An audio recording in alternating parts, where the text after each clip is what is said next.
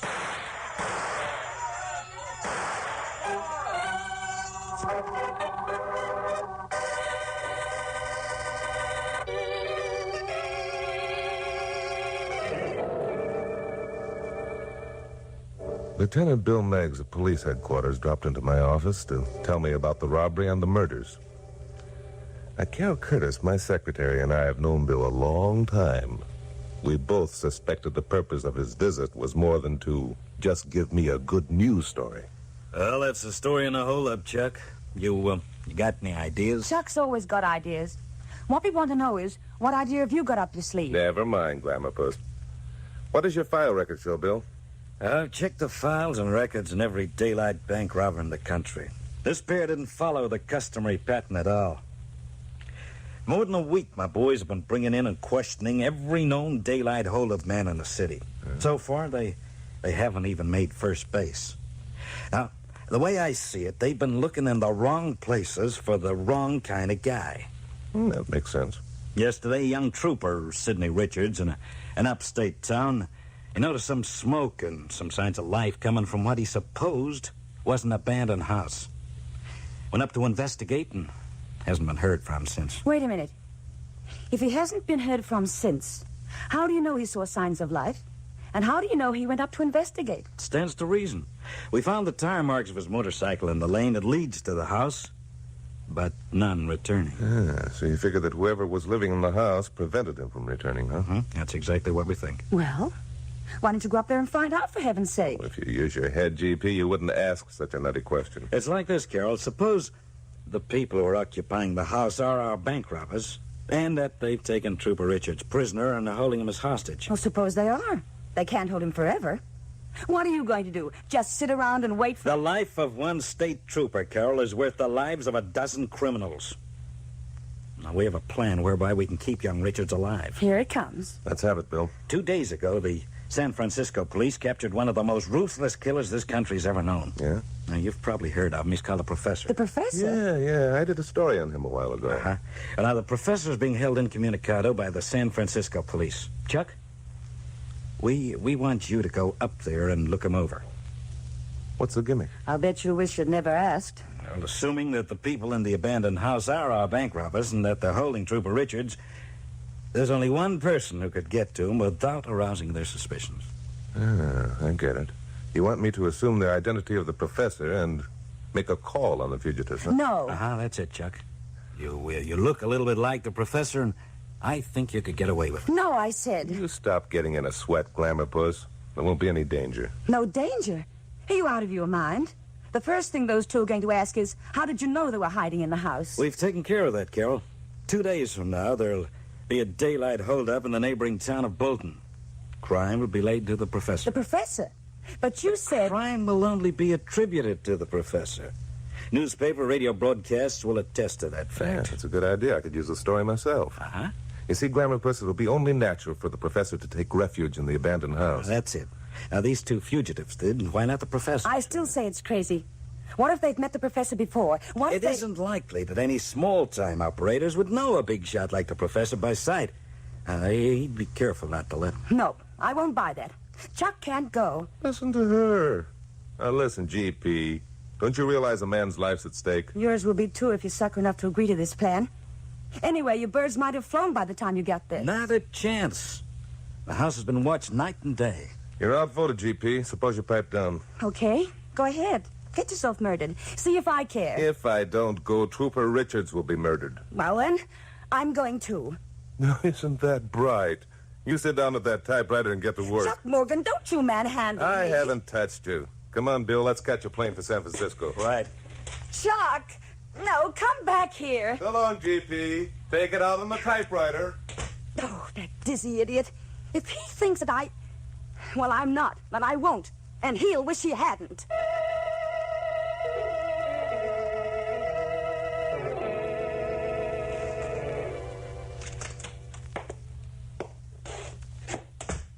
Hi, Nicky boy. Come on in. How's Trooper Richards this morning? Okay, I guess. Look, Trixie, do we have to keep that guy tied up all the time? Do we have to keep him tied up? Nicky boy, sometimes I think you got softening of the brain. Okay, maybe I have. Maybe having to stay here cooped up in this lousy dump's driving me nuts. Maybe... Shut up. No, I want to get out of here. I was a sucker to listen to you in the first place. You got anything else to say, Nicky boy? Oh, Trixie, put that gun away. Yeah, I'll put it away. One more crack out of you, chum, and the next time I won't miss. Okay, Trixie. Okay.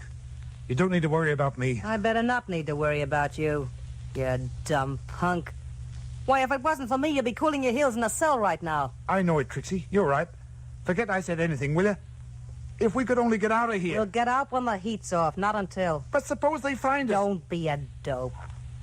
I've had this hideaway case for weeks. Nobody won't find us here. The motor cop did. All right, so the motor cop found us. Why? Because you were dumb enough to light a fire. Why, just for that, I ought to shoot your ears off. Okay. I already admitted it was my fault, didn't I? That's a big help, admitting it. How do I know you won't pull some other dumb trick? I won't, Trixie, so help me. You wouldn't want to. How long do we have to stay here, anyway? Well, maybe tomorrow, maybe the next day. Depends on how things look. 2 more days.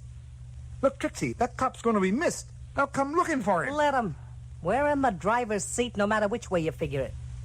Anybody comes here looking for that cop, we make a deal with him. His life for ours. Now quit worrying, will you? We're doing okay. I guess you're right.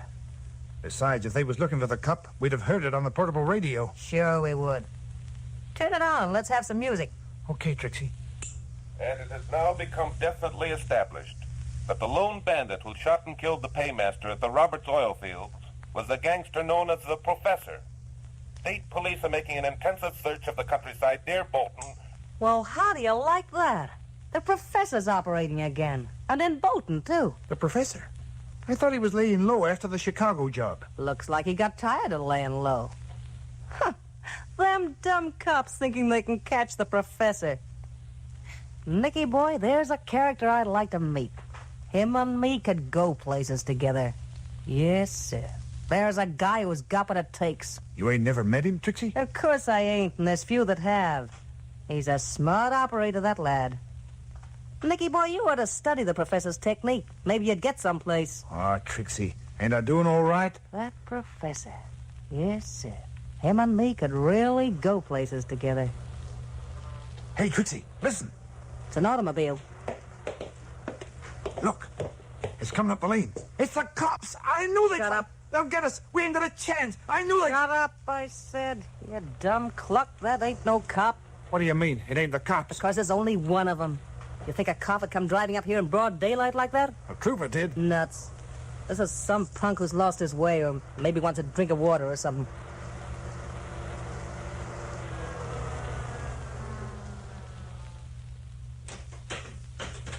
What are we going to do? If he sees that trooper... We won't see no trooper. Go on over and open the door. What are you going to do? What's the idea of the gun? Never mind. Go on and do as I say. Trixie, you ain't going to... Ain't I? Nicky boy, you got a lot to learn in this business, and you might just as well start now. Open the door. No, Trixie. Look, I'll talk to him. Maybe I can send him away. Only don't... You jerk. You do like I say, or I blast you, too.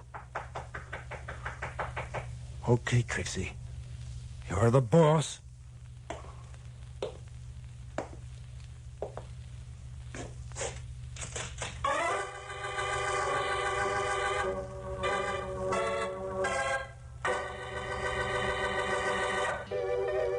Now, the conclusion of Stand By for Crime.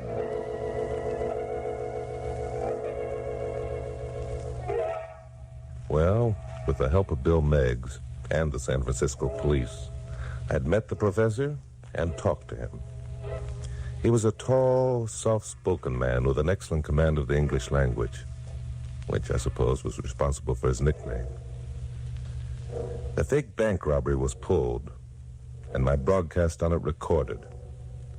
I was then given a black bag full of money, which I was still carrying when I knocked at the door of the deserted house.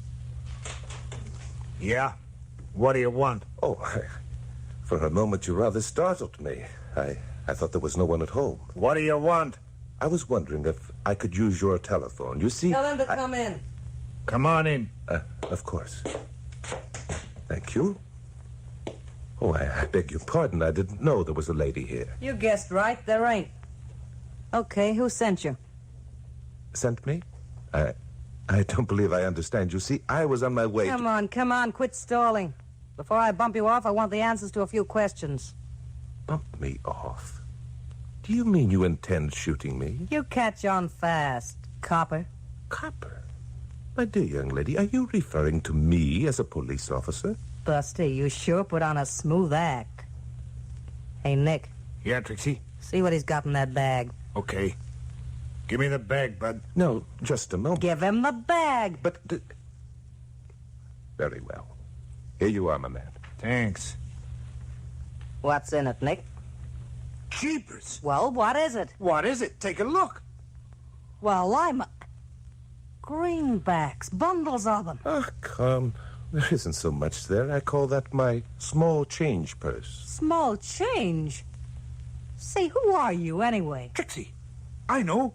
That radio broadcast. The professor. Wait a minute. Let me look this lug over. Did the radio broadcast give a detailed description of the Professor, Trixie? How do you know my name? My dear girl, your associate here has called you Trixie at least 3 times since I entered the house. Oh, he did? And you referred to him as Nick. Trixie and Nick. Could it be... No. Trixie Talbot would never allow herself to become involved with... Forgive me, I've said too much. You ain't said nothing. What's the matter with Trixie Talbot? There's nothing the matter with Trixie Talbot. Oh, I get it. Hey, Nick. Yeah, Trixie? Go on outside and take a look around. Oh, look. Ain't I... Go on, quit arguing. Okay, Trixie. You don't have to get sore. That's better. Now shall I finish what I was about to say, Trixie? You don't need to. I know. So you're the professor, huh? At your service, my dear. I like that. At your service, he says. Yes, sir. Professor, you're just like they said, a real gentleman. Thank you, my dear. Sit down, Professor. Over here. Thank you. We got a lot to talk about. Yes, sir. We got to get acquainted.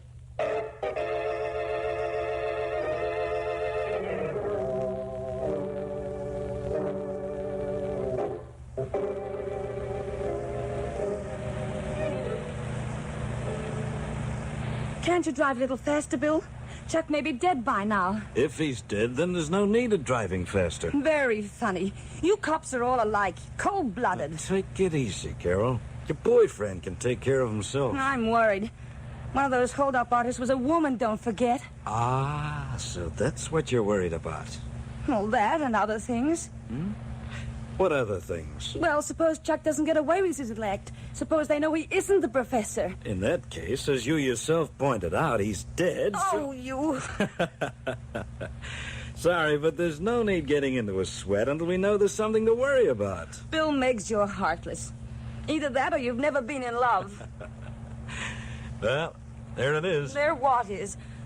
Oh, the house. You sure? Sure, I'm sure. I've checked it enough times during the past few days. What are we stopping for? Aren't we going up there and save Chuck? Oh, sure. We'll drive right up the lane, blowing the horn so they'll know we're coming. You don't have to be sarcastic. Oh, Bill, I'm scared. So am I. Okay, out you get. What are we going to do? Don't know yet.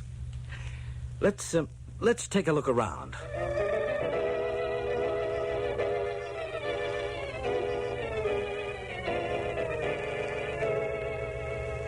Professor, I gotta hand it to you. You done all right for yourself. You flatter me, Trixie. And now, about the proposition you mentioned a few minutes ago. Yeah, the proposition. Professor, how much dough is in the small change purse of yours? Possibly $10,000. Just like that, huh? 10 G's and you don't bat an eye. Brother, you kill me. Now look, see that bag sticking out from under the couch? Not unlike my own. It's just like it. And what's in it is just like what's in yours, too. Only there's more. More? Yeah.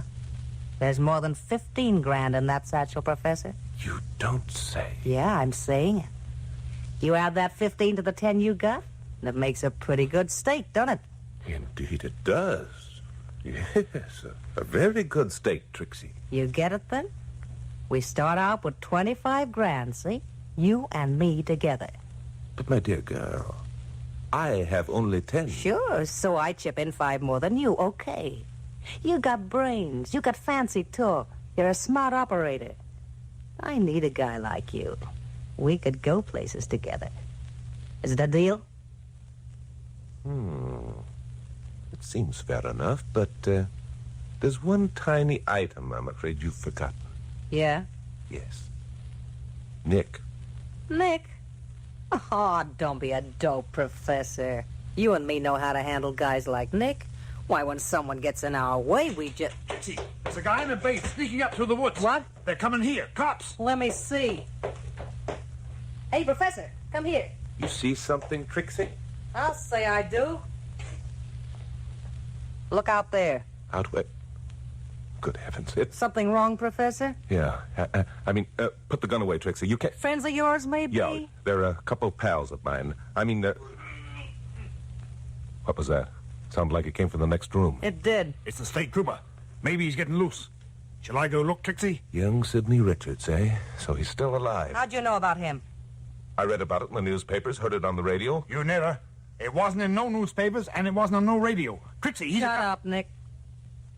So, Mr. Professor, you thought you could put one over on Trixie Talbot, huh? Trixie, my girl, I think the time has come for us to be frank with each other. Yeah?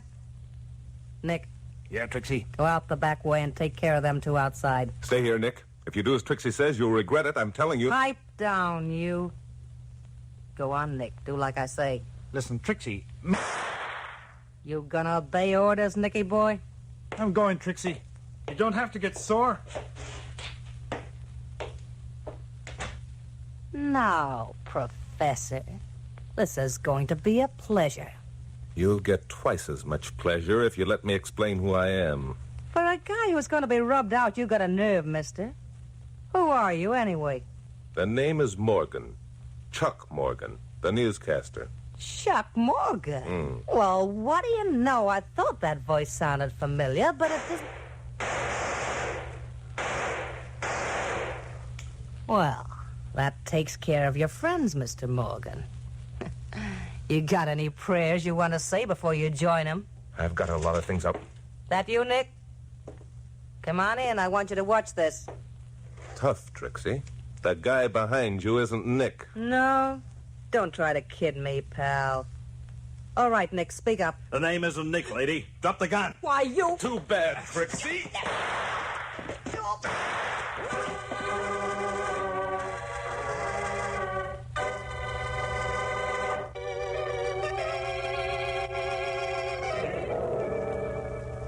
Bill had the situation well in hand.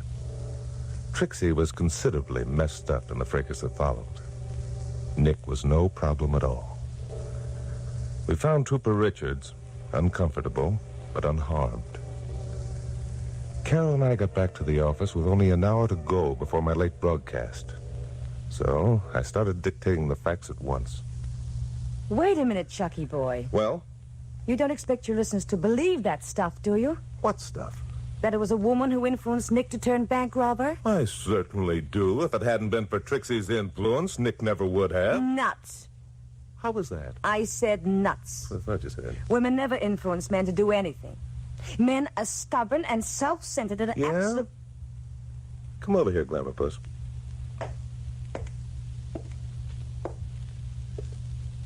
Well? I am about to demonstrate that your theory is cockeyed. No kidding? No kidding.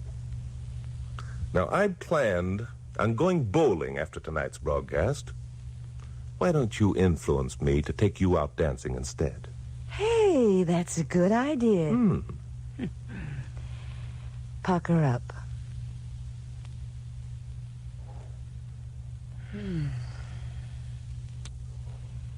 Influenced?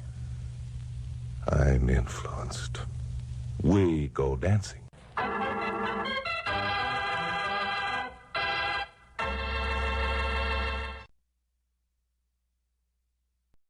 The only reason I took this case on a savage island off the coast of New Guinea was that I'd been having a bout with a bottle of old fairy godmother, and I was hoping to run into a native who would shrink my head.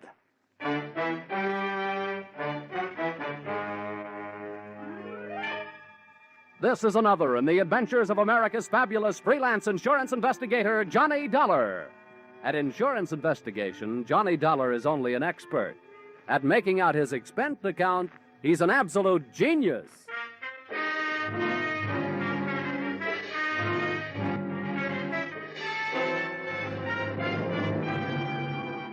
Expense account submitted by Special Investigator Johnny Dollar to Seven Seas Maritime Underwriters Association, Hartford, Connecticut. Attention, Enos McCardle, General Manager.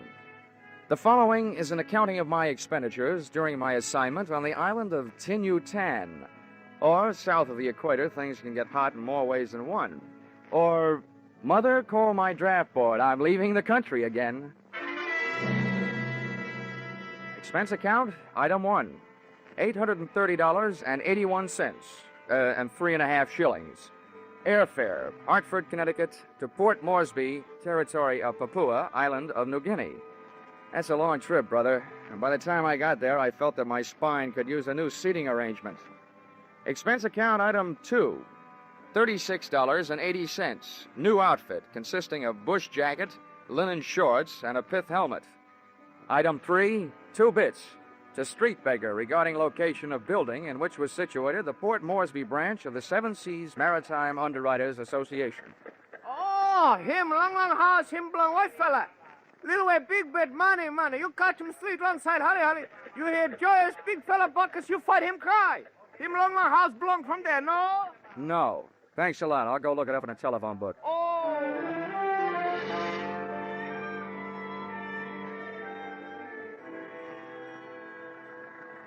Yes, sir, I'm Mr. Narky, and it's lovely having you here, Mr. Dollar. I wish I could say the same about being here. Oh, now you'll get used to it. I don't expect to be here that long. Cool. You're a feisty one, aren't you? You have a very large job to do. Let's just say I'm usually very lucky. Look, first, let me tell you what I've been told so far, and then if I've left out anything, you fill me in, okay? That'll be Dicky-Boo, Mr. Dollar. Your company issued a group insurance policy to the Grand East Development Corporation in the United States. Now, that company used $50,000 life insurance policies as part of the inducement to get executives and divers for their furling fleets. That's right. Well, about a month ago, they got word that the bodies of 2 of their 6-man crew on the island of TIN-YUTAN had been found hacked to pieces.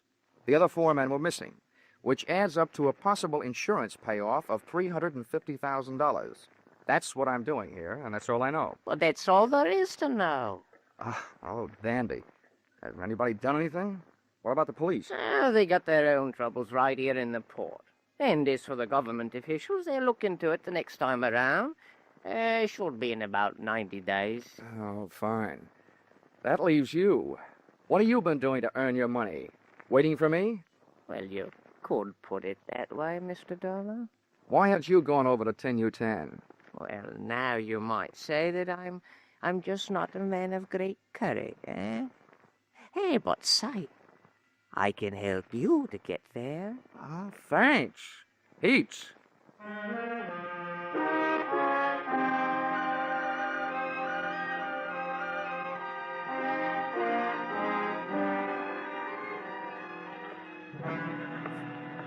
Hey, ahoy there, aboard the Kittiwake. What do you want? I'm looking for Captain Steve Granger. That's me. On aboard.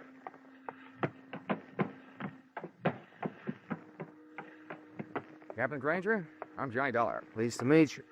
Mr. Narkey of the Seven Seas Maritime Underwriters tells me you might be available for a charter job. Where to? TIN-YUTAN. Well, I guess so. Now, this is a big boat. It'll cost you big money. Narkey says your prices are fair.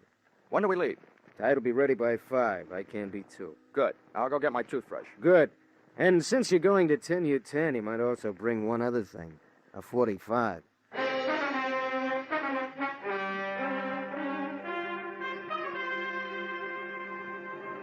The Kittiwake was a two-masted schooner, and it skimmed the swell of the Arufa Sea like a saltwater bird after which it was named.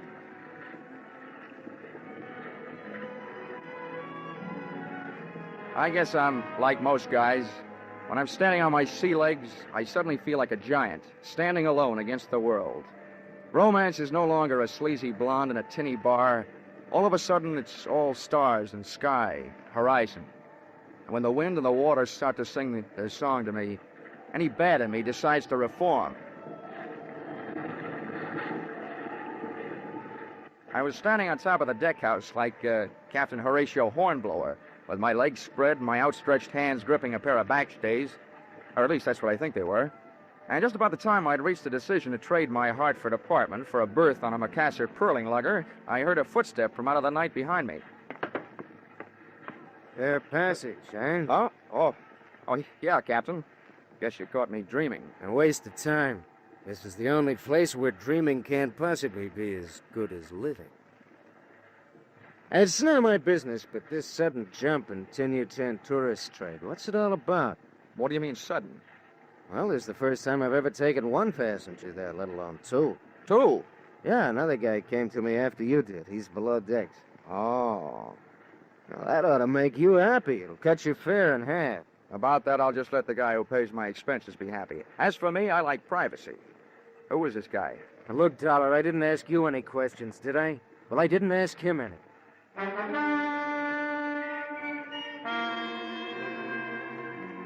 In my racket, coincidence is just another name for trouble. I wanted to get a look at and trade some words with my suddenly acquired fellow passenger, but he wasn't having any. He stuck to his cabin, claiming seasickness. However, from the native galley boy, I learned that he was eating like a horse, which in my book was a new way of being seasick. I borrowed a copy of Western Story magazine from the skipper, crawled into my bunk, and let the Kittiwake rock me to sleep.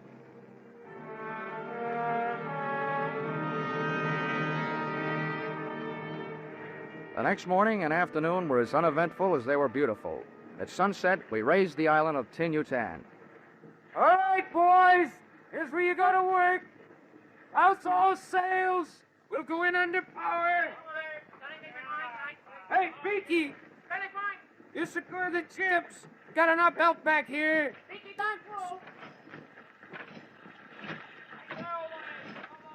Hey, plate that line.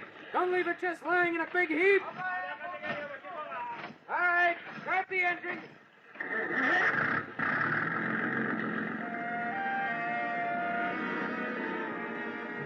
The big gas engine took over where the wind dropped us, and Captain Granger stood at his wheel, outfencing the submerged swords of coral with the slim prow of the Kittiwake.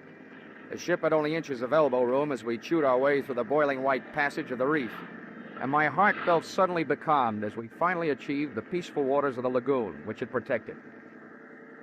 Let go the power anchor!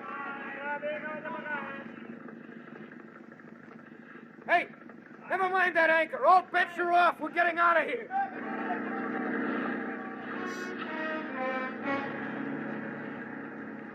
Captain Steve Granger looked like a hard man to scare, but what I saw up ahead on the beach would scare a hard man. The broken body of a shipwrecked pearling lugger, and hanging from its foremast, the elongated body of a native who had been strangled out of one paradise and into another. Granger spun the wheel to starboard, and the Kittiwake started a retreat, but it wasn't that easy. Cut your bow, Granger, and straighten out your rudder. We're staying here. Finally getting a chance to meet my fellow passenger. I couldn't very well shake hands with him, though, because he had a gun in each one of them. What's the devil short cane, Keeley? I said cut your power. Cut it! keep that crew of Kanakas up forward. If you don't, we could use a few less natives around here. Hey, brother, clap. Use English. I want to know what you're telling them. You, Dollar, get back there by the wheel. Keep your boys back there, Granger, I warned you. All right, you think I won't fold your brew up? You got guts. An unarmed native, you ugly pig. You can't stop the other two, I can. Now, maybe you'll tell me what you were saying to him. I told them there was a crazy man aboard and to go over the side. They decided to protect me. They didn't make it. Now lay this rowboat in close to the beach and drop your hook. We're staying.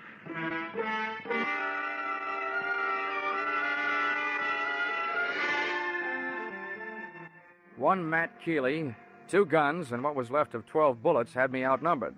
I decided the best thing I could do was stay quiet and stay alive. And apparently the skipper felt the same way. After we dropped anchor, Keeley herded us into the small boat, and we rowed him ashore. His gun shoved us up a path, through a grove of nipa palms, and into a clearing. First natives I saw there were even deader than the ones we had just left on the kittiwake. About a dozen of them in a semicircle. And what added up to the red-crusted craters on their naked, withering bodies was sticking out of a window in a small wooden tin-roofed hut. The water-cooled barrel of a .30 caliber machine gun.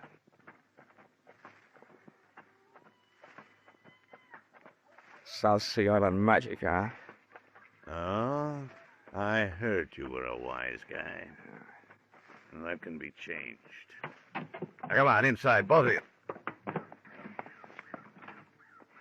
Ah, Keeley, my friend. Why, you're shooting over the water. What's the matter? Big trouble you have getting here? Yeah, no, Porter's little ones. This big blonde guy's a skipper. We got his boat, and it's a good one. This other one, he's an insurance investigator. Oh, see. Yeah, Portez, I'm your new nursemaid. The insurance company sent me out here to look you up and take care of you. I hope I get around to it. My way. Hey, Keeley, what's that you say? You got my vote. Yeah, don't worry, big boy. We're going to pay you for it. We might even go as high as $500. Well, that's great. It's only worth $50,000. Having 500 alive is better than 50,000 dead, my friend. All right, what's your pitch? It's simple. We want off this island. We got a long way to go. Cortez, me, and a native girl. She's in the next room. We may have to stay at sea for a couple of months. Not on my ship. Use your head, you won't get hurt. Now. Hey, you woman. Get back in there. No, I stay. Really, put her away. Keep her out of here.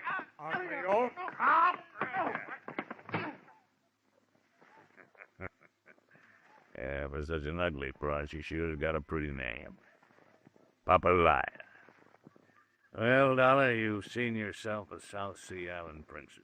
She's your date, Keeley, not mine. Boy, Dollar. They do look like they were meant for each other. Save your Winbier's tails, Granger. Now, what about your boat? Do we get it with a bill of sale or without one? Either way's all right with me, if you'll take what goes. With Cortez out of the room with Nature Girl, Granger's move looked like a good one. I was halfway across the room to make it 2 against 1 for the right side when the odds snapped back to even money again. Cortez came rushing back to join the fray, and he started fighting when he was 5 yards away. Just about then, Nature Girl came charging out of her quarters, swinging a chair over her head. I'd just gotten in position to shoot a right hand at Keeley's chin when another shot from Cortez's gun put me strictly on my own. Caught Granger square in the forehead, and he went down without a sound. I had time for one more try. Keeley's chin telegraphed a knockout message. Da-da-da, da-da-da, K.O., back up my arm. But something was wrong. Oh! I passed out.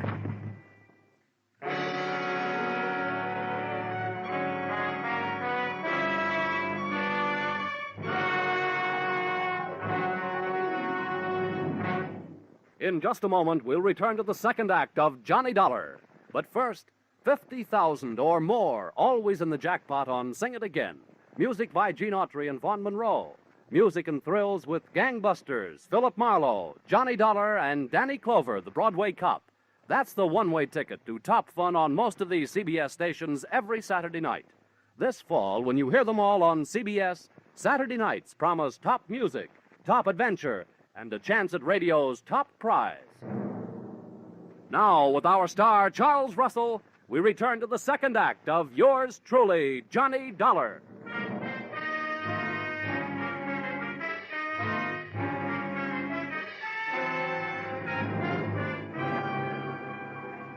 It was a beautiful dream while it lasted. It wasn't night, it was morning. I was in a hammock slung between two banyan trees framed in hibiscus bushes.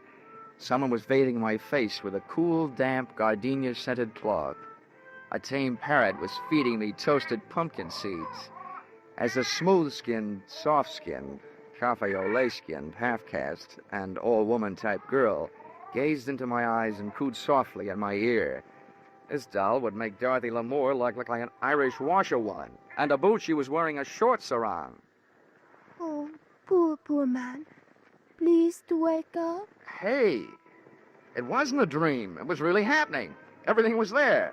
Oh, but the parrot and his lousy pumpkin seeds, and who needed him?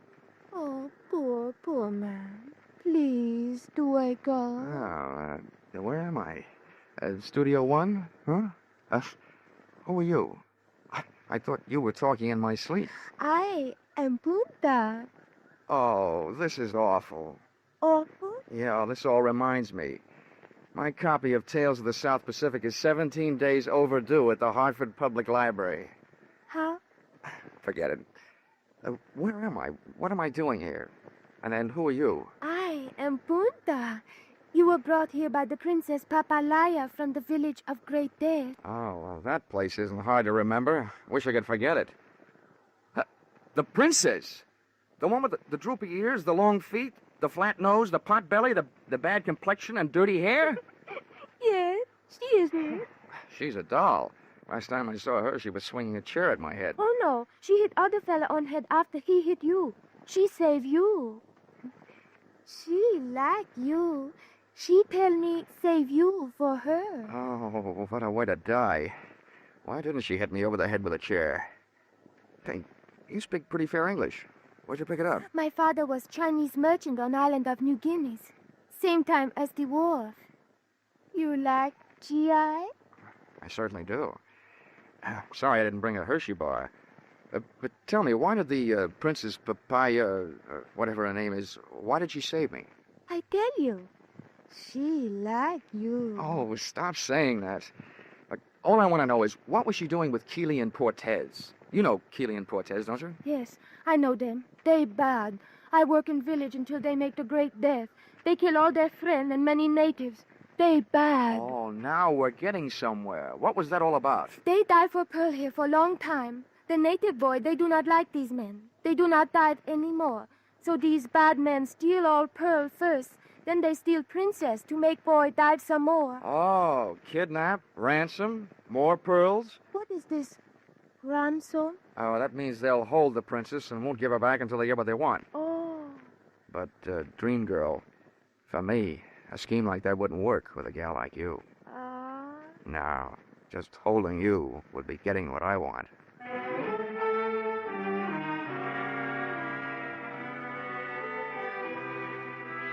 Only one thing wrong. My knees were getting a little knobby, thanks to a combination of insects and my new white linen shorts.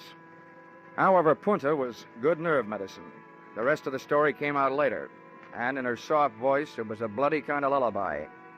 She crooned me to sleep with the facts that the natives had tried to rescue their princess from Keeley and Portez, which gave me an answer for that semicircle of machine gun bodies outside their shack.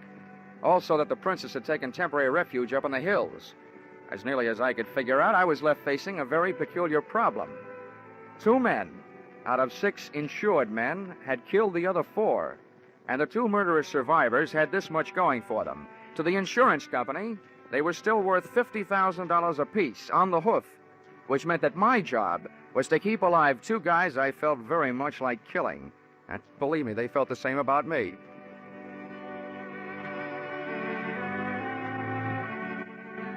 And with these beautiful, happy, restful thoughts, I left the call for darkness and went back to sleep. And who do you think I wound up with in my dreams? That hokey old parrot and his lousy pumpkin seeds. Johnny! Johnny! Time to get up. Oh. Hurry from your sleep, Johnny. There is more trouble. Huh? Hey, somebody's getting strafed. What's going on? They are killing again with their machine gun. My people trying to fight them off the island, but they are being killed. Now you must go and lead my people. Help them kill those bad men. This you won't understand, gorgeous, but my job is to stop your people and save Keeley and Cortez. Johnny, you say that now? You are one of them. No, I'm not one of them. I told you wouldn't understand. There's something I don't understand. Why don't they leave? They've got what they want. Why don't they pick up their pearls and the schooner and the rotten hides and get out of here? Johnny, they do not have the pearl. Here, see? This one is for you. Black. Wow. You say for me? Where'd it come from? The princess, she come back some time ago. She tell me she took all their pearl. She tell me to tell you that the black pearl, not company pearl, this her own, for you. She like you. Well, I like her, too. Just the way she is, up in the hills. Right now, I wish you looked like her. Johnny, you don't like the way I look like I hear? I love the way you look like you are. Why you say that? Because if you did look like her, I think I'd have an idea that would stop those men. Yeah. Turn around. Yes, Johnny. Oh, this'll be the crime of the year, but maybe I can do it.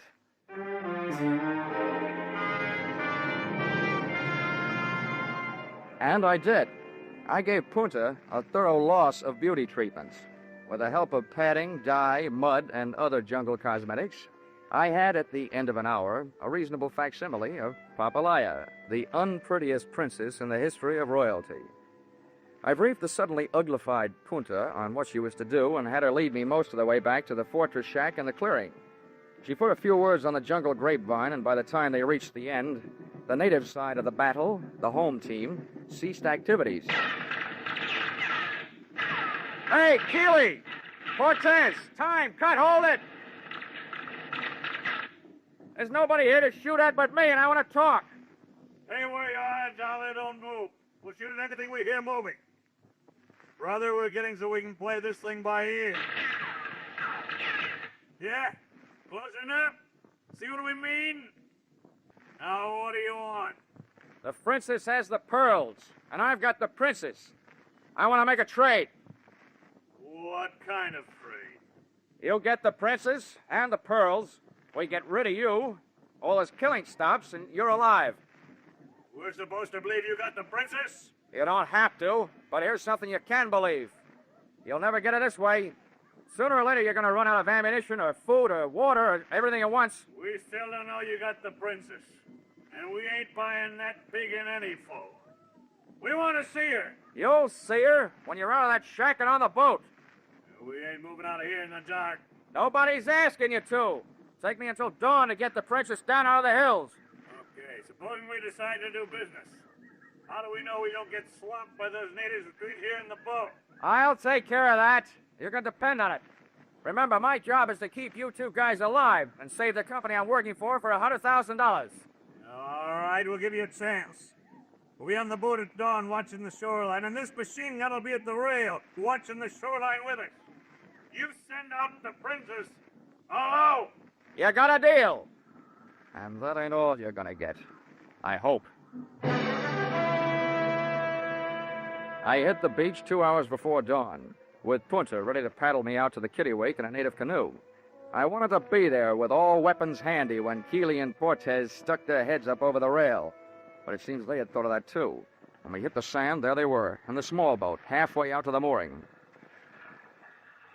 Oh, Johnny, there they are. They spoil everything. Stay out of sight, Punta. Yeah, they spoil everything, but not for long. Well, one thing for sure, I can't use the canoe. Tell me something. Are there sharks in this lagoon? Oh, no, not many. Well, I hope traffic is light tonight. I'm going to chance it. Okay, Porter, you better stay here. I'm going a few hundred yards up the beach and swim for it. Johnny, be careful. Oh, baby doll, you sound so pretty, and you look so ugly.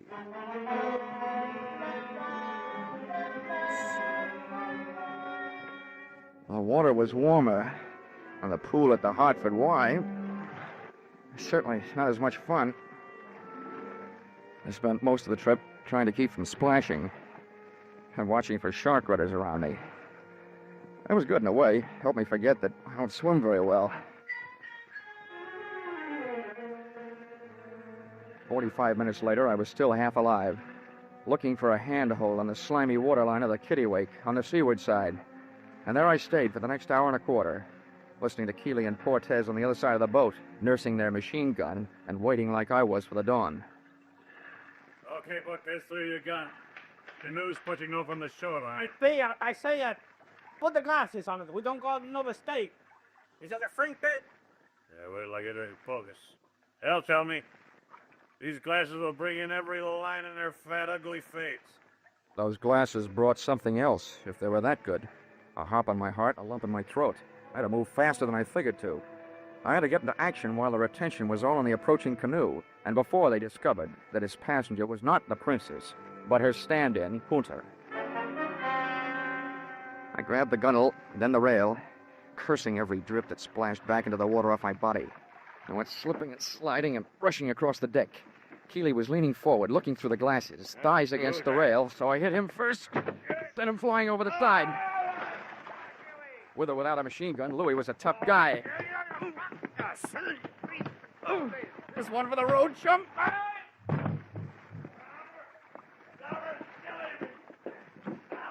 I turned around to see what had to be done to take care of Keeley and saw that it was already being taken care of by a canoe paddle in the hands of an irate dame. Punta! Punta! Don't kill him! I want him alive! Punta, stop! No, I kill enemy of man I love! Huh? Who? Oh, no!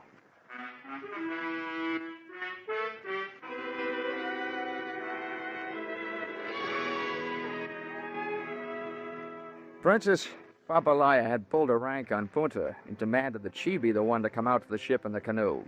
Because, as she kept telling me on the voyage back to New Guinea, she liked me. Oh, well, she may have been awful ugly, but she was also an awful good sailor.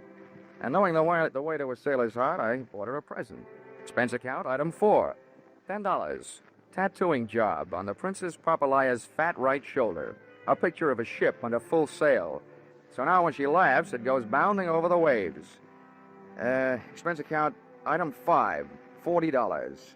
Long-winded cable to 7 Seas Maritime underwriters, that's you, gentlemen, recommending immediate cancellation of policies covering the lives of Keeley and Portez, who were in the hands of the New Guinea officials and looking forward to a short life and an unmerry one. Item 6, $831.81, 3.5 shillings. Airfare, Port Moresby to Hartford. Item 7, 48 cents. Past due charges at 2 cents per day. Hartford Public Library, on my copy of Tales of the South Pacific, which incidentally I never did get around to reading. After all, it'd be an utter waste of time for a man who has known a gal like Punta. Expense account total $3,286.44. Signed, yours, truly, Johnny Dollar.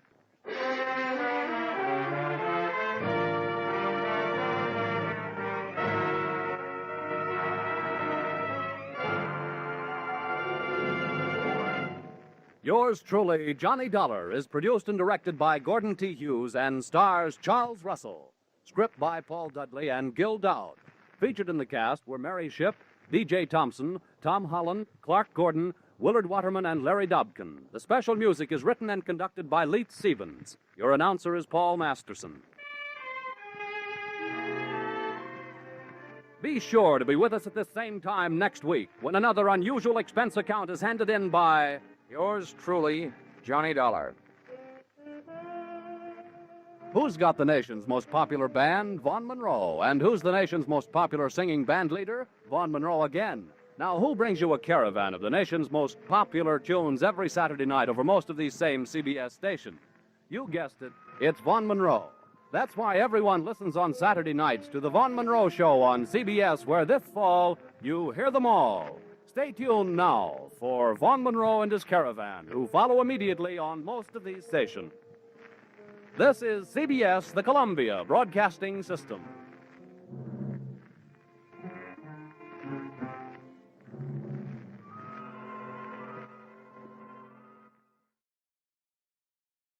There's a full serving of laughs on the menu at Duffy's Tavern tonight with Archie the Manager, played by Ed Gardner. Archie's colleagues in comedy are Miss Duffy, Clifton Finnegan, and Eddie the Waiter. This Sunday, the big show comes your way once again on NBC. And just listen to a few of the stars who'll be with you. Fred Allen, Jack Carson, Mindy Carson, Ed Archie Gardner, Ed Wynn, and many, many more. And, of course, your MC will be Tallulah Bankhead. Listen Sunday for the big show.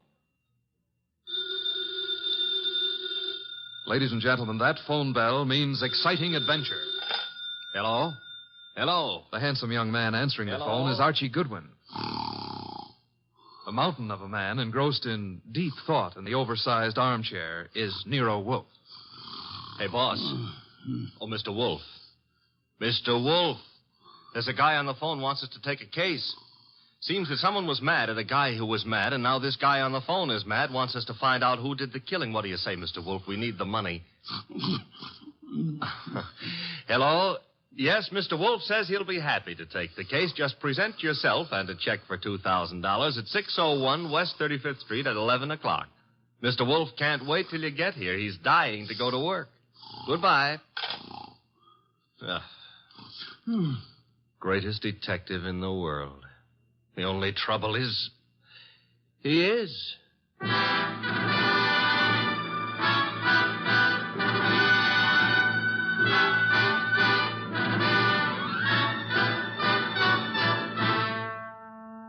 Yes, listeners, Archie is so right. He is the greatest detective in the world, and the fattest, and the least energetic. He's Nero Wolfe, created by Rex Stout, and brought to you over this NBC network in a new series of adventures by Mr. Sidney Greenstreet.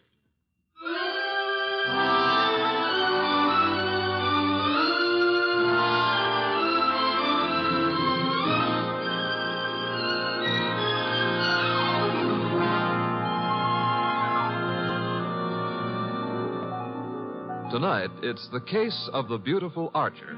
That's a good title. And it was a good case, too. It began in the consulting room of Dr. Raynard Townley of the Townley Sanitarium, skipping a jump north of Nyack, New York, when a very lovely young lovely glared across the desk at the good doctor. Shall we pretend you don't know who I am, Dr. Townley? How could we possibly do that, my dear Diana Lawrence? 23 years old, daughter of one of our better-known sculptors, Michael Lawrence. You were born in Johannesburg, educated in London and Paris, and live at present 100 yards from here in your father's cottage on Berry Hill Lane. How's that?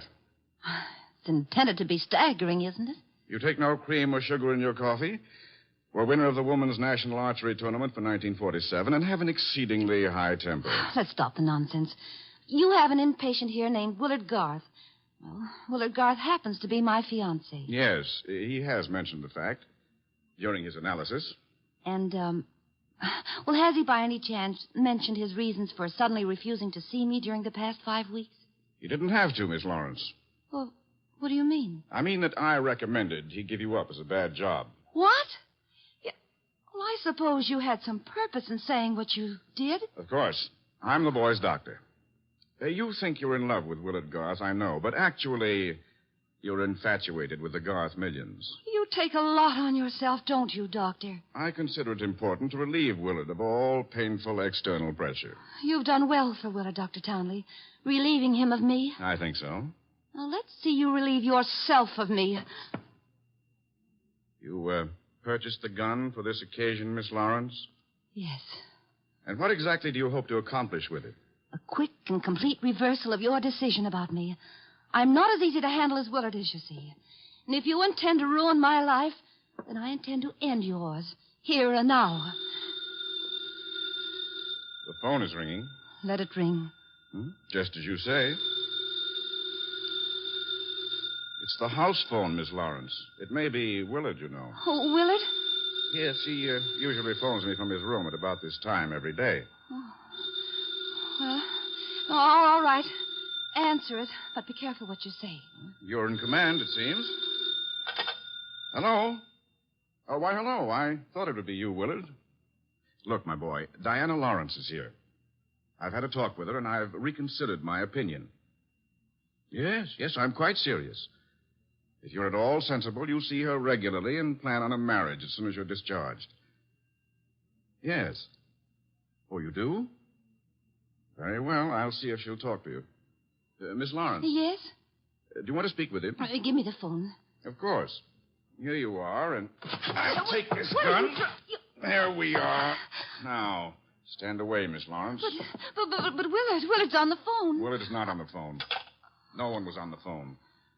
The ring came from the push-button bell under my desk here. Oh. Sometimes I find it convenient to interrupt my consultations with a phone call. Oh, you smug, deceitful, self-sufficient... Murder is a vexatious business. You'll be grateful to me one day. All right. Give me my gun and let me go. The gun, I'm afraid, stays with me. Here in this Majolica cabinet. I'd scarcely feel justified in trusting you with it. And now, with your permission, or without it, the interview is ended.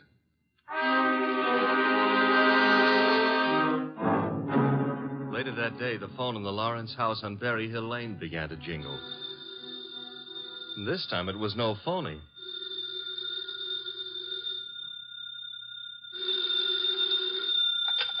Hello? Diana? Yes? Willard, darling. Diana, darling, it's Willard. Imagine. Has the doctor let you use the telephone just as if you were a great big adult? Oh, I've got to see you, sweetheart, and I didn't call you to argue. Love, beauty, understanding, that's what matters. Isn't it? Isn't it? Do I hear the overtones of a change of heart? Oh, Diana, what's happened wasn't my fault. He poisoned me against you. Then why don't you walk out of that amateur nut house and stand up like a man? I probably shall, Diana. Now, please listen to me. He's letting me have the limousine tonight from 8 until 12. I want us to go for a ride and talk and talk and talk until everything is clear. Clear as a bell, my baby. Don't tell me he's trusting you to drive. Oh, no. No, one of the handymen here will chauffeur us. Oh, say you'll come, Diana. Will you? Say it. Say yes. Say you will. Well, yes, Willard. I'll be glad to. 8 o'clock, then? 8. Oh, bless you. Bless you, my angel.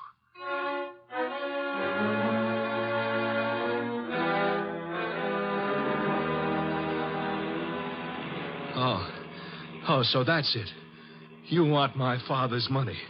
That's what you love, not me. Willard, the chauffeur will hear you. It's the way Townley says it is. He's right. He's right. Oh, why did I let you talk me into this? What a fool I was to have come at all. You're sick inside, Willard, so utterly, hopelessly sick. Oh, so now I'm hopelessly sick. Yes, you are. You're trying to confuse me. Take advantage of me. Wind me around your finger. Just because I love you too much. That's it. That's my illness. Of course, I see it now. You're the thing I must get rid of. You with your beautiful, beautiful face and your twisted values. You're at the bottom of all my agony. Willard! Willard! I'm saving myself. I'm saving myself. Once you're dead, the sickness is ended. I'll be safe. I'll be safe. I'll be safe. Willard.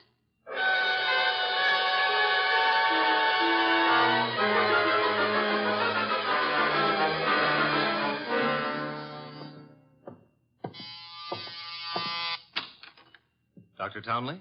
Yes. Come in. Mr. Wolfe's been expecting you. Come in, Dr. Townley. Come in. Have a chair. Thank you, Mr. Wolfe. I'm so happy you've agreed to take this case. Have a glass of beer. Oh, no. Never at this time of the morning, thank you. Well, Doctor, the newspapers checked with what you told me. The girl and young Garth went out for a ride in your limousine last night.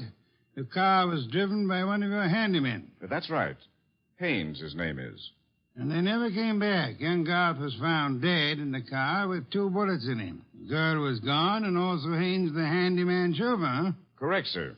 Have you any idea where he could be? No, sir. And the young lady, tell me about her. She's Diana Lawrence, daughter of Michael Lawrence. The sculptor? The sculptor. She lives with him in a small cottage near my sanatorium on Berry Hill Lane. An extremely aggressive and self-centered female with more than a slight flair for violence. Your description might easily lead me to suspect her of this murder, sir. Well, I'm aware of that. And I don't think you'll be far off the mark. As I told you on the phone, she tried to murder me yesterday morning. The police have made no headway in locating her? No, the homicide division has contacted her father, but he's remained quite noncommittal. He simply says that he's sure she's incapable of killing a fly and that he hasn't laid eyes on her since 8 o'clock last night. Highly suspicious behavior. She was unquestionably in the car with young Garth when he was murdered. She wasn't alone in the car with him. You're referring to Haynes?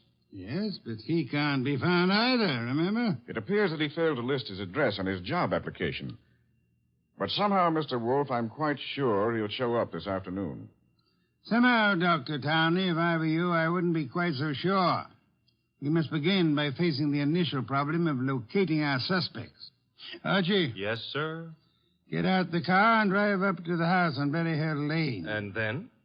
There you will ask Mr. Michael Lawrence to be sensible enough to cooperate with us in finding his daughter. And if the answer is no? I recommend, Archie, that you flatly refuse to take it.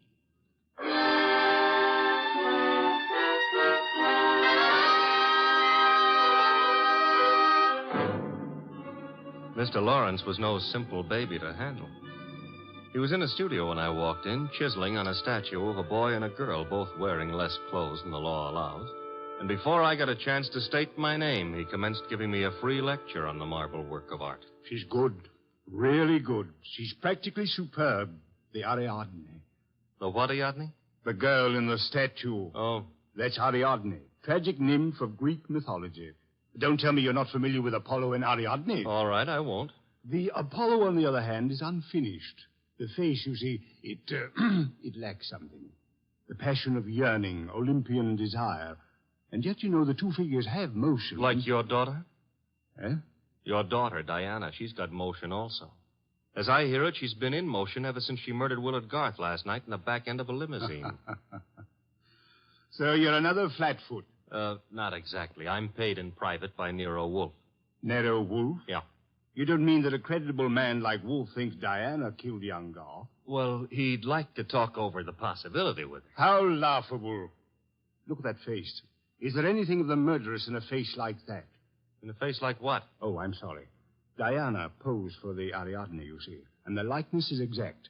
Do you think a girl of this type, classic, sensitive, civilized, could descend to the clumsy, brute level of murder?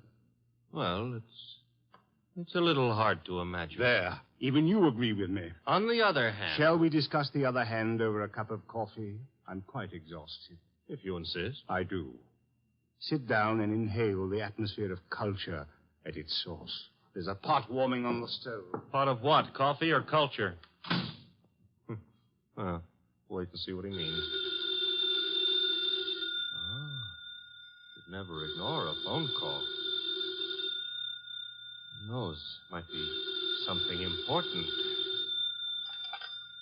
Yes? This is Diana, Father. Oh, yes, Diana. It's all over the papers.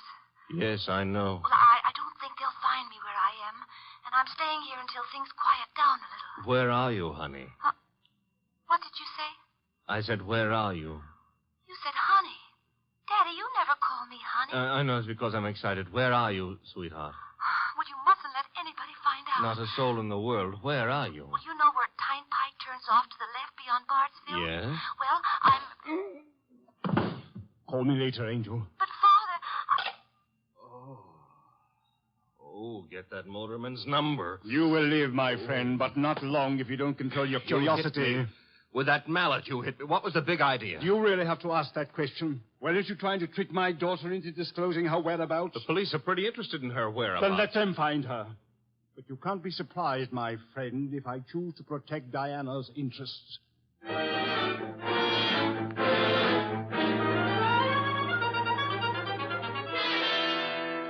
So he's working on an Apollo and Ariadne, is he, Archie? Who cares about Apollo and Ariadne? The point is how he worked on my gourd. That, of course, was unfortunate, my boy, but... Did you get that piece? Mm-hmm. Hello? Inspector Kramer. Hold it. For you. Here. Thanks. Yes? Wolf? How are you, Inspector? I hear you're in on the Garth killing. Not very deeply, I am afraid. We are still trying to locate the Lawrence girl. Well, you can forget about that. Yeah? Yes, we've already located her and released her on a habeas corpus. That sounds interesting. Her father had a lawyer on our heads before she was in here 10 minutes. Too bad you couldn't have held on to her. Oh, I don't know. I'm not so sure we want her. Why not? Well, first of all, it's not likely she did it. No? No. Ballistics stated that the bullets that killed Willard Garth were not fired from point-blank range. And she was sitting beside him on the back seat. I see. Also, we found the murder weapon in the grass near where the limousine was parked, and she admitted it was hers. That sounds like a poor reason to release her. Well, the point is she wasn't in possession of the gun when the killing happened. At least so she says. No, who what? That doctor. What doctor? Townley. The guy who runs that sanitarium. According to her, he took the gun away from her for safekeeping at noon yesterday.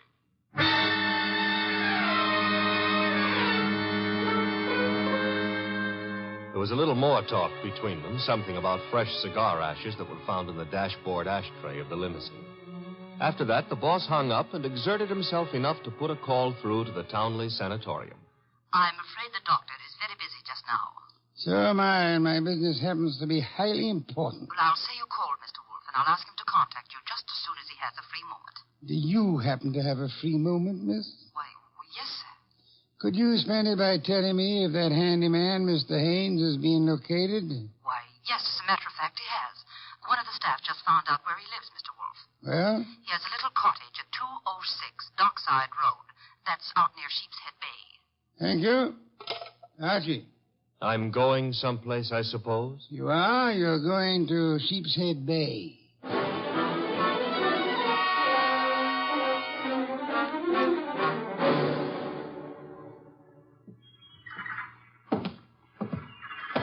Hello there. Looking for a guy I can't find. Oh? Yeah, his name is Haynes. Stopped at the cottage up there, but there's no one there. I saw you here on the wharf fishing, so What did you say his name is? Haynes. Haines. Oh, Haynes. Yeah, do you know him? Well, there's a fella named Hines used to fish out here. No, not Hines. Haynes. Couldn't be Huntingburg? No, it couldn't be. The name is Haynes. Hain. Haynes, give me a hand here, eh?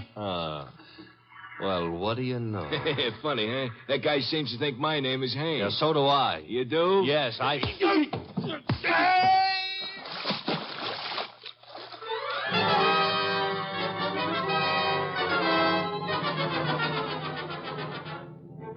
I got back to our house soaked to the skin and minus Haynes, and just in time to see the boss in the exhausting process of walking across the room to answer the phone.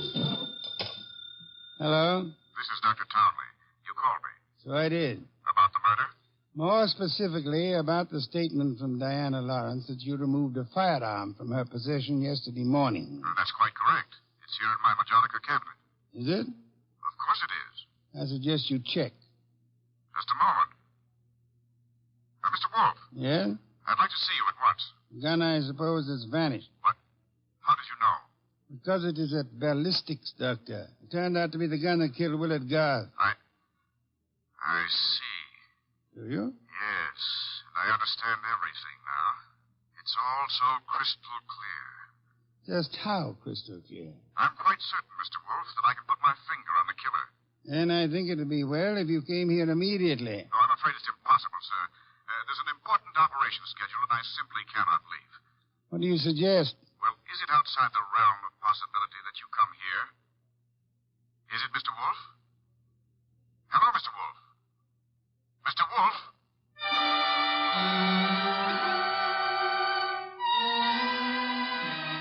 When my boss has to leave the house, it's a major tragedy. Sometimes he rages, sometimes he curses the whole detective business, lock, stock, and barrel. And sometimes he keeps very quiet and grips the side of the car desperately and tries not to inhale any fresh air. This was one of the quiet times. Just go slowly, Archie, but get there as quickly as you can. Oh, you don't want a chauffeur, Mr. Wolfe. What you need is a magician. Keep your eye on the road and don't strain yourself to make superfluous witticisms. Why don't you try relaxing a little? I hear there hasn't been a man-eating tiger sighted on the Sawmill River Parkway in the last 500 years. Your liberty is out of order. Don't try to make light of a deplorable situation.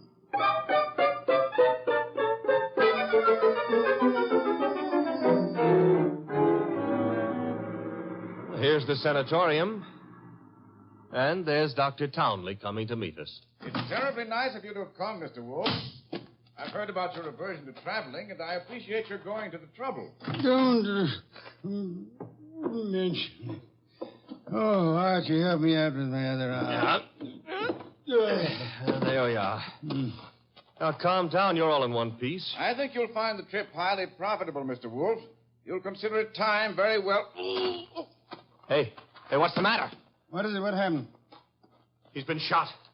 It's hardly likely. There wasn't a sound. This kind of shot doesn't make a sound, boss.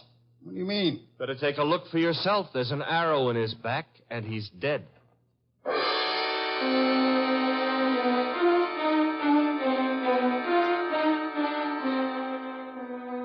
We remembered that Dr. Townley had said Diana Lawrence had won the Women's National Archery Tournament for 1947. The Lawrence house was visible through the trees 100 yards away, so we started for it and the sculptor's studio. There's no one around. So this is his latest effort, Apollo and Ariadne. Yeah. Done a little work on it since I was here. The Apollo's face is more finished and... Hey, boss. Yes? You know, somehow or other, Apollo looks a little familiar. I wouldn't be surprised, Archie.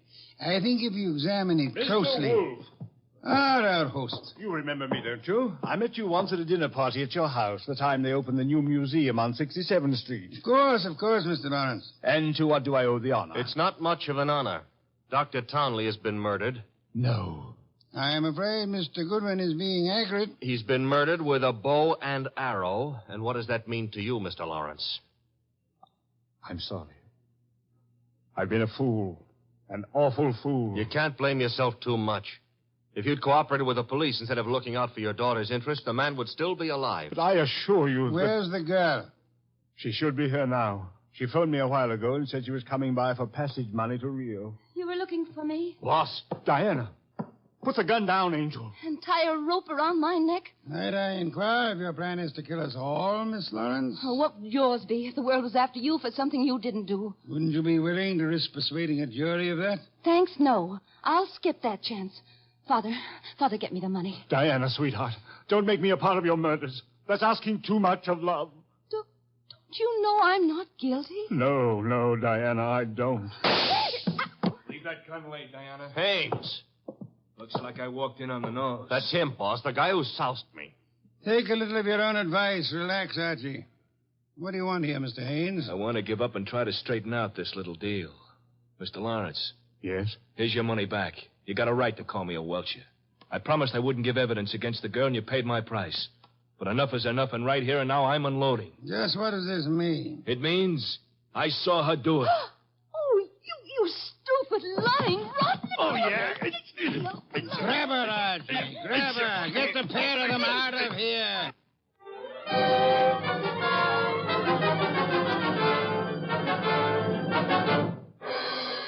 What can I say to myself now? What can I do? I'm sorry, Mr. Lawrence, but it's not necessary to eat your heart out. Many fathers before you have done their best and failed. But I had a special duty toward Diana. Special duty? Yes. Well, you see, you'll find it out sooner or later, so I'd best tell you now. I'm not a real father. I adopted her 9 years ago when she was 14. I see. And I should never have done it. I realize now that I wasn't equal to the task. Well, all's not lost yet. They may not convict her, you know. Yeah?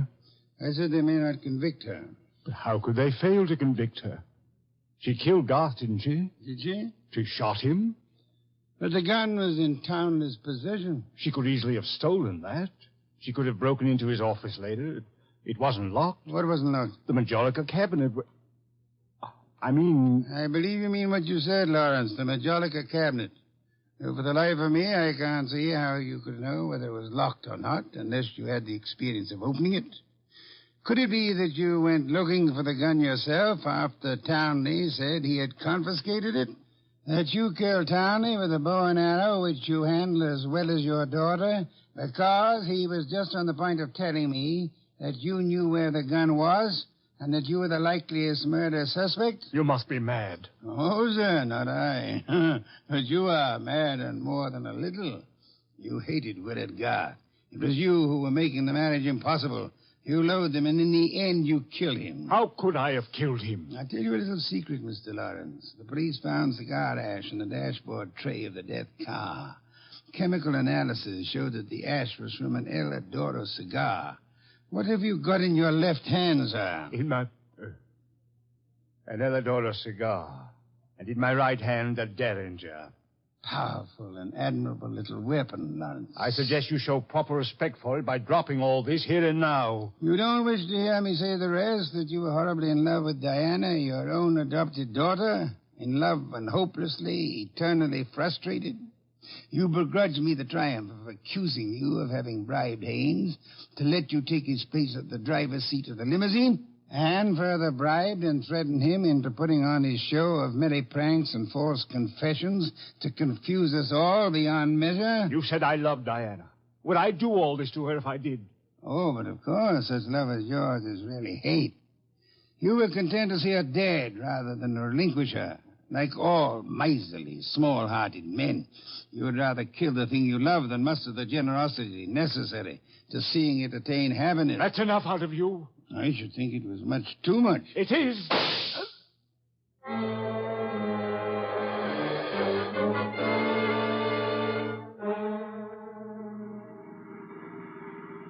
Archie, my boy, I'm grateful to you, both for coming back into the house when you did and for being such a good shot. Hope you remember that next time you feel like insulting me. Mm-hmm.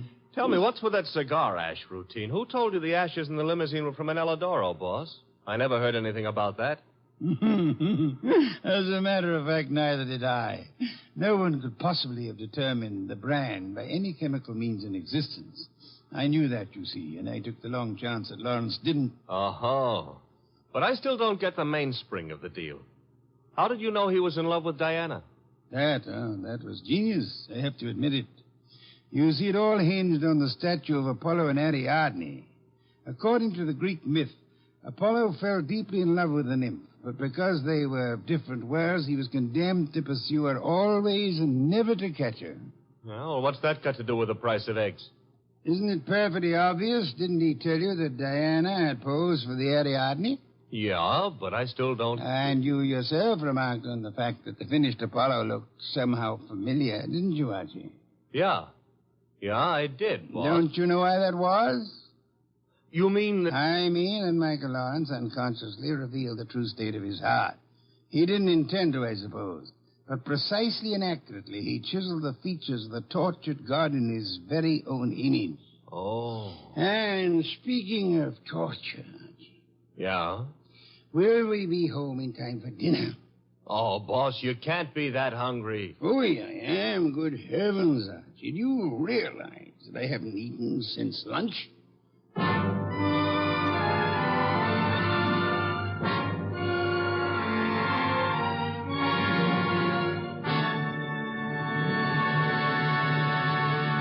You have been listening to The New Adventures of Nero Wolfe, starring Sidney Greenstreet.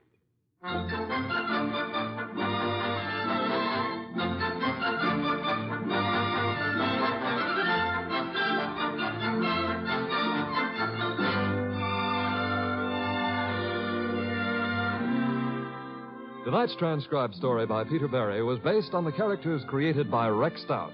This is an Edwin Fadiman program produced and directed by J. Donald Wilson. In the cast were Larry Dobkin as Archie Goodwin and Gigi Pearson, Ted Von Elst, Bill Johnstone, Peter Leeds, and Jay Novello.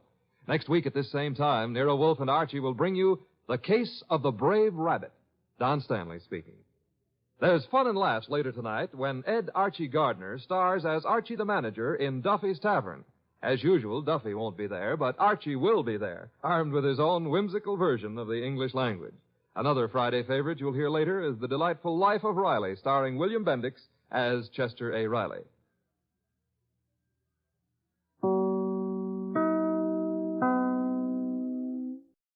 Buy wisely. Buy for flavor. Buy Del Monte. Del Monte, the brand you trust for flavor in so many good foods. Time now for Rocky Jordan, brought to you by Del Monte Foods, the brand preferred by more women than any other line of canned fruits and vegetables in the world.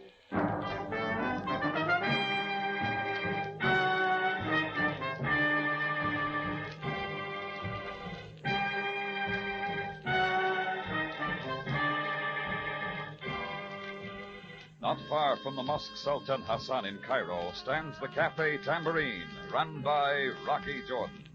The Cafe Tambourine, crowded with forgotten men, alive with the babble of many languages. For this is Cairo, where modern adventure and intrigue unfold against the backdrop of antiquity. Del Monte presents Rocky Jordan and this week's story, The DeMarco Affair.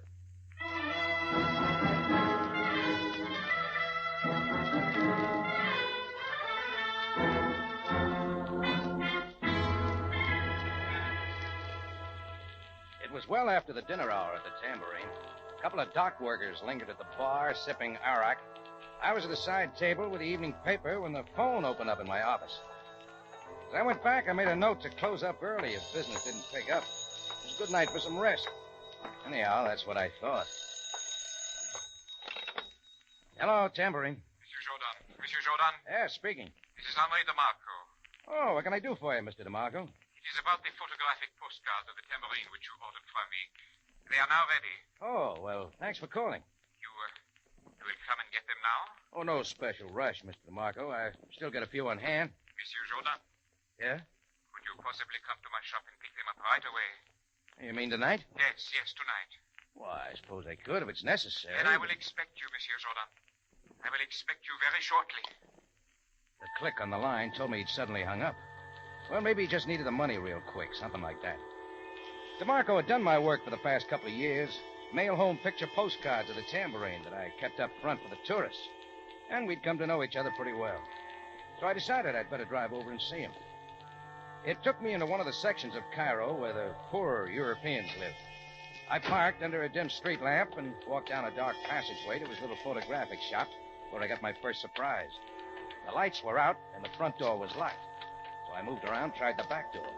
It was locked, too. And that's when I heard a sharp chopping sound from inside. Getting to a low window, I peered in and made out the shadow of a man swinging away with an axe, hacking DeMarco's shop to pieces. I gave the window a couple of shoves. It slid up, and I went in to see what I could do about it. He whirled as he saw me, lunged and swung down with a hatchet. I ducked and then piled in, grabbing for his arms. He twisted half around, and I hung on, staying in close. He tried again. I half blocked his swing, but it landed flat behind my left ear, and I went down. Through the haze that followed, I heard him scramble out the window, and by the time I could pull myself to my feet, he was gone.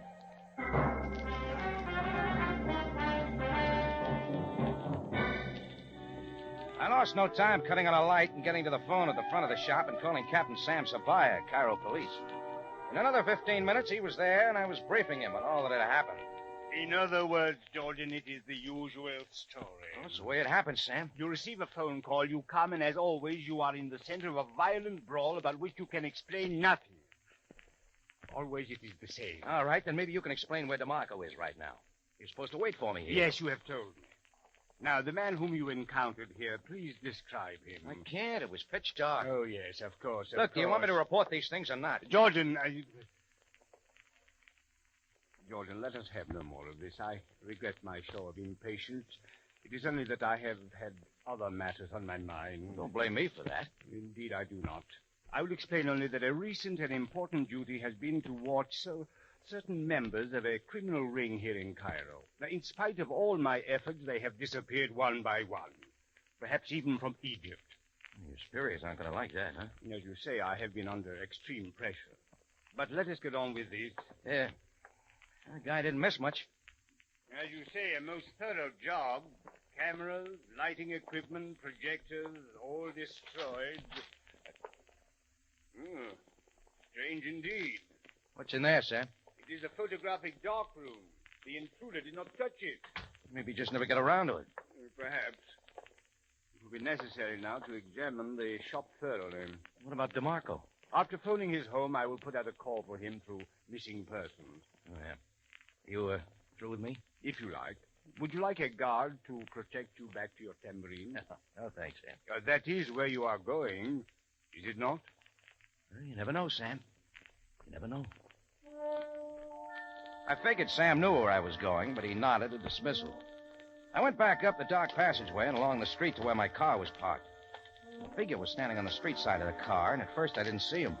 When I went around to get in, he shoved his heavy frame between me and the door. He had a full, crooked mustache, and he needed his shave. Ya salam alaikum, Jordan. Or is that not the way a greeting is given in Arabic? Yeah, between friends.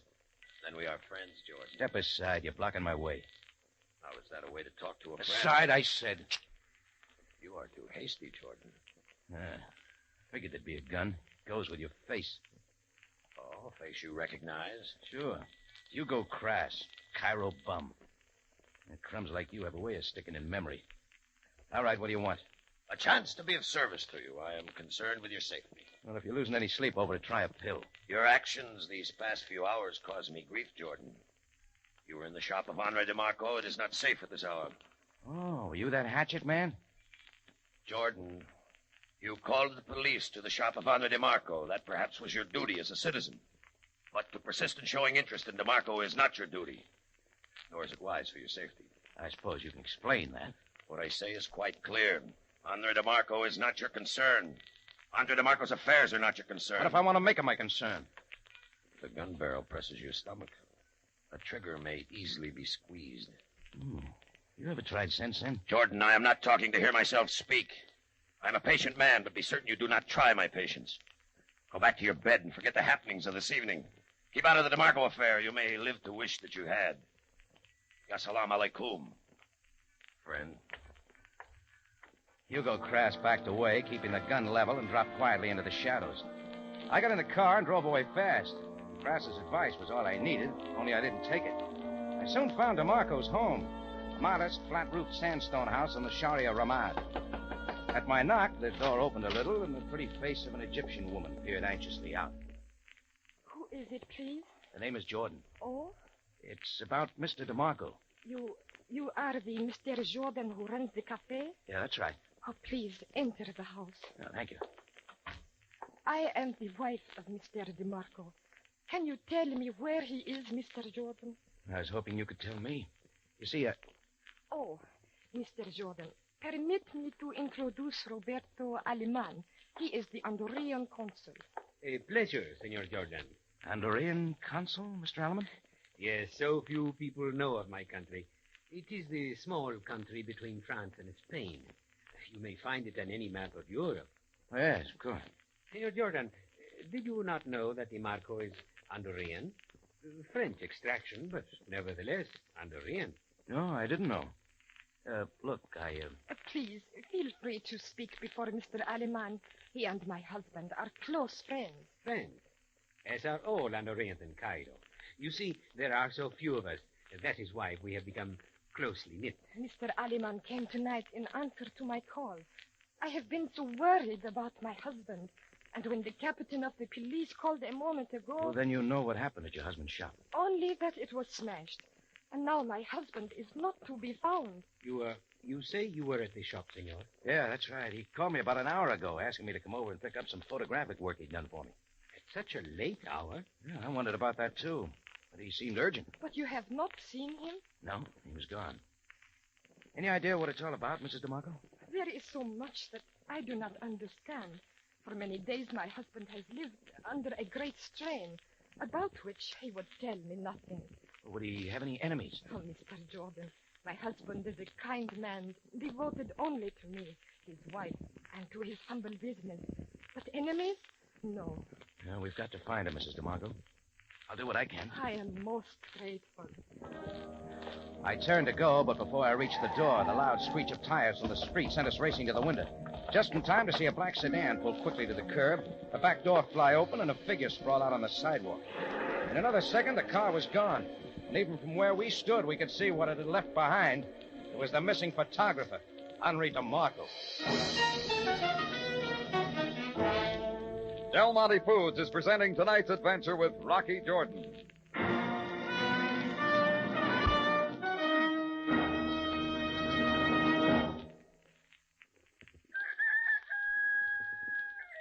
First thing in the morning, any time during the day. As a mealtime appetizer. It's Del Monte tomato juice for real satisfaction. Yes, first thing in the morning, any time during the day, or as a mealtime appetizer, a chilled glass of Del Monte tomato juice really hits the spot. It has just the right tang, all the freshness and sunny flavor you'd expect from Del Monte. Del Monte tomato juice is fresh tasting. Yes, indeed, all the rich flavor of fully ripened tomatoes. Del Monte tomato juice is natural tasting. Close quality control by Del Monte assures you of true, natural flavor. Del Monte tomato juice is refreshing. That's right, real tomato flavor that makes you ask for more. Fresh tasting. Natural tasting. And refreshing. That's Del Monte tomato juice. Look for the green can with the familiar Del Monte red shield. Keep several cans in the refrigerator. You'll find they come in mighty handy.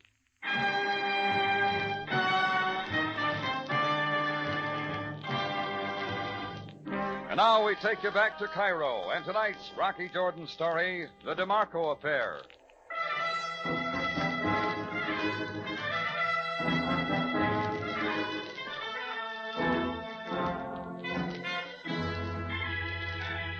Well, one look at Henri DeMarco told us he'd taken a beating he'd long remember. Between the three of us, we got him into the house. There, we found that, aside from plenty of bumps and bruises, he wasn't in too bad a shape. Some cold water and plenty of smelling salts finally brought him around. Then we waited for his story, but it never came. To every question, he only shook his head, telling us to forget it. Alaman and I finally gave it up and left. I was still trying to figure it out the next morning when Sam joined me for coffee. Jordan, I am convinced that what we learn of this affair will not come from DeMarco. Oh, you saw him already this morning, Sam? For quite some time. You get up early. There is a saying of my people, Jordan. It is dangerous to health for the sun to rise above a sleeping head. Who knows what's dangerous? Maybe DeMarco thinks it's dangerous to talk. But he says not even that. He refuses to press charges. He will not say who was involved. He says only that it is a closed affair. You find anything in his shop after I left last night? Nothing that leads us anywhere. The destruction of his photographic equipment is puzzling, but not so much as his silence. Yeah. Jordan, you still say that DeMarco told you nothing on the phone last night to indicate that he was in danger? Didn't have to, Sam. It was in his voice. Then obviously what transpired from that time until he was thrown from the car at his house was enough to seal his lips.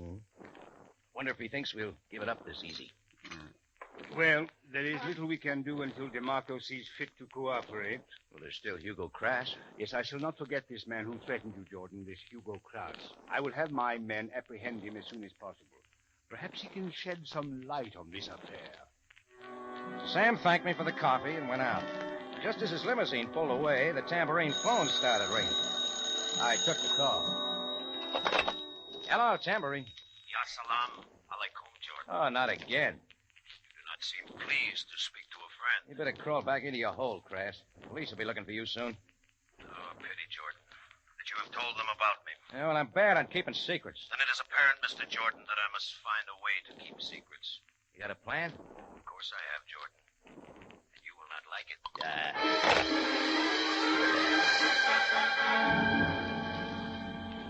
That was all it took to send me right across town to DeMarco's shop to start digging for answers.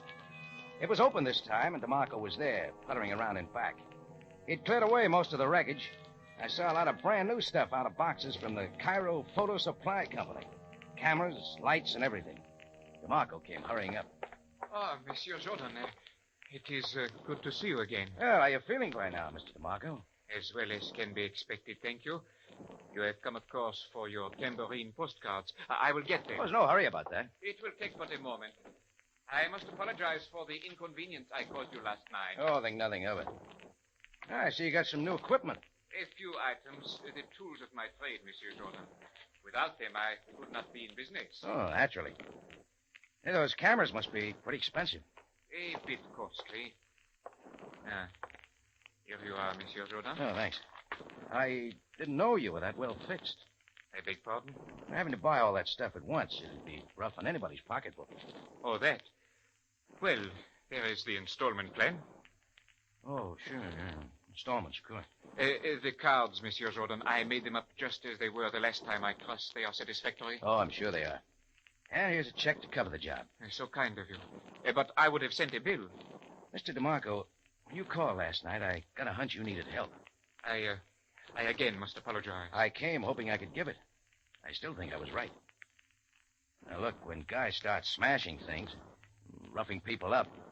Monsieur Jourdan? Yeah? Is there anything else I can get for you now? No, thanks. I'll be going.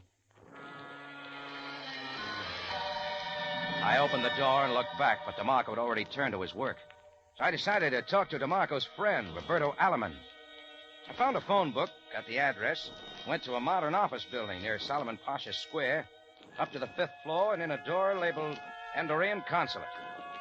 When Alaman saw who it was, he pushed aside some passports and a visa stamp, the usual stuff on a consul's desk, and stood up to greet me.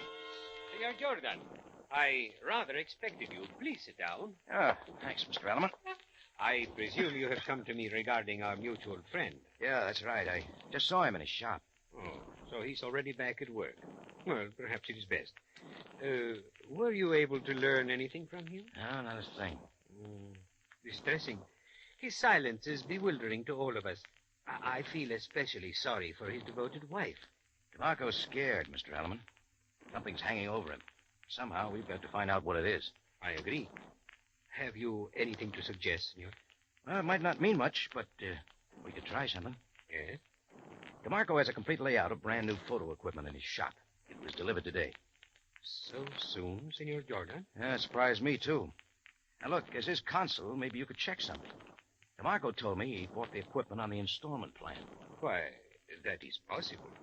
He's a man of small means. Well, supposing you call the place where he bought the equipment, just to make sure. A very wise move, senor. We must explore every possibility. Yeah, it's the Cairo Photo Supplies. I wrote the number down here. Good. One moment, please. Hello? Roberto Aleman of the Andorran Consulate speaking. I would like some information regarding a recent purchase by an Andorran national at your establishment. Confidential, please. His name is Henri DeMarco. Would you tell me on what terms? I see.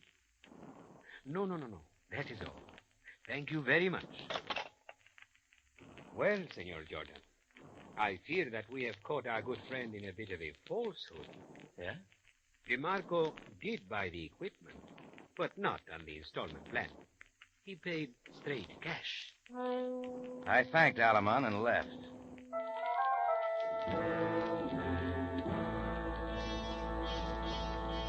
Well, I knew going to DeMarco again wouldn't help. Anyhow, the dinner hour was coming up, so I went back to the tambourine. I was still mulling it over that night after the help had knocked off, and I was alone. Before locking up, I was behind the bar cleaning out the cash register, facing the back mirror. That's when I saw the front door slowly open. In stepped a man with a crooked mustache. It was Hugo Crass, and he still held the gun. You are a poor one for taking advice, Jordan. You are a poor one for minding your own business. I had dived behind the counter, and the bullets plowed into some of my best whiskey and shattered my mirror. I had other things to think about. I grabbed my gun from under the counter and came up firing. My shots were wild, but they sent Crass scrambling to the door. I fired again. Crass half spun around, but kept moving. I got around from behind the bar, made it to the door, and out of the street, just in time to see a car race off and disappear into the night. Police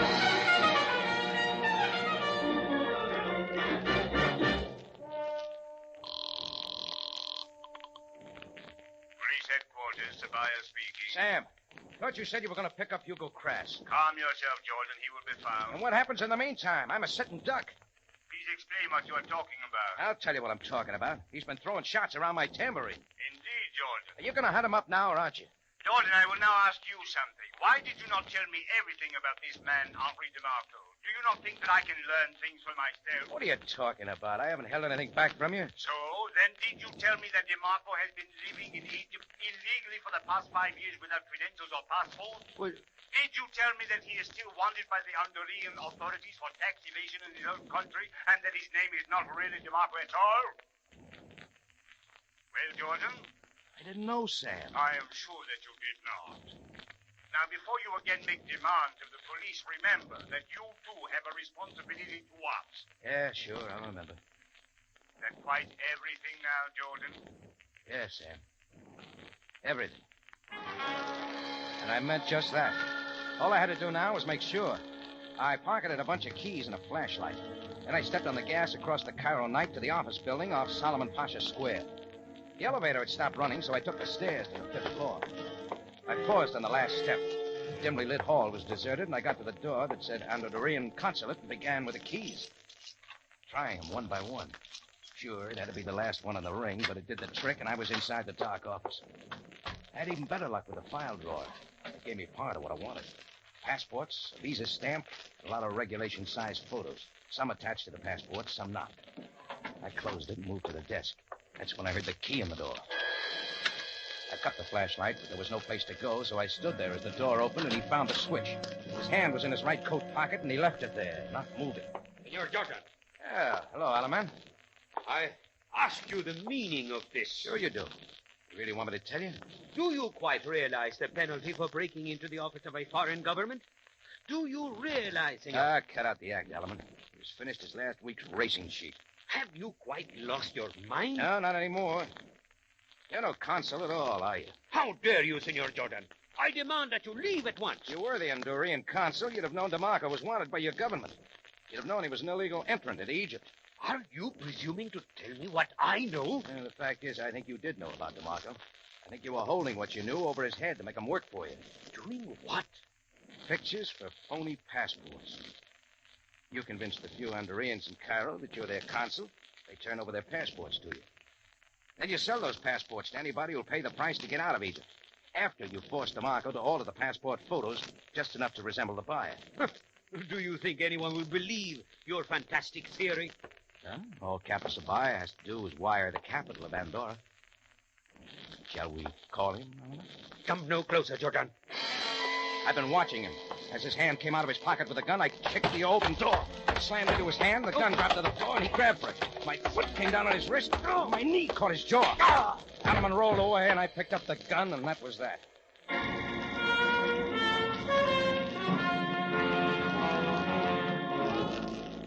In just a moment, Rocky Jordan returns to conclude tonight's story.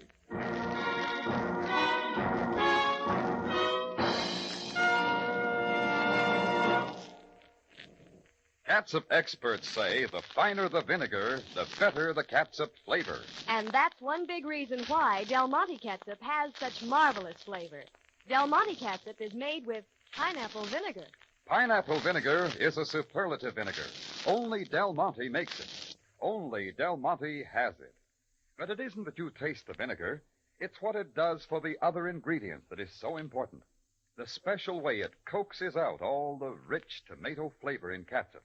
Yes, pineapple vinegar is one of the big reasons why Del Monte catsup is the liveliest, snappiest, best-tasting catsup you ever tried. I know. That rich tomato flavor really perks up everyday foods. You just can't beat Del Monte's rich tomato goodness on meatloaf. Or on hash or chops or hamburgers, on any food that calls for catsup. You'll find that appetizing Del Monte catsup flavor makes you want to come back for more. Try Del Monte catsup soon. For all its goodness, it costs less than many other quality brands. Back now to Rocky Jordan for the conclusion of tonight's story.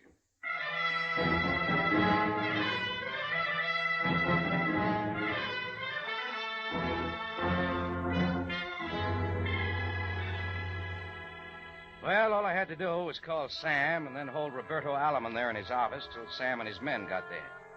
On the way down to headquarters, Sam told me that he'd picked up Hugo Crass less than an hour before, and he'd confessed to working for Alaman. After putting Alaman in a cell next to Crass, Sam sent for Henri DeMarco, and we waited in the office till a man brought him in. Mr. DeMarco, you have been told that Roberto Aleman is under arrest. I have, Captain Sabaya. And I am now willing to confess everything. You should have told us from the beginning, DeMarco. You are right, Monsieur Jordan. I know that your efforts were only in my behalf. Yes, yes. Now, your statement. You knew then that Aleman was not a consul at all. At first, I did not know. At first, we all believed him. Why should we not? Go on. I respected his station. So when he brought certain photographs to my shop with instructions as to what I should do with them, I did as he said. But when I began to realize what was happening, I went to him. And then came the threats. Yes. He said that he would expose me. Please, I have lived respectably in your city. I married a good woman of your people. For her sake... But you continue to do what he said. For a time. Finally, I would have no more of it. I am not a criminal, and I told Aleman that. Just before you called me last night? I knew what he would do to me, Monsieur Jordan. I was frantic for help. Sure. But before I got there, Aleman had his men pick you up and leave a guy to smash the place. After slapping you around, they planned to dump you back at your shop. Until they saw the police there. After they got my promise of silence, they gave me money to buy new cameras and equipment so that I might continue in business as before and do their bidding. Captain, had I known what I do now of Aleman... Many were fooled by him for a time. Were we not, Jordan? I figure Andorra doesn't even have a consulate in Cairo. Quite true. One can get away with many things in Cairo for a time. Sure had a slick racket. Mr. DeMarco, acting as you did under coercion, I feel sure that no charges will be preferred against you. However, regarding the charges of your own government... Captain Sabaya, I am willing and ready to return to Andorra and right my wrong as best I can. You will please step outside the office and wait there. As you wish. Thanks for going easy with him, Sam.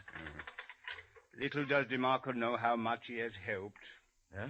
This problem of certain criminals who have been mysteriously escaping from Egypt, we know now how they did it, with fake passports issued by Roberto Aleman. Then the Egyptian government shouldn't be sore at DeMarco now that it's cleaned up. No, I should think not. After DeMarco has paid his debt in Andorra, my country should have no objection to his returning here and taking up his business once again. Can I count on that? I am counting on it. In fact, Henri DeMarco has promised on his return to take some family photographs of me and my wife and 4 children.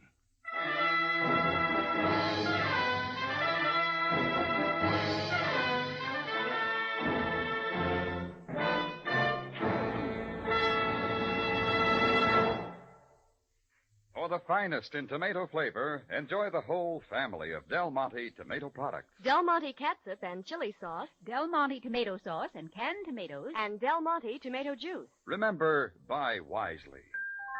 Buy for flavor. Buy Del Monte. Del Monte, the brand you trust for flavor in so many good foods.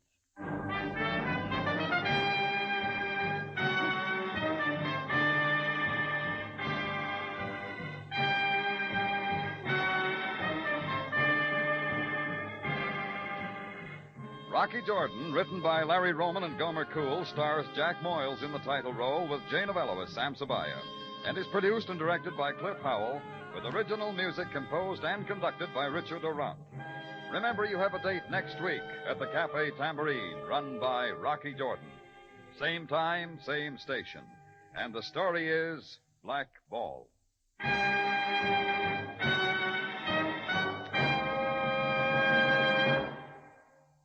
The best-liked brand of peaches in the whole wide world. That's Del Monte peaches, sliced or halved. They're truly delicious. Del Monte peaches.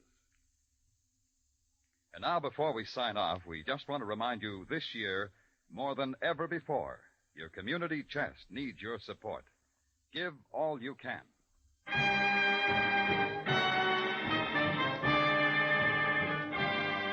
Larry Thor speaking. Rocky Jordan is presented over CBS, the Columbia Broadcasting System.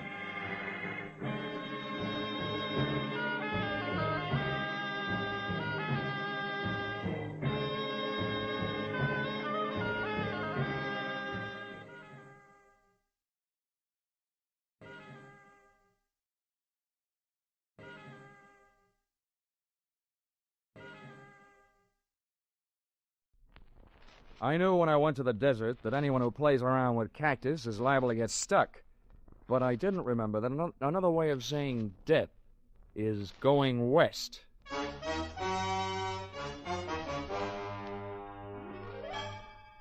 This is another in the adventures of America's fabulous freelance insurance investigator, Johnny Dollar.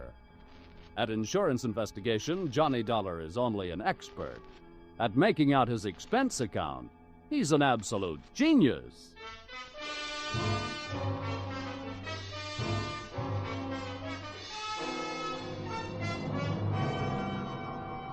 Expense account submitted by Special Investigator Johnny Dollar to Old Caledonia Insurance Company, Hartford, Connecticut. Attention, Oscar M. Wheaton, Chief Investment Counsel. The following is an accounting of my expenditures during my investigation of suspected skullduggery in the Skull Canyon mine. Or, Mr. Bones, who was that lady I seen you with last night? Or, messing with a mule train is one good way to kick off. Expense account, item 1, 25 cents. Tip to busboy who brought telephone to my table at the Blue Danube restaurant, Robertson Boulevard, Los Angeles, where I happened to be working on a case. Your call came right after the liver dumpling soup, taking me out of the soup plate and putting me in the soup. This is the story, Dollar. You make notes and don't interrupt. 2 years ago, this company made an investment in a bona fide working gold mine, the Skull Canyon Mine. That's just outside Twin Buttes, Arizona. I said don't interrupt. That's just over the border of Nogales, Mexico. Up until 3 months ago, everything was fine. The profits shown by the mine were good, and then suddenly, our returns dropped 50%. However, operating expenses, man-hours, and so on remain the same, indicating there's been no fall-off in the removal of high SAR. Now, there's something wrong. We want you to go down there and find out what it is. Expense account, item 2, $12.80. I decided that since you'd invited yourself to the table, dinner at the Blue Danube was on you. Oh, in case you're interested in what you didn't have, it was that liver dumpling soup, veal paprikash, curry strudel, and a small coffee.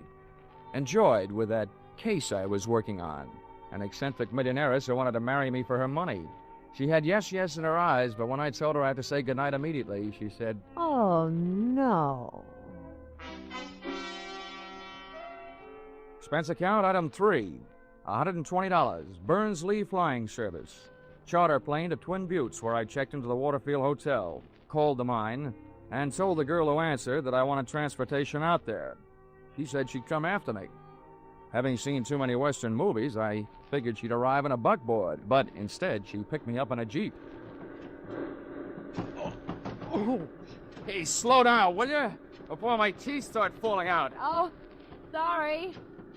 I forgot you were tenderfoot. That's not where I'm tender. By the way, Miss Moreland, how far is it out to the mine? 23 miles? Oh, no. Is the road like this all the way? Oh, no. About another half mile out of town, there isn't any road at all. Oh, if I ever live through this. From now on, I'm taking my bumps in a burlesque theater. Much better than walking, mister. Say, you said you're out here representing the owner. What's your job? Well, I'm an efficiency expert. Oh. Speaking of efficiency, what's your first name? Jackie? Oh, well, in that case, mine should be Gwendolyn. But it's not. It's Johnny. Well, let's not bother shaking hands on it, pal. Here comes the end of the road. Oh.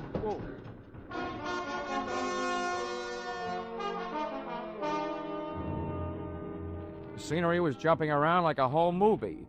My teeth were trying to find out how much abuse my uppers would take from my lowers. I felt like I was gradually being hammered down from a tall, thin man into a short, round one.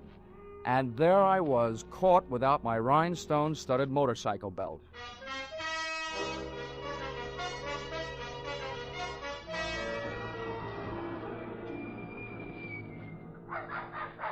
Well, here you are. Want me to help you out? Oh, very funny. Get lost, you little monster. I'll admit I look like a bag of bones, but I'm too young to die. Go on, I'll beat it. Oh, be a good dog now. Lie down, Nugget. Down. Yeah, Nugget, drop dead. This the mine office? This is it. Well, Dollar, welcome to Skull Canyon. I'm Doyle, the manager out here. I'd be happier to meet you if I met you in town. Mr. Dollar's in a foul mood, Jeff. That ride was a little too much for him. That ride would have been a little bit too much for Buffalo Bill. Well, that's how Jackie keeps that figure as trim as she does. Now, come on inside, Dollar. That's where the books are, and that's where the chairs are. With cushions, I hope. I'll see you guys. All right.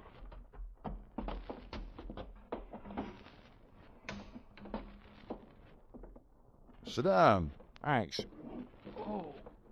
Oh.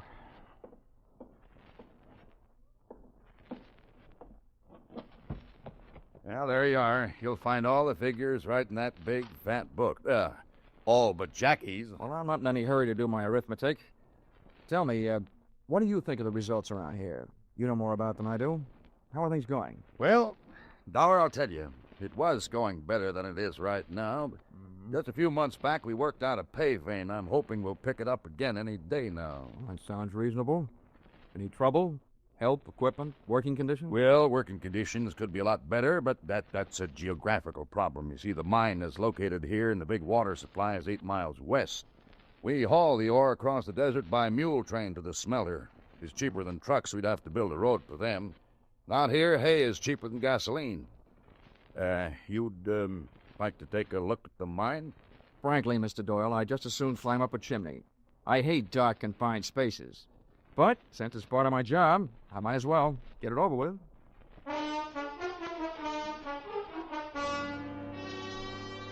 The entrance into the mine was through an adit, a horizontal shaft into the side of a hill. We rode in on the tail end of a small red dynamite car, drawn by a donkey, junior grade, a burro. It was cooler in there, but I started to sweat the minute we left sunlight and fresh air behind us. I could hear the jackhammers nibbling little gold earbobs out of the quartz rock for the Christmas tree. Then I heard them stop, and Doyle told me why. Sounds like they're about ready to blast. Oh, great. So open your mouth and cover your eyes.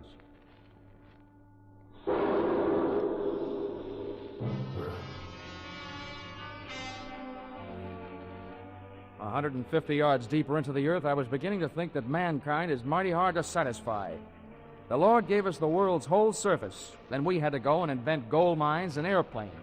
And right then, I'd have settled for an airplane.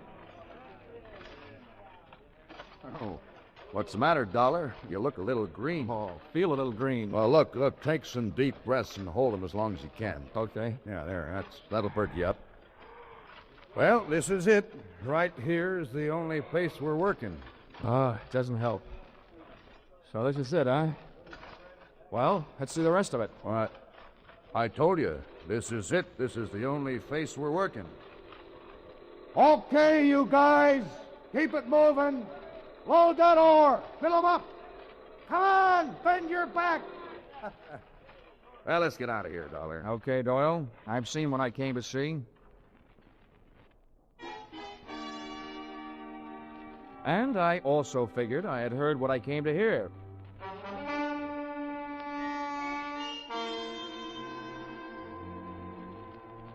Dinner that night I had with Doyle and Jackie, and the steak they served gave me a rough idea of what they did with their old burros. Doyle's attitude gave me a rough idea that maybe he'd seen my eyes light up when I heard those jackhammers snorting away in some other part of the mine, just after he had told me that where we were standing was the only place being worked. After dinner, Doyle went back to the mine, leaving me alone with Jackie, which was better than dessert. By the way, Jackie, just what's your job out here? Oh, I'm just sort of a secretary and bookkeeper and sheep driver. Uh-huh. How'd you happen to land here in Skull Canyon? Well, I took the job because I was going to marry the man who was the manager then, Doyle's old boss. I met him in college. He was a mining engineer. His name was Larry Hodges. Oh, what happened? I was left at the altar. When I got out here, he was gone. Guess he got stage fright and changed his mind. Anyway, nobody's heard from them since. Least of all me. Come on, I'll show you where you sleep.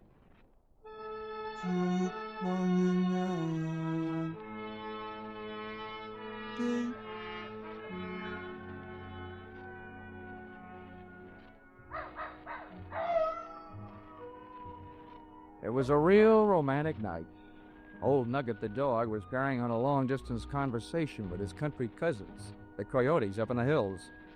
The air was soft and warm, and so was Jackie's arm. Stars hung low.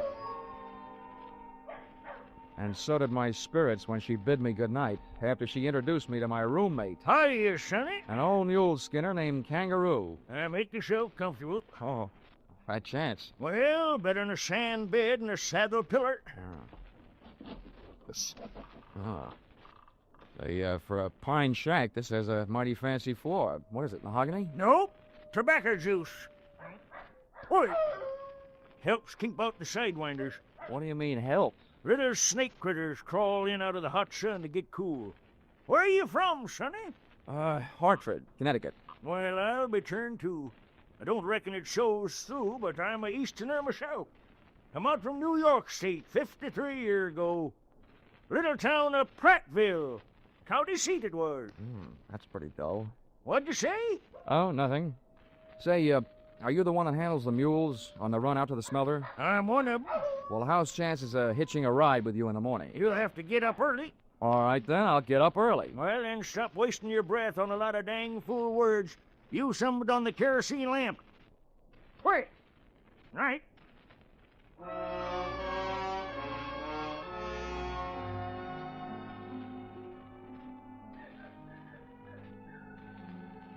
I lay awake, thinking about that jackhammer I'd heard working the supposedly inactive end of the Skull Canyon mine earlier that day.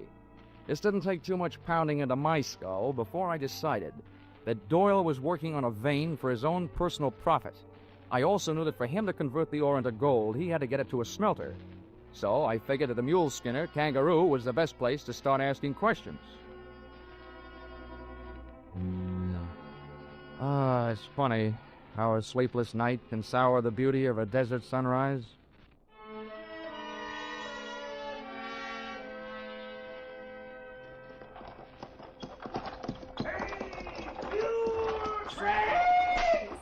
Come on, you be. Hey, Frankie. Move it, Monroe.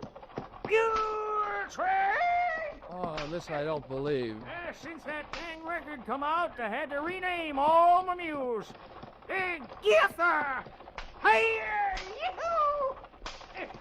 Dang the bull song anyway. I'll get to feeling self-conscious just doing the everyday job. Say, see that big rock up ahead? Near the mouth of that little itty-bitty side canyon? Yeah, I see it. That's Halfway Rock. Means we're halfway to where we're going. I'm sorry it isn't all the way, Rock. I wish we'd get there. Sun's getting awful hot. Why, it ain't nothing, Sonny. Some days that old sun's got your tongue hanging out your fur, gets a real nice tan. How you stand it? Hey, what's that stomach pump doing way out here? Stomach pump? What tarnation are you talking about? Oh, that's a clever name for a light airplane. Hey, looks like he's getting ready to give us a fuzz. Hey, Duels! Hey, you, Monroe! Steady, blasters! Monroe! Doggone it, he's the loudest mouth ding-ding old mule I ever did hear. Hey, here he comes. Ho there, ho!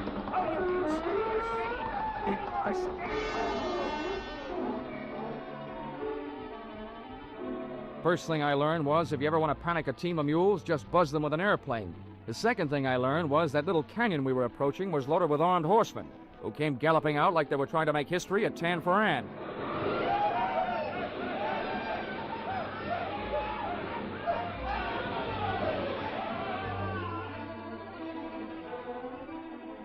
The gunman didn't do anything to me except hold me at bay, while the plane picked itself a landing and disgorged its one-man air force. Buenos dias, amigos. You don't look happy to see me. Maybe my friend scares you with their guns, eh? Hey, old man, who is this new boy who ride with you today? His name's Dollar. Right now, I wish it was Hopalong Cassidy. Well, let me introduce myself. They call me El Puerco. That's because I look like a pig. Or maybe it is because I'm so greedy, too. I want what you got with you. Why, Golden, your miserable sunbait's high. Now, take it easy, old-timer. It's okay. All I've got on me is a wristwatch and a few bucks. Let them have them. And besides, what's he going to do with a wagon load of unrefined gold ore? You talk like a little boy. I know what you have with you, and I know where it is. It's under the seat. The little white bags. $30,000 of pure gold.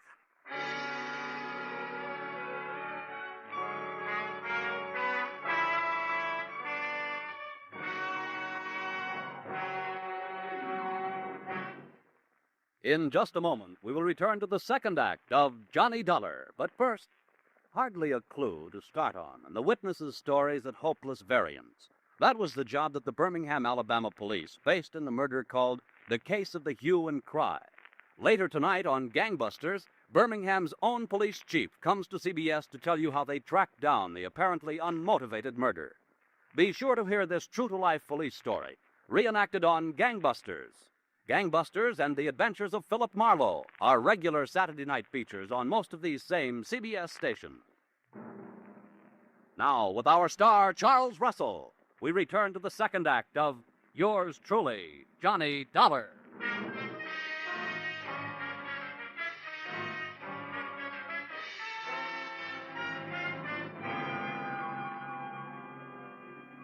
So there I was, Johnny Dollar, efficiency expert.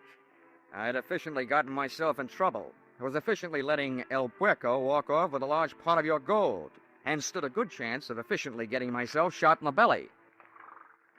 There we are, amigos. I feel better now the gold is in my little aeroplane.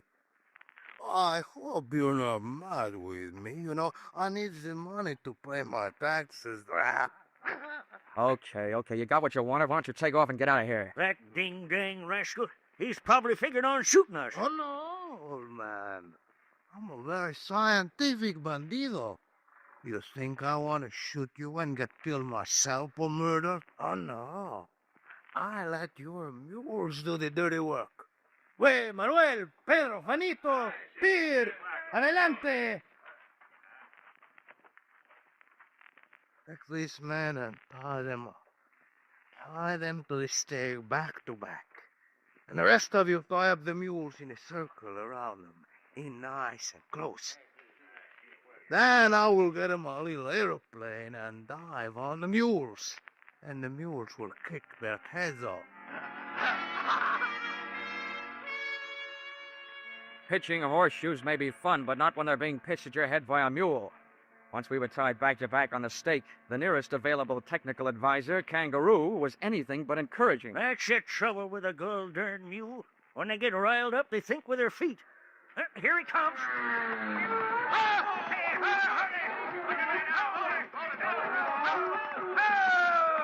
Oh, there. Oh, you mule, ho. Ah, there. I guess we showed him. Yeah. I ain't skunned mules 40 years for nothing.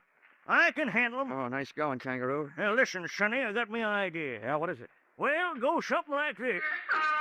Hey! Oh!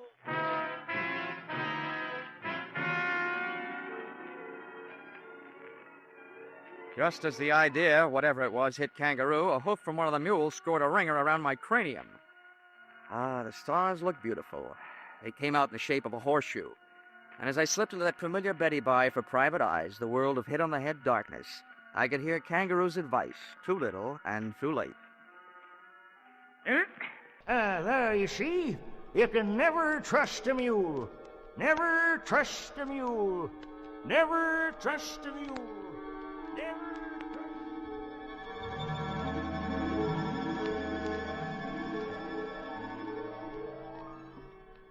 A long time later, the curtains of my eyelids went up on the next act. But something was wrong. The stage was still dark. The stars were still there, but not in a horseshoe pattern. I closed my eyes and dreamed some more. I was lying near an oasis in the Sahara Desert, and a beautiful maiden was bending over me, kissing me. She was breathing hard, but she could have used some sense then. Huh? What? Nugget, get away from me, you mangy cur. Nugget, get away from him. Oh, Johnny, you frightened me. Huh? What? Jackie. Oh, what are you doing out here? Well, take it easy, pal. It's a darn good thing I am out here. You getting yourself kicked in the head. Let's just say the wrong end of a horse got mixed up with the wrong end of a mule. Hey, where's Kangaroo? Where are the mules? What's going on? Johnny, relax. Kangaroo and the mules are on their way back to the mine. Oh, where's Pancho Tortilla? Who? There was a Mexican bandit out here, the greatest piece of typecasting since the Gutenberg Bible. Oh, El Puerco. Yeah. Yeah, Kangaroo told me about him. Come on now. Try to get up. Come on. Oh.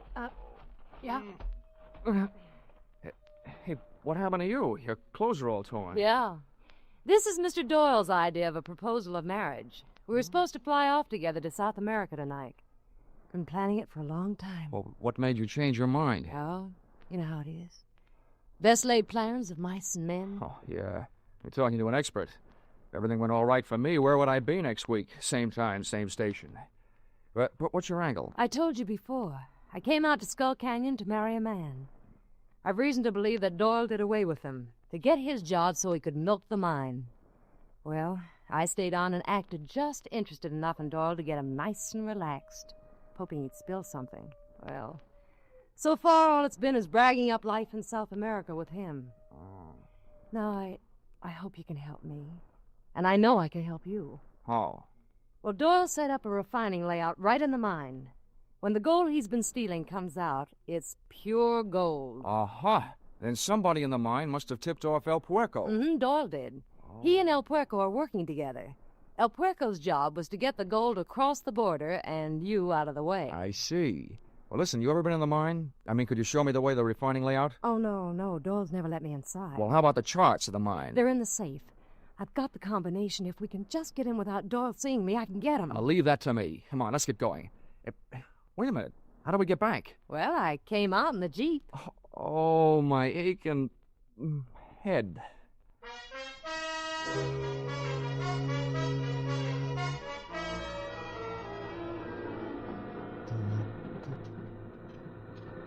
This is close enough, Star Eyes. We better pull up right here. All right. Nugget, quiet.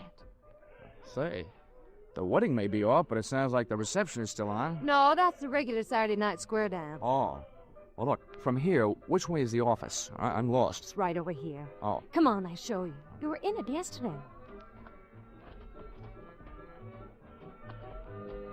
When we rounded the corner of the office building, my heart was doing a dozy-do.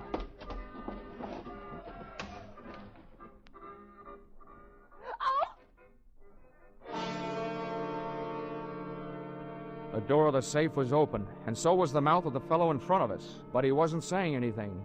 He was lying on the floor, dead. El Puerco, the pig. Oh, what a spot for a big red apple. Johnny, he's dead. He must have come back for something. Kangaroo must have caught up with him. Whoever caught up with him, but good. Come on, let's go take a look for Kangaroo.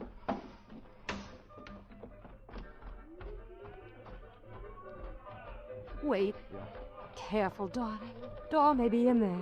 Boy, tight spots really give that word darling a good workout, don't they? Okay, darling. Wait out here. I'll be careful.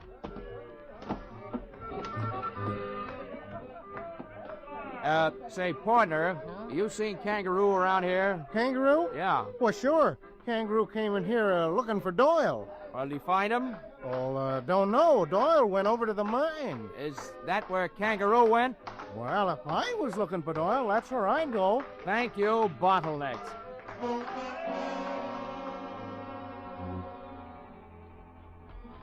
I don't know why I was in such a hurry heading straight into trouble. But the trouble started popping before we got to it.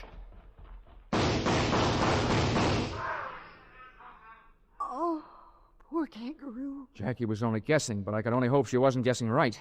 Johnny. Hmm? Johnny, I thought I saw something flashing just inside. Probably somebody's last spark of life. Now, take it easy. You stay right here. I'll move in from the side of the entrance. No, I don't... Oh. All right. Be careful.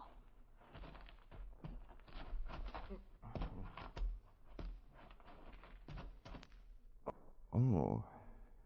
He sure got you good, partner. Okay, Jackie. You can relax. The right man got it. Your play man. Mr. Doyle. Oh, Johnny. Oh, Johnny and Alden. What a relief. Hey, Kangaroo, you can come out now. Everything's all right. It's us, Jackie and Dollar. Anyway, don't make a move, or I'll shoot you down. Hey, what? Harry. Stay right down. Larry, you mean the guy you caught was dead? The guy you were supposed to marry? Yes. Oh, Larry. Larry died. I'll kill you. No. Oh, Larry. Larry, what happened to you? I'll kill you. Huh?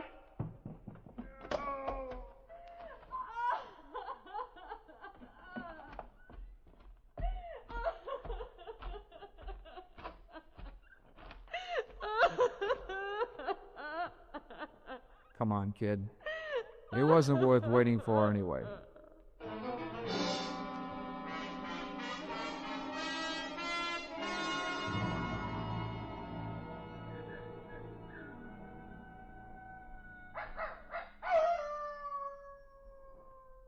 Oh, well, Kangaroo, I'm glad your first interest was feeding your mules so that you didn't get mixed up in all that shooting. Yep. Poor. Well, I'll tell you, when three bad eggs like Hodges and Doyle and El Puerco get together double-crossing each other, they all gotta wind up in the omelet. They're dead. Sure feels good to get your boots off. That Larry feller thought he was pretty smart, holding up in that mine with his own private smelter, using Doyle for a front. The only thing was, he didn't figure on Doyle falling in love with his woman. Yeah, who wouldn't? Hey, for a young fella, you sure talk a lot. How about using some of that breath you're wasting on that kerosene lamp, huh? Right.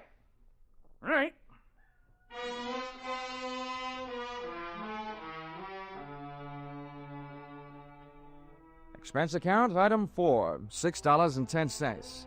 1 quart snake bite medicine, 32 ounces of prevention in case a snake should bite me.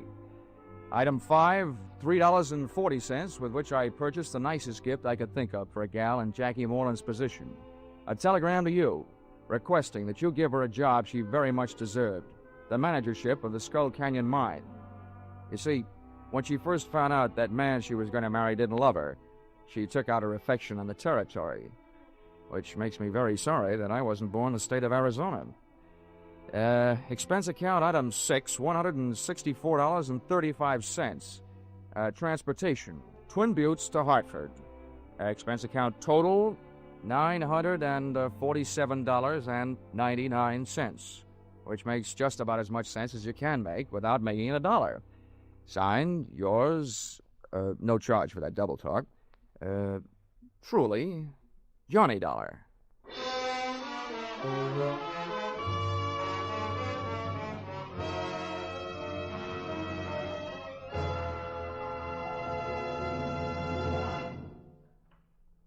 Yours truly, Johnny Dollar, is produced and directed by Gordon T. Hughes and stars Charles Russell. Script by Paul Dudley and Gil Dowd. Featured in the cast were Doris Singleton, John Daner, Willard Waterman, Fred Howard, and Don Diamond. The special music is written and conducted by Leith Stevens.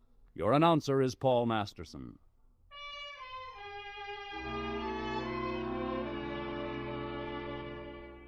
Be sure to be with us at the same time next week when another unusual expense account is handed in by yours truly, Johnny Dollar.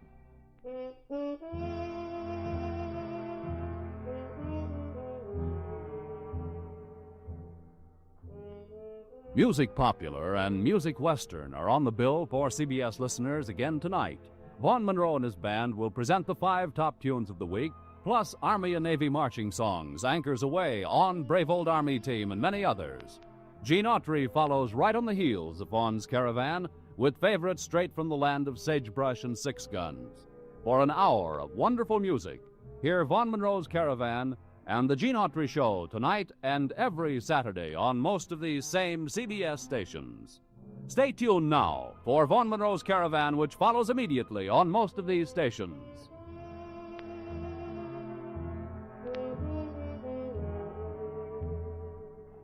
This is CBS, where yours truly, Johnny Dollar, meets adventure every Saturday night. The Columbia Broadcasting System.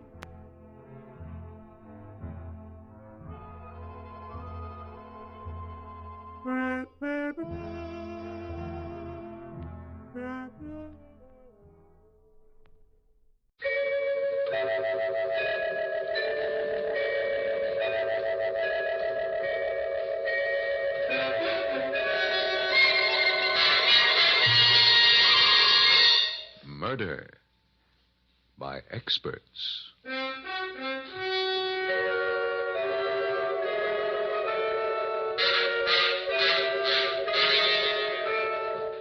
The Mutual Broadcasting System presents Murder by Experts, with your host and narrator, the noted mystery writer, Bret Halliday. Mr. Halliday is creator of the world-famous detective character Michael Shayne, author of 25 mystery novels, and whose latest work, This Is It, Michael Shayne, has just been published.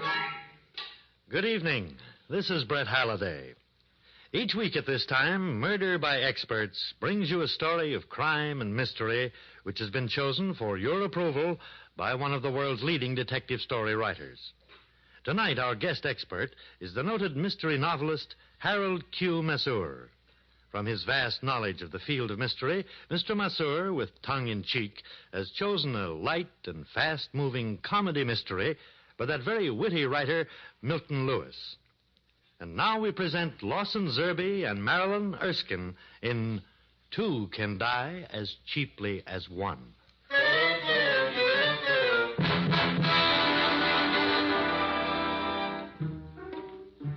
The name's Duke, Johnny Duke.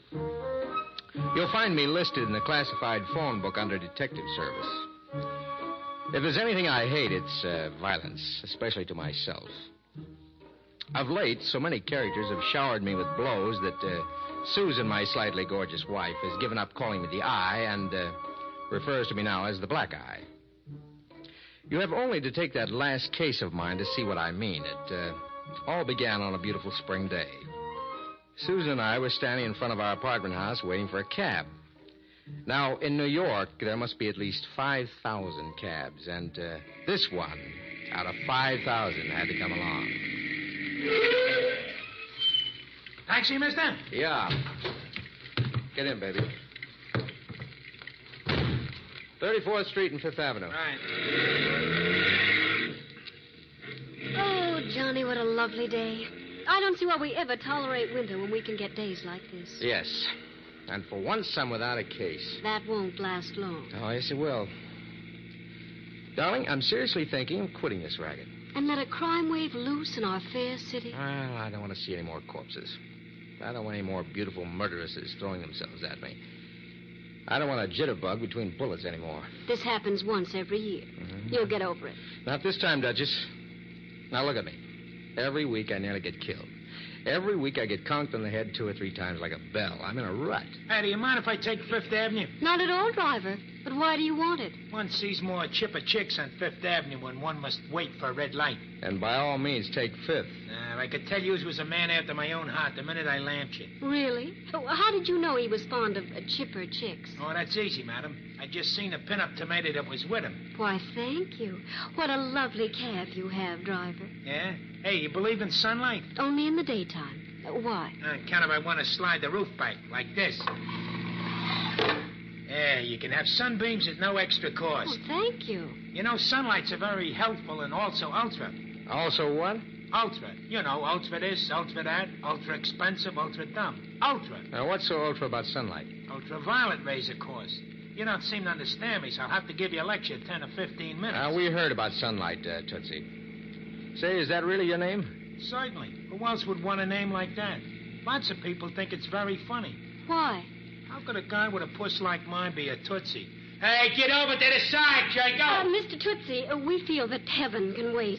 Won't you please take it easy? I am. It's them other guys who are always getting in one's way. But don't worry. This cab's falling apart anyway. And if we crash, we'll be killed instantly with no suffering. So sit back and relax. Johnny, what's the matter? Hey, what's he yelling for? I didn't hit no trucks yet. Something socked me on the head. Oh, you got that kind of a wife, too, huh? Oh, it's something that came through the open roof of the cab. Even when I'm not on a case, I'm not safe. Was this it, dear? That must be. It's an envelope. Johnny, darling, look what's inside. Oh, what is it? It's an antique bracelet. Look at those stones. It must be worth scads and scads of money. Why don't things like that ever fall on my head? Hey, I'll let you split it with me happy. You can give me my half in cash. Oh, can I? Certainly. What can I do with half a bracelet? Give him a check, Johnny. Oh, nuts. You both know this bracelet must be returned. Don't be silly, dear. It'll go perfectly with my new dress. Besides, how will you ever find the owner? There's a name on this envelope. James Maxwell, importer. Oh, the address is one of the office buildings we just passed. Well, all I can say is that anyone who throws a bracelet like this at a perfectly innocent head doesn't deserve to get it back. And besides, I want it. Sure, finders keepers, losers weepers. That's right, Johnny. And didn't you just say you were in a rut? Well, what's that got to do with it? If you return it, you'll probably find out it was stolen by some beautiful siren who murdered a half-dozen people to get it. Yeah, and she'll probably try to murder me to get it back. I'll bet she worked with a cutthroat accomplice I'll have to arrest before I'm killed. See why you shouldn't give it back? Why, you're dead already. And they'll probably murder me just because I'm your wife and I know who the killers are. See, you're both dead already. And if I return it, I'll spend this beautiful day bleeding in strange apartments, being mauled around, getting kicked in the head, having my teeth knocked out, getting back into the same monotonous routine of mayhem and murder. That's right, dear. Don't you see why we should keep it? Yes. Darling, I've made up my mind. Tootsie, turn around. What are we going to do? Why, return it, of course.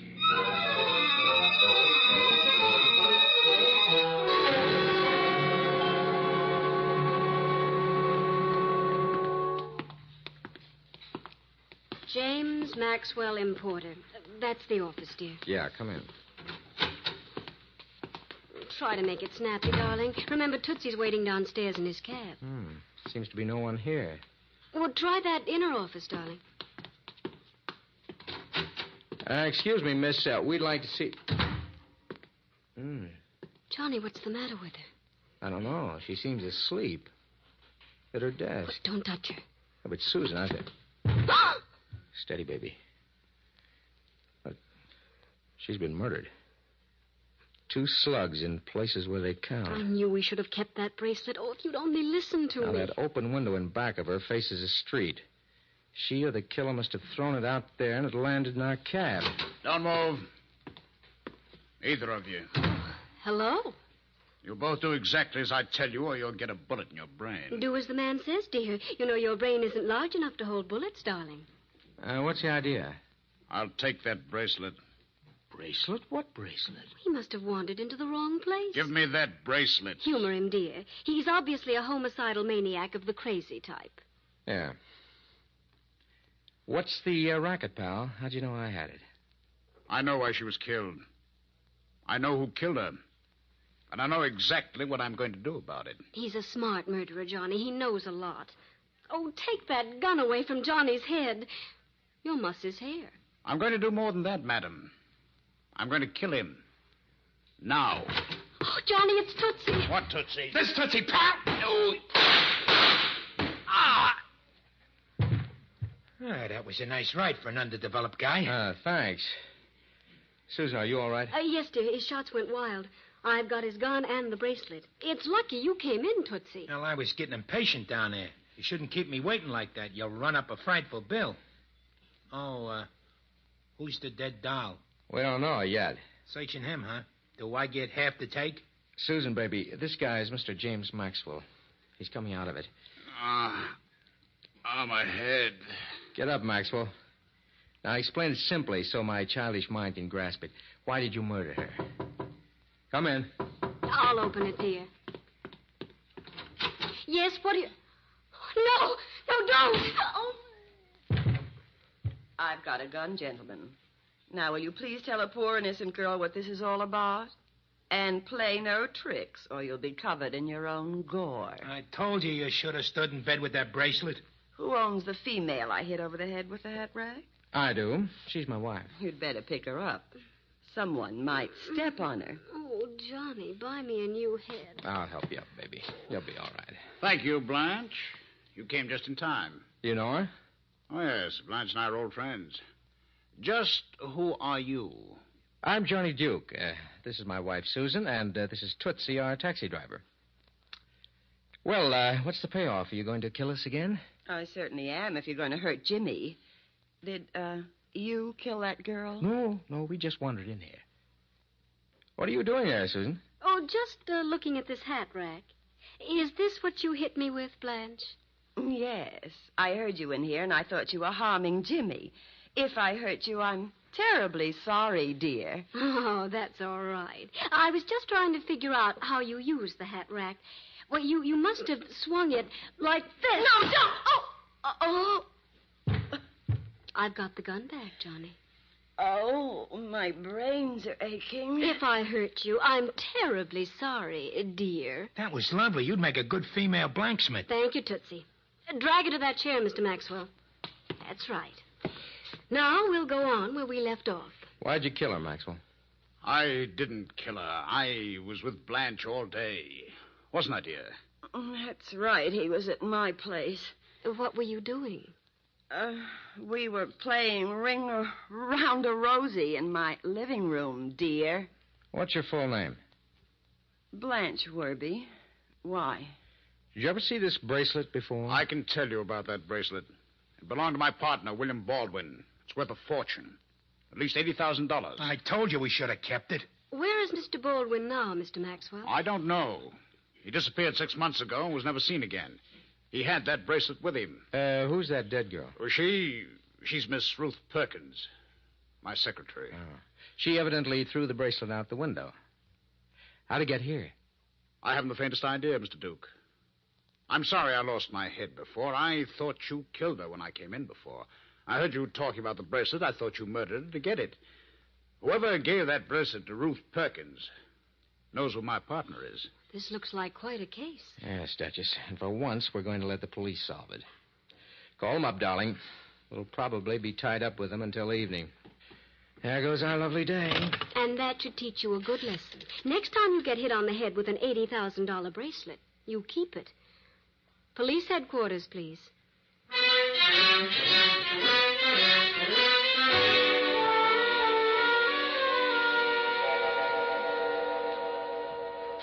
Come in, Tootsie. Make yourself at home. Oh, thanks. Sure nice of you to invite me in for cocktails. Well, that's the least we can do after taking up your time all day. You sit there with Johnny. I'll go in and mix them. Now, about the murder of that Perkins dame, I got a theory.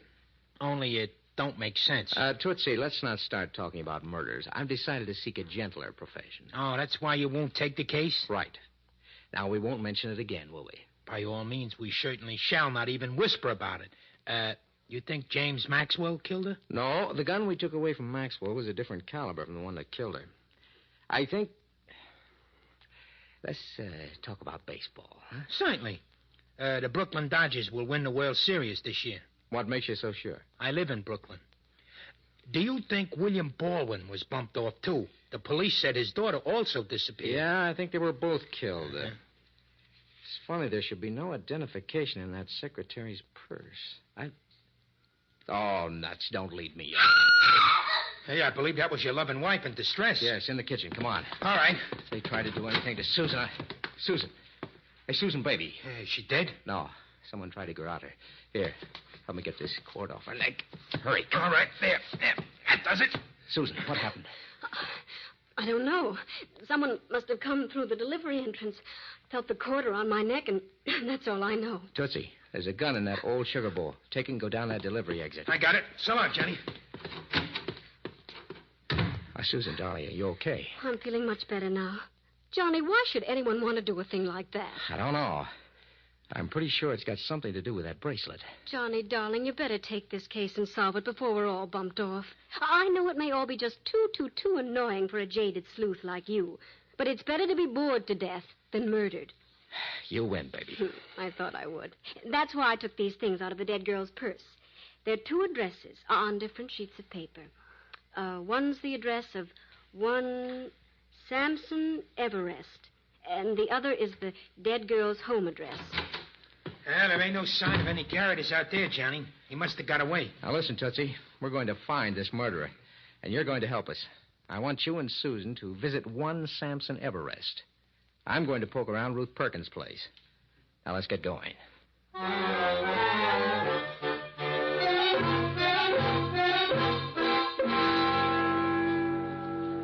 Welcome to the Solid Comfort Funeral Parlors, madam. Sampson Everest at your service. How do you do, Mr. Everest? I'm Mrs. Johnny Duke. How do you do? You've seen our advertisement for a bargain in funerals, no doubt. We're running a sale, you know. Is it for someone close to you? Your husband, perhaps? No. In fact, we didn't know you were an undertaker at all. Oh, by the way, this is Tootsie. Hiya, Sampson. How do you do, sir?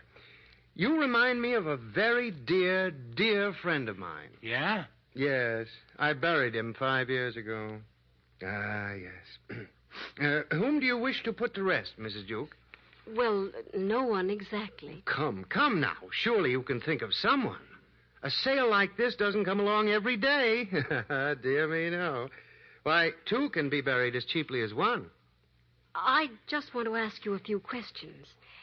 Do you know someone named Ruth Perkins? Is she among the living or dead? The dead. I've never buried anyone by that name. She was murdered today. Why would your name and address be in her purse? Perhaps she knew she was going to be killed and wanted to get in on our bargain. Really, Mrs. Duke, you should take advantage of this. It's truly a cutthroat sale. Just what do you get for your money? For only $75, you get a hearse, fresh lilies, 2 limousines, and a plot in an exclusive cemetery. Yeah? What kind of coffin? Oh, a beauty. So comfortable to lie upon, you'll never want to wake up. Excuse me, Tootsie. Mr. Everest, do you know anyone named William Baldwin? But of course. Dear Mr. Baldwin, one of my best customers. Did you bury him? No, but he ordered a tomb from me. I had it built in the Gay Departure Cemetery overlooking the loveliest little pond. It's really a gorgeous place to go when you're dead. I'm sure it is. But why did Mr. Baldwin have it built? To rest in when he passed on. Mr. Baldwin was a man of great foresight. In fact, his daughter was here only yesterday. His daughter? As a customer or a victim? Oh, she was quite alive, I think. Of course she was. She talked to me. She wanted to know where her father's tomb was. Why? She was going out there to inspect it. A very devoted child, I must say. She wanted everything to be just right for the day when her father would move in. Really? Where is Gay Departure Cemetery? Just out of town in Westchester. Come on, Tootsie. That's where we're going. Just a minute. Mr. Everest, just what else do you get for your $75? 2 pallbearers, an organ music, a granite tombstone, a smooth ride with professional chauffeurs. Is the hearse got white tires? My dear man, all our hearses have white tires. That goes without saying. Are you interested? Yeah, I sure would like one of them. And at that price, too. The only trouble is, I ain't dead. Well, we all live in hope, my friend. The sale lasts another week. Maybe you'll be able to take advantage of it. Yeah, but I doubt it. I never have any luck. Shall we vamoose, Susan? That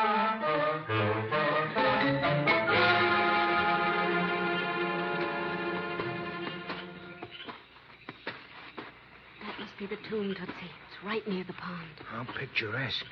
Susan, don't you think we should have told the caretaker to let us in? I didn't want to wake him up. Besides, I don't think he'd permit us to come here at this hour. Get out your flashlight. There. Yep, this is the tomb. Here rests William Baldwin. Shall I ring the bell? You don't have to. Someone forced open the door. Huh? You think some of these ghosts is burglars? If they are, they'll be arrested. Come in.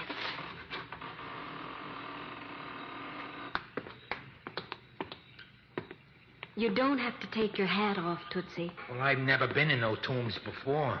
Hey, it's very cozy. Turn your flashlight on that coffin. Okay. Oh, the coffin's open and it's being slept in. Yes.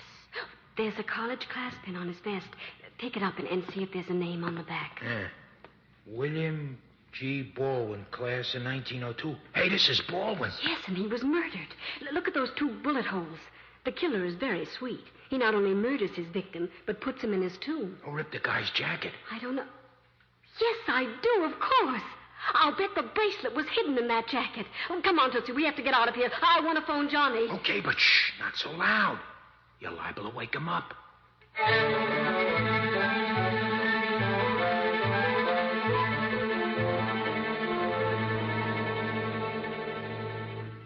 Yes, Inspector Farrell.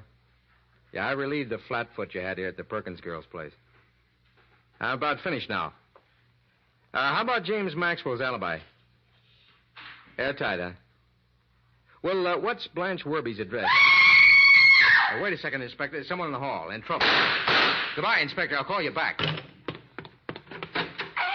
Help me! Who shot you?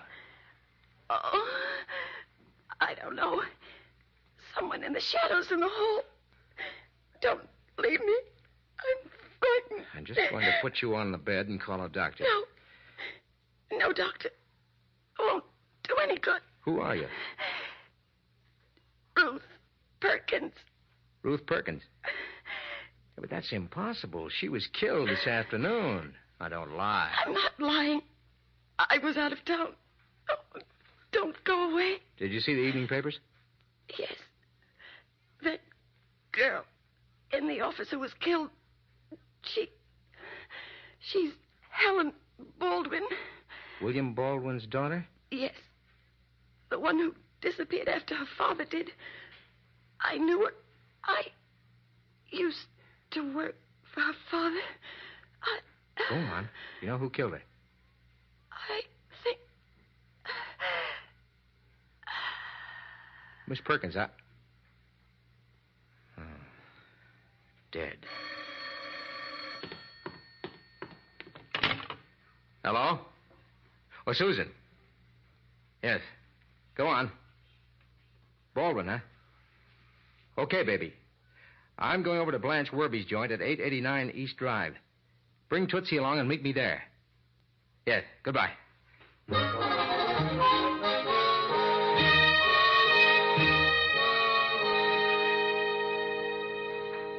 Won't you have a drink, Steve? All right, thank you, Blanche. Think I can use one. Here you are. What makes you think Jimmy and I were lying about being in this apartment when that girl was killed? I think Jimmy killed her. But I told you. I know. You were playing Ring Around a Rosie. Right here in my living room. Shall I show you how it's done? Oh, I've played it in my time. Not the way I play it. You be the Rosie. I'll make the ring around you with my arms. Like this. This is a new way of playing it. Uh-huh. And it's some fun. You look startled. Naturally. I've never been a Rosie before. You didn't touch your drink, Steve. Blanche, would you like a new and thrilling experience? Uh-huh. That's my hobby. What is it? Being murdered. Oh? By you? By James Maxwell. You're next on his list. He's trying to kill everyone who can prove him guilty. My wife, the Perkins girl, Helen Baldwin. Next, you. Oh, you've got a morbid imagination. What you need is more ring around a Rosie. Oh, dear. Have your drink while I answer it. Hello, Blanche. Oh, Jimmy. Come in. Look who's here. Johnny Duke. Well, I'm glad to see you. Hello, Maxwell. You're lucky Inspector Farrell let you go free. Well, he knew he couldn't keep me. No evidence, you know. Yes, that drink was plenty strong. I feel awfully funny. What's the matter with him? Gave him a knockout drop. He's getting very wise, Jimmy. You know what he told me? He said you tried to kill me. The little fool.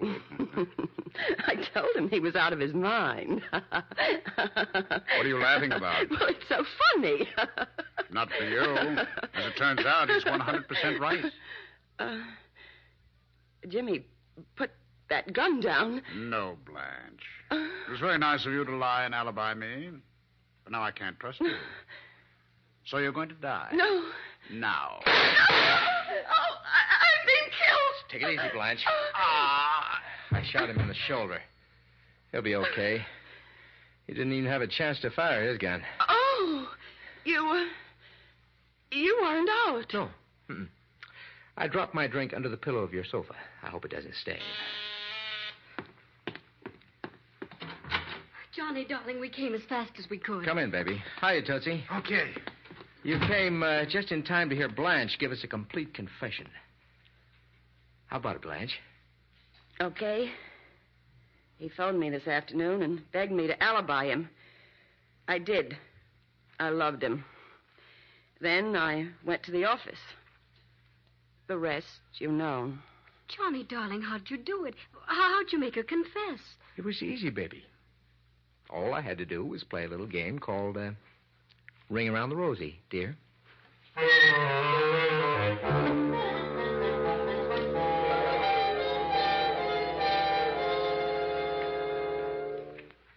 Ah, there's no place like home. And so peaceful. Johnny, you still haven't explained. Well, it adds up to this, baby. Maxwell killed Baldwin to get that bracelet. Mm-hmm. He didn't know that Baldwin had it sewed into his suit.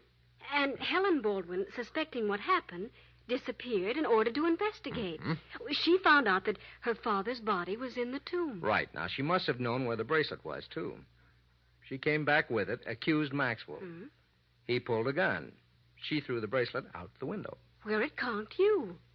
But why did Maxwell lie and tell us that the dead girl in his office was his secretary, Ruth Perkins? To protect himself and stall for time. If we knew who she was, our suspicion of Maxwell would be strengthened. He wanted to carry out the bluff by killing Ruth Perkins.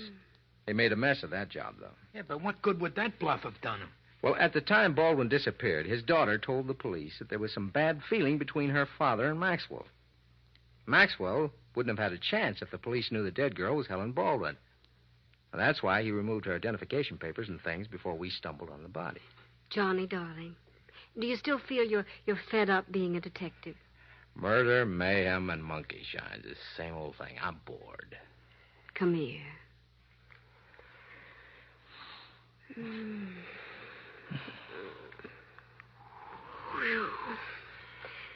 Still bored? Still feel you're in a rut? Mm-hmm. But, who says I want to get out of it? Come here, baby.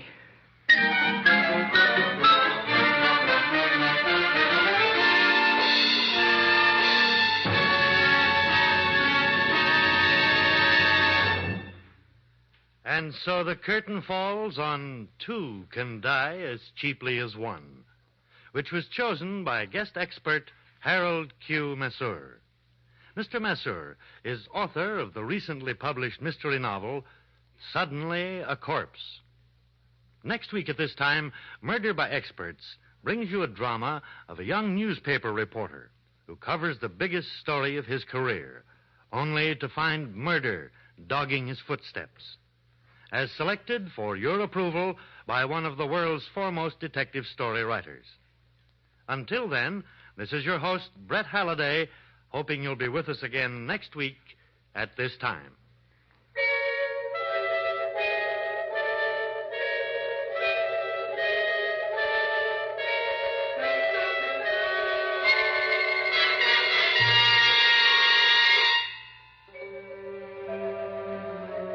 Two Can Die as Cheaply as One was written by Milton Lewis. In our cast were Lawson Zerbe, Marilyn Erskine, George Matthews, Gene Ellen, Ralph Bell, John Gibson, and Bob Donnelly.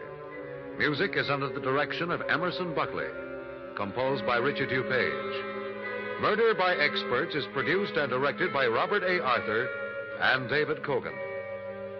All characters in our story were fictitious, and any resemblance to the names of actual persons was purely coincidental. We welcome all comments on this program, Murder by Experts. All letters should be addressed to Murder by Experts, care of the Mutual Broadcasting System, New York 18, New York.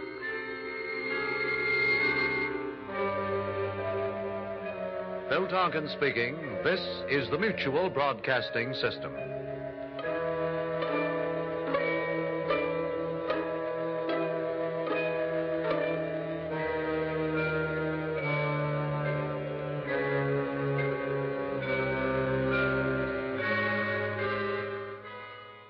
Stay tuned for Nero Wolfe, transcribed. Later this evening, the unique Mr. Monty Woolley stars once again in the new comedy series, The Magnificent Montague, the delightful saga of an embittered Shakespearean ham. After many triumphant years on the stage, the Magnificent Montague now portrays Uncle Goodhart, the hero of a radio serial. And his trials and tribulations are 30 minutes of delightful listening over most of these NBC stations. And today being Friday means another visit to Duffy's Tavern, where Archie the manager presides over another sparkling session of mischief and madness. Ladies and gentlemen, the ringing of that phone bell means adventure. Hello? Hello? The young man answering the phone is Archie Goodwin. Yes, this is Nero Wolfe's office. The mountain of a man in the oversized armchair, staring at Archie with a beady eye, is Nero Wolfe. Mr. Wolfe is in. Mr. Wolfe is always in. Would he stay in until... He would. Archie, what on earth? Boss, she sounds blonde. Phooey. Don't believe I can tell over the phone? Okay. Excuse me, miss, but are you blonde? Oh. Go ahead and laugh. Thank you. Mr. Wolfe, we'll see you. Goodbye. I did not say. No, but you will. Besides, she wasn't blonde. And I want you to see red. Oh, Archie, better think of some new ones.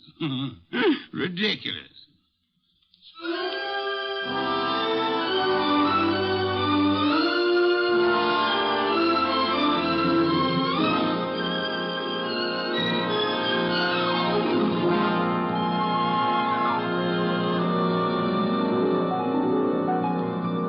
Ladies and gentlemen, it's the bulkiest, balkiest, smartest, and most unpredictable detective in the world. That chair-borne genius, Nero Wolfe, created by Rex Stout and brought to you in a new series of adventures over this NBC network in the person of Mr. Sidney Greenstreet.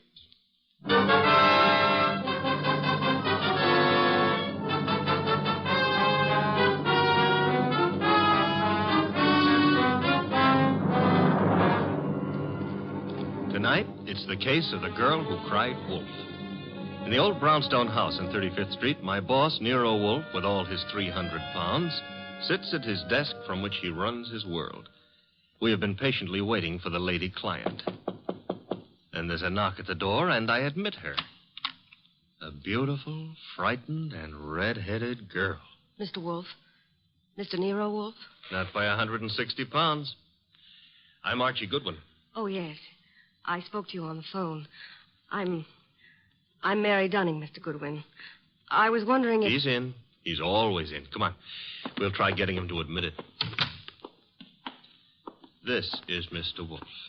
Miss Mary Dunning. How do you do, Miss Dunning? Here, take this red leather chair. It's a nice match for your hair. You know, as old Dr. Titmouse has said to me, beware of a red-headed woman. But I never could believe Thank you, them. Mr. Goodwin. Your business, Miss Dunning? Do you mean what I do or why I've come to you? Both, if you please.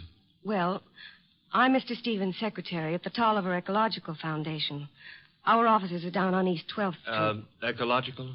Field research as to factors operating on plant and animal development and survival, Archie. Animal development, huh? Miss Dunning, the foundation has several agricultural research projects throughout the country, hasn't it? That's right, Mr. Wolfe. And Donald Stevens is executive director. Or was until... Was? He's disappeared. It's been 3 days now. He's not been near the office nor his apartment. No message or... Apartment? Stevens been living alone? He's a bachelor. He's engaged to Laura Tolliver. She's a cousin of the original Tollivers. But she doesn't know where he is either. Have you come to me on Laura Tolliver's account or on behalf of the foundation? Well, neither, Mr. Wolfe. I'm just worried, and I'd heard of you as one of the finest private detectives in New York. You've heard of me, Miss Dunning. We see that you're here. I still fail to understand why. But I've told you. Mr. Stevens has dropped out of sight. And there's another thing. The last time I saw him, he had a caller with him in his office. Caller? Male? Female? I don't know. We're in a converted old brownstone house, and, well, the way the offices are laid out, I don't see all the people who come in unless they make a point of coming to my desk. Mm-hmm. I see. All I know is that Mr. Stevens stepped out for a moment, looking either scared or angry, I couldn't be sure which, and asked me to see if there was a policeman at the corner. Which corner? Archie, Continue, Miss Dunning. Well, I started to go, and there were low voices arguing from the inner office. And then Mr. Stevens called me not to bother. Then what? He said I could go ahead and take my lunch hour then. So I did. And when I came back, he was gone. Leaving no message? Leaving no message. And you've neither seen or heard of him since? I've tried all over. By phone, going out myself. Miss Dunning, has Mr. Stevens been in the habit of making extended business trips? Well, once in a while to our research stations in Pennsylvania, or New Jersey, or up in Vermont, but not without letting me know. I have to make out his travel vouchers. Has there been any recent trouble at the foundation? Trouble? Financial trouble? Personal trouble? No, there's been no trouble. Miss Dunning, you're wasting my time and yours. This is a problem for the police, if there is a problem. Oh no, Mr. Wolfe. I'd have gone to the police, except, well, if there should be an innocent explanation, it didn't seem fair to the foundation to risk the unpleasant publicity of... I said for the police. Wait a minute, Mr. Wolfe. It's your say-so, but when a girl walks in here and asks... The young lady can depart by the use of the same rather trim legs that carried her here, Archie. Oh, now, look, boss, just because I Miss look at... Dunning, I can think of a dozen reasons that might take your bachelor director out of town for a few days without the formality of explaining his actions.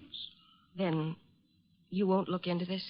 Despite Mr. Goodwin's frowns, no. Should Mr. Stevens not turn up tomorrow or so, I suggest you advise the police or whatever attorney acts for the foundation. There is such a person, of course. Yes.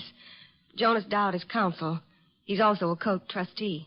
Consult him, then, by all means. But you don't seem to understand. If you'll excuse me, I'm overdue for an important conference with my cook. We have just received a shipment of truffles from France. Well, of course, if Mr. Wolfe, if you ask me... Precisely what I've refrained from doing, Archie. Would you be good enough to escort Miss Dunning to the door? To the door, Archie. Good night, Miss Dunning. Good night.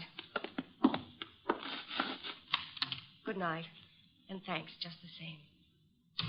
Look, Mr. Wolfe, it's your shop and you can get as surly as you please. But can you give me one excuse for that high-handed brush? One thin shred of an excuse? Miss Dunning was sitting in this chair... The girl was lying, Archie. Lying?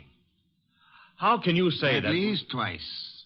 And possibly from the moment she opened that undeniably pretty mouth.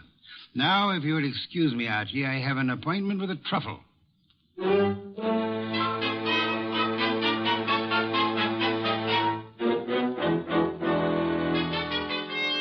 You say you have a surprise for me, Archie. Enough to yank you 3 inches out of that chair. Remember the girl who was here last night, Mary Dunning? You seem unwilling to let me forget her. Well, I took off on my own this morning to check up on that foundation setup. Good, Archie. I ventured a small bet with Fritz that you would. All right. See if your bet included this. I found Stevens down there right in his office. Missing executive director. Yes, and the missing Mr. Stevens claimed he had just been on a business trip. Delayed getting back because his car had been smacked by a hit-and-run driver in New Jersey. Now, here's the payoff. He even tried to make out that he'd been thinking of calling you in on a problem. Hit-and-run accident? No, something about the foundation. But I didn't waste time letting him cloud it up for us. The point is... Archie, you brought him here, of course. Stevens? No, he's still down there. We'll want to grab him before the day is out, but I had something more important to run down first. It took me 3 calls on the way up here, but you can take it as confirmed. We've still got a disappearance case, and this one you're not sitting out. Indeed. And who has disappeared now? Mary Dunning. Stevens is back, but Mary's gone. Not at the office, not at her rooming house, and none of her clothes are taken. How'd you get going? Put a police call out on Mary? Back to 12th Street and get Stevens out of that office and up here as fast as you can. I'll phone him. You're on the way.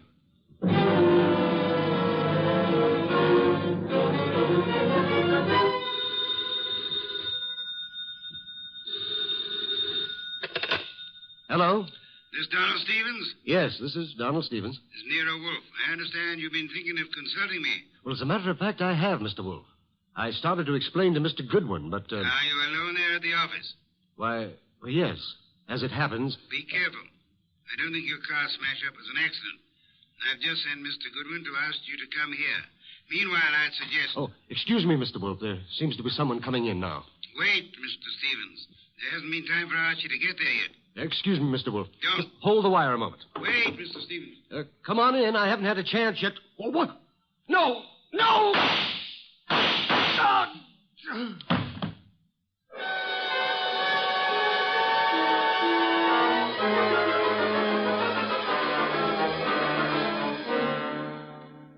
And that's all Inspector Kramer has been able to make of it, Archie? Not to hear him tell it, but that's all he's got. Stephen dead and the girl still missing. Did you find anything helpful at the office? I think the murderer started to tear up some account books and project ledgers, but I must have scared him away when I rang the bell.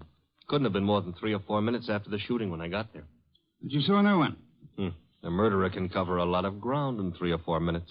You, naturally, by accident, since it is mildly illegal, you had a good look at the dead man? A very good look. Not to mention his pockets. Anything particular? Well, there was a half-eaten package of lifesavers in the left-hand trouser pocket. What's particular about that? The flavor was lime. I hate lime. Phooey. Archie, I called Jonas Dowd last night. The foundation lawyer? Yes, he set up the original charter under which Donald Stevens operated, with an annual fund of $90,000. Ecology has its attractions. 90,000 attractions, to be precise. It indicates a possible reason for Stevens' murder. He was in sole charge of that money. Somebody donated 338 caliber bullets to him. Hardly a token of appreciation. Perhaps not. However, the shooting followed the attempt to stage an automobile accident. Archie, I've sent Saul Panza on an errand for me. Saul, huh? He's expensive. True, he's the best man in the shadow job there is, but you've got something, huh? Possibility. An angle I can't handle? Apart from your natural preference for curves, you've more than work enough here in New York. Finding Mary Dunning, for a starter. Or her body? Or her body, as it may be. Is that what Saul's on, picking up a line on Mary? Among other chores, Saul is buying me some special groceries at the city market. You frown, Archie. I glower. But okay, play it cozy. You can send Saul off to Stockholm for smorgasbord for all I care. I'm still asking, what about Stevens and what about Mary? Where do we start? I'm expecting Laura Tolliver, the heiress, and the son of Jonas Dowd here within a few minutes. Jonas Dowd himself proved as difficult to pry from the office as... As you generally are from this one. Oh, good for old Jonas. Wait a minute, though. You said a son was coming. Would that be Peter Dowd? It would be. Could I trouble you to pass that second bottle of beer? It's your third. Stop auditing me, Archie. You reacted to the name of Peter Dowd. May I ask why? Kramer is ahead of you on that pitch. He's had Peter Dowd downtown already. And learned? Playboy, used to be in love with Laura Tolliver, now in line to take over Stevens' tidy $20,000 a year salary as executive director. To take over, phooey. Peter Dowd's no ecologist. He's got more important qualifications. His old man and Laura Tolliver are co-trustees under the Tolliver will, and the director can be anybody they name. Archie, you sound prejudiced against young Mr. Dowd. Yeah, that's what Kramer said. I'm just naturally suspicious of anybody who stood to pick up $20,000 a year, plus a whack at the $90,000 a year in house money, just by throwing 338 caliber slugs into Stevens. Particularly after getting rid of Mary Dunning to clear the way. The police still have no leads on Miss Dunning?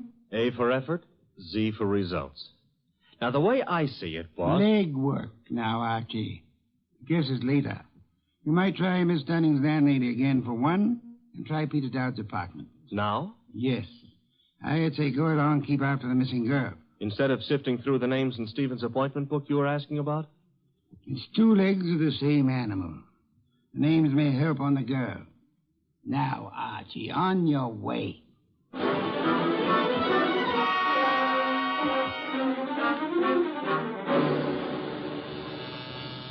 Come in. Mr. Wolfe? Yes, come in, Miss Tolliver, Mr. Dowd. Sit down. It's good of you both to come. Miss Tolliver, I'm profoundly sorry of your loss. You were to marry Mr. Stevens, as I understand it. Yes, 3 weeks from today. I was trying to warn poor Stevens just as the murderer came in. But he evidently knew his caller well enough to feel no alarm. The police told us that, Mr. Wolfe. We've just come from Inspector Kramer's office. I know, Mr. Dowd. Did you gather the inspector meant to see you again? Why should he? How could anyone think that Peter could have anything to do with this horrible business? I see that you have no doubts about Mr. Dowd here, Miss Tolliver. Easy, Laura. Yes, Mr. Wolfe, I gathered that Kramer was interested in me. He's got a man outside here watching us now. You're alert, Mr. Dowd, or... Oh, what? Or aware that Inspector Kramer may have grounds for keeping you under surveillance. Look, Mr. Wolfe, I didn't come here to be put through the jumps again. First Kramer and now you. I'm acting for the Tolliver Foundation, Mr. Dowd. I have been since your father retained me last night. Well, why jump on me, then? Young man, at my age and weight, the chances of my jumping on anyone are about as likely as, as unlikely as to expect that you're not still in love with Miss Laura Tolliver here. Mr. Wolfe, we haven't admitted that we... Miss Tolliver, you were concerned a moment ago at the possibility that this young man might be charged with Stephen's murder. Now, wait a minute, Mr. Wolfe. Climb back on me if you want, but let Laura alone. If you're trying to make... I'm no longer trying, Mr. Dowd. You both confirmed the point for me. All right. I am still in love with Laura. And I think Laura's known ever since she accepted Stephen's ring that their engagement was a mistake. What are you going to make of that? Did Stevens know you hadn't given up on Laura? I told him twice. I even went down to the foundation just... Just when, Mr. Dowd? This morning while I was telephoning Stevens, for example? I haven't been near the foundation office for days. I've been out of town. Mr. Wolfe, you've no right to twist and turn everything Peter says. I do love him, but I... Laura. Well, that's the first time you've come right out with it since... I'm sorry, Peter. I've wanted to tell you 1,000 times. But, well, you kept going away on all those trips, and I never knew whether it was for some other girl or... Mr. Dowd, Miss Tolliver, could this tender exchange be postponed till you two find yourselves alone? Go ahead, Mr. Wolfe. Ask anything you want, as long as I know it's all right with Laura here. Roundly spoken, Mr. Dowd. May I ask about Mary? What's Mary Dunning got to do with this? I'm glad you're aware of the Mary I meant. Well, I've met her at the foundation, of course. We've all heard she's missing. You couldn't suggest where she might be. How would Peter know? Let's return to Mr. Stevens. Can either of you explain his 3 days' absence from the city? I've been out of town myself. Miss Tolliver? He could have been inspecting any one of the research plants. He didn't tell me, if that's what you mean. Stevens said this morning he had been wanting to consult me. You can't suggest why? Well, no, I can't. About foundation business or personal business? .338 caliber bullets kept Mr. Stevens from making that clear, Miss Tolliver. Mr. Dowd's father is sending me over some material, but as yet it's not in my hands. Are you familiar with the personnel at the research stations? There aren't any more than 4 or 5 project managers. Halsey in Vermont, Schwartz down in Pennsylvania. Excuse me. NERO, Wolfe? Archie. Yes, Archie. You can take it back about Mary Dunning. If she's a liar, she's just gone to a lot of trouble to make it look good. Dead? No, but knocked out with chloroform and stuffed in a closet in a man's apartment.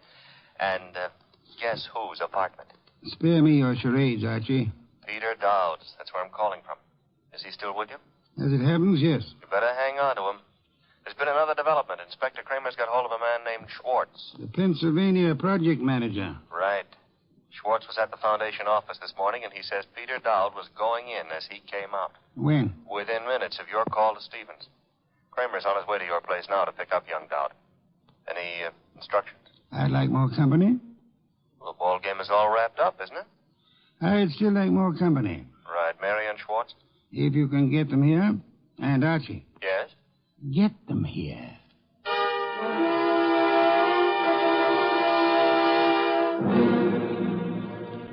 I'll have that 5th bottle of beer, Archie. 7th and quarter for the night.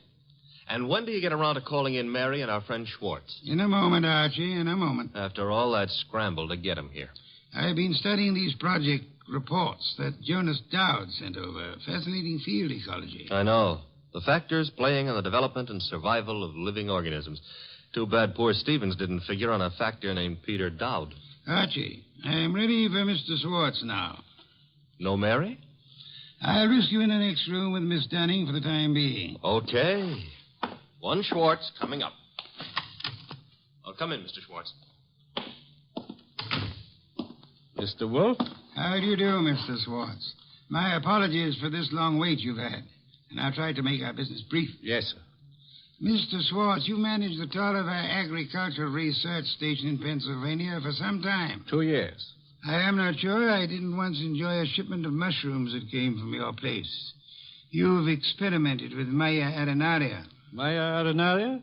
Yes, of course. Yes, we've done some work with mushrooms. They were excellent. By the way, I understand You saw Mr. Stevens just before he was shot down. If I'd stayed 10 minutes longer, he might still be alive. May I ask the purpose of your call? I was delivering the monthly reports. No espresso trouble you came to discuss? No, sir. You met Peter Dowd coming in at the foundation as you were going out. How did he look? In a hurry. How so? He just pushed past with his face turned away. You sure it was he? Yes, I had seen him at the foundation maybe 2 or 3 times before. Were you aware that Mr. Stevens and Mr. Dowd were both apparently in love with the same young lady?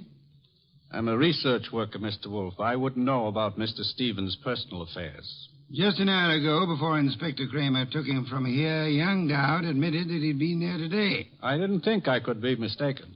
But he said only because Stevens had phoned him to come. Were you there when that call was made? No, there was no call to Dowd while I was there. Excuse me, Mr. Swartz. Yes, Nero Wolfe speaking. This is Saul Panzer. Yes, Saul, you're still... Yeah, still down here at the city market. Looks as if you were right. Indeed? One of their trucks just pulled in with a load of full crates. Top quality produce. I'll try not to wince when you send in the expense sheets. Any other confirmation? Internal Revenue records show no taxes paid on income by the Tolliver Foundation. Thank you, Saul. Phone any information as you get it. You'll forgive me again, Mr. Swartz. Archie, Yes, boss? would you ask Miss Dunning to step in now? Coming up. Come in now, Miss Dunning. Good evening, Miss Dunning. You've quite recovered from the chloroform? Mr. Goodwin's been helping me. He's been rubbing my forehead, and I'm Spare beginning me to... any further details. Miss Dunnings, would you mind telling me again how it was you came to find yourself in Mr. Dowd's apartment? Well, it was the phone call that got me to go over. It was a man whispering. He didn't give his name, but he said if I came to that address, apartment 4C, I could learn something about Mr. Stevens. You went to apartment 4C, and then? That's really all I know. Just after the door opened, before I could see him, this coat was thrown over my head, and then he must have given me the chloroform. It was Peter Dowd, of course. Dowd? Who else could it have been? It could have been Mr. Swartz here. Mr. Wolfe, you're joking. Am I, Swartz? Joking or drunk? Why should I... For the ancient reason, Swartz. Money. For the racket you had and wanted to keep. Racket? Mr. Schwartz was in... Swartz is no more of an ecologist than Mr. Goodwin here. A moment ago, he accepted Mara arenaria as a mushroom. It happens to be a common clam, common on nearly any beach, rare in inland Pennsylvania. Stevens knew I didn't go in for all that Latin stuff. I could understand that you might be useful without it, Swartz. But to get away from your station operations, you faked the scientific knowledge you never had. All right. Suppose I am more of a farmer than a fancy scientist. Our job at the research station's to raise vegetable crops, isn't it? As you worked it, Swartz, of course. You turned the agricultural research project into a commercial farm. All expenses met from tax-free funds, and not a cent of return shown for the produce sold. So that's why Saul Panzer drew the rutabagus run. Stephen had the innocence of a specialist interested in his own field only. But even Stevens finally began to get onto those doctored reports of yours, Swartz. And when was it the Internal Revenue men began asking questions? Look, Goodwin, is this fat guy out of his mind? You had to get rid of Stevens after the last inspection trip. Were you even counting on taking over his job after Peter Dowd was put away for Stevens' murder? Merely, if you'll just explain to this lunatic... Watch it, Archie, watch it. I've got his gun. Adroitly done, Archie. Wait a minute. This is a 32, and it was a 38 that did the murder. Mr. Wolfe, that's my bag. You can't... Take this pistol from it, I have, my dear. This extraordinary effort you put me to, of actually leaving my chair to secure this weapon, we'll add that to the score against you. Mr. Wolfe, if you aren't too tuckered to answer, that gun from Mary's bag. It's a 38. It may be the one used on Stevens. But Mary couldn't. She didn't. The ballistics tells us that this is the weapon. Then Swartz must have passed it to her for safekeeping, till it could be planted in young Dowd's apartment or car or whatever. I didn't have anything to do with it. Miss Dunning, you had to do it more than you know.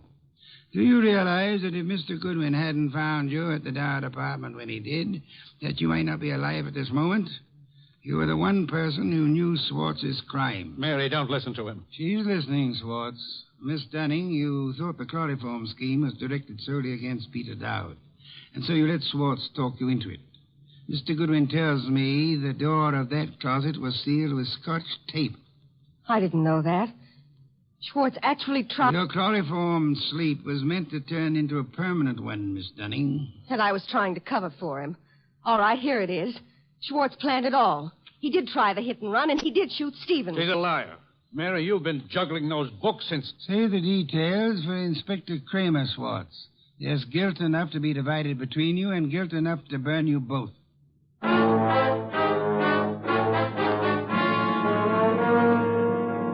All right, you're being noble and not rubbing it in. Don't I merit a full explanation?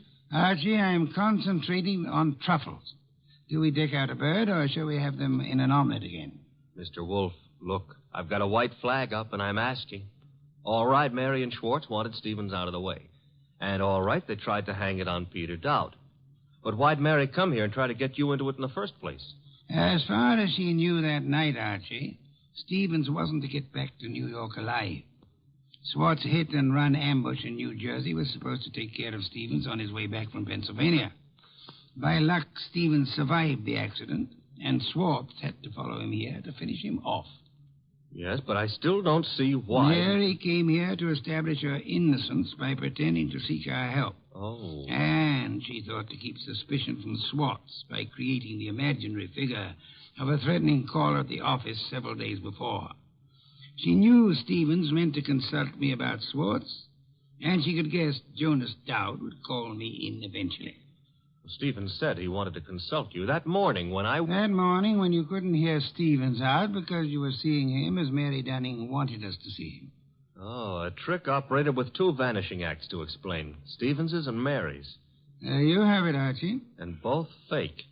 A straight business trip branded a run-out or a snatch only by Mary's account, and then the chloroform act at Dowd's apartment. You have it in full. Mm-hmm. Except how you knew she was lying to start with.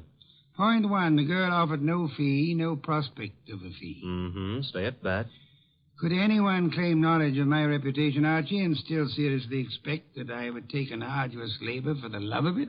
Oh, I'm ashamed of myself. Point two, she told us of a caller coming to see Stevens, of Stevens asking her to fetch a policeman, then changing his mind.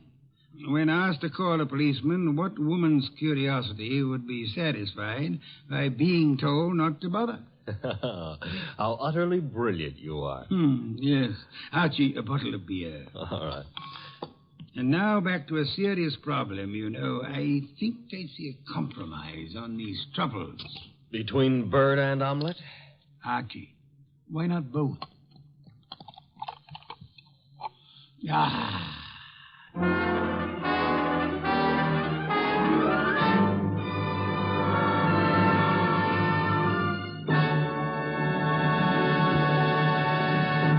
You have been listening to The New Adventures of Nero Wolfe, starring Sidney Greenstreet.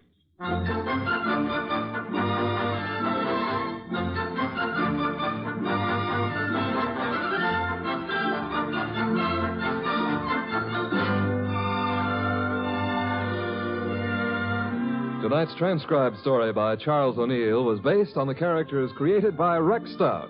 This is an Edwin Fadiman program, produced and directed by J. Donald Wilson.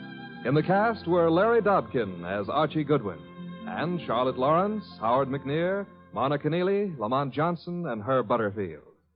Next week at this same time, Nero Wolfe and Archie will bring you The Case of the Slaughtered Santa Clauses. Don Stanley speaking. 3 chimes mean good times on NBC. There's no cover charge at Duffy's Tavern. Just keep your dial tuned to NBC later as Archie the manager and his delightful friends cook up another mad and merry session at that remarkable restaurant, Duffy's Tavern.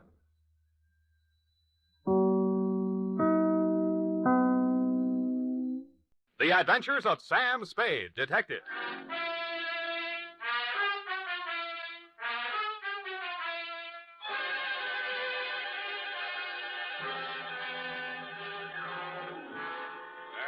Tate, fill it in. To Detective Lieutenant Dundee, Homicide Detail, San Francisco Police, from Samuel Spade, license number 17596. Subject, the betrayal in Bumpus Hell. Fred Gillis was a raw-boned pope from the border country. He was a stranger to Bumpus Hell, but he was no stranger to trouble. He jogged his Pinto down the narrow main street, not liking what he saw, and reined up in front of the sheriff's office. He dismounted and slapped the trail dust off his Levi's. Then he hitched up his gun belt and ambled inside. He looked at the heavy-shouldered, blue-jowled man behind the desk, and he didn't like what he saw. Neither did the sheriff, Rance Blaggett. State your business. I can do it better than that. State your business and get out, he snarled. Red smiled thinly and drawled, I'm looking for my brother. And what be your name outside of Red? Here, I can do that better than that. And what be your name outside of Red? Red Gillis's hand slid toward one of the six-shooters as silently as the sun coming up over the butte. Gillis, he sneered. Red Gillis from the Tonto Rim. That's pretty good. The sheriff's muscles tightened like steel springs and pulled him erect. Ain't no Tonto Rimmer welcome hereabouts in Bumpus hell, he cursed. That was real good. And then the slap of 4 hands on leather was followed by the simultaneous roar of 4 6-gun. Hey, wait a minute. The sheriff... Drop an order in there. Well, who is it? The sheriff is just... It's the Spade. Miss Kelsey next door. Right in the most exciting part. Mr. Spade, now see here. I won't take no for an answer. It wouldn't be neighborly. What is it, Mrs. Kelsey? Never you mind, come along. What are you up to here, anyway? Oh, me? Oh, nothing. I'm just relaxing with an apple and a good book, that's Don't all. see no apple, and the only reading matter I see is some Western trash. Trash? Now, come on. There's trouble on the 3rd floor. Well, there's trouble in Bumpus hell. Don't just swear at me. I'm not... I know my duty, and I know your duty. Now, come on. Move it. Ouch, okay, let go my ear. And that, Dundee, so help me, is how it started.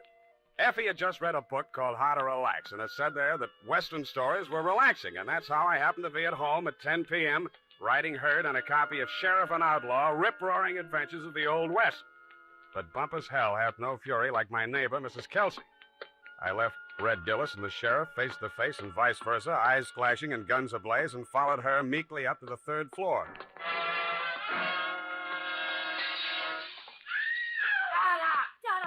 And chuck me a few feet full. You Sorry, you hear that? Been at it for 3 hours, they have. Won't be a stick of furniture left in the room, less than they're stopped. You speak to them? Did I speak to them? You see this lump?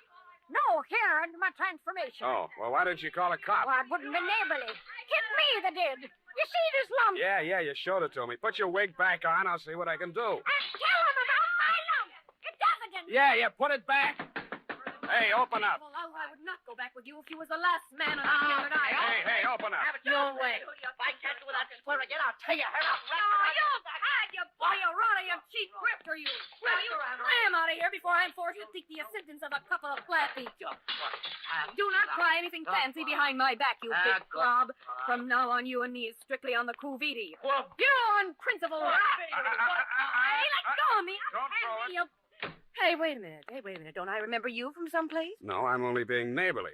Why did you beat up on kind, nice Mrs. Kelsey? That is a gross falsehood. I did not lay a hand on the old wag. It was that odious stinker, Joe Donegan, who was just left. And you can tell him, as from me, that I'm extremely unimpressed with his cheap threats to rub me out, and that I intend to continue on seeing Mr. Hobson or any other Johns which I care to. That's pretty good singing. Oh. Well, you better tell him that yourself. I don't imagine I'll be seeing him. You won't? Hey, wait a minute. Who are you, anyway? Just another tenant. I live downstairs. Oh, well, now I recall whom you are. You are that shaman, which lives on the 2nd floor rear. Shamus, we call it in the radio. Shaman. Would you care to come in and discuss a certain matter? Well, thanks. Another time. I got to get back to Bumpus hell. Oh, whoever she is, let her cool her heels for a few moments. No, you don't understand. This is an urgent matter which I would like to hash over right now and without further delay. Well, May I invite you in for a straight slug? Well, okay, but just one. In a glass. Let's make yourself comfy. Well, now, say when. Just up to the lipstick mark. Here you are. Well, now to make a long story short, Mr. Spade, my name is Rosemary Fell, which remains my stage name, notwithstanding the circumstance. But I am legally married to that barnacle which is just dusted this joint. Now, being as you are in the detective business... Now, wait a minute. Kindly permit me to finish, honey. Sorry, sweetheart. I'm not the type to jaw about my troubles just to pass the time of day. I'm sure you are. I am an actress. I knew that. And although I'm low in funds, due to being between jobs right now, on account of that knothead making a scene in the last joint at which I worked... Cheap ginger ale. Just to show you how the breaks fall, Mr. Spade, Belita Wilkerson, who just happened to be about the biggest talent agent in this city, if you have the time, I'm impressed. phoned me phoned me on the telephone and arranged an audition. She also advanced me the sum of 100 clams. 100. Which I will pay you to put the B on that dog, Joe Donegan, the rat. Now, which is he? What do you mean, put the B on it? Listen, Sam, that grifter has got a record as long as my arm. And what I have got on him is longer than his arm. Please. In short, I should like him thrown into the can so that I can feel safe to sing on him. Look, Rosemary, so you had a fight with Joe. You're sore. You want to pay him off. Now, why don't you just wait until morning and see how you feel then? Sam, listen to me. If that knuckle dufter remains at large, I will be feeling no pain. Now, I know that from my flamboyant manner, you'd never guess it. But that is only the actress in me. In actuality, that flea intends to do me in. Oh, now, come, Rosemary. What? You disagree? Well, now, really, Rosemary. Why, you big pain in the neck. Rosemary. Drinking my... Pour that back in the bottle. Come on, put it back in the bottle. Well, I'll be going now. Only trying to be neighborly. Well, back to bump as hell.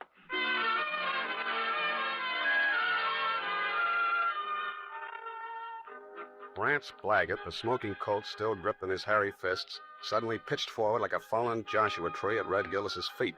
Red leaned over with a thin smile playing at the corners of his mouth, not liking what he saw, and lifted the badge off of Blaggett's cowhide vest and pinned it on his own.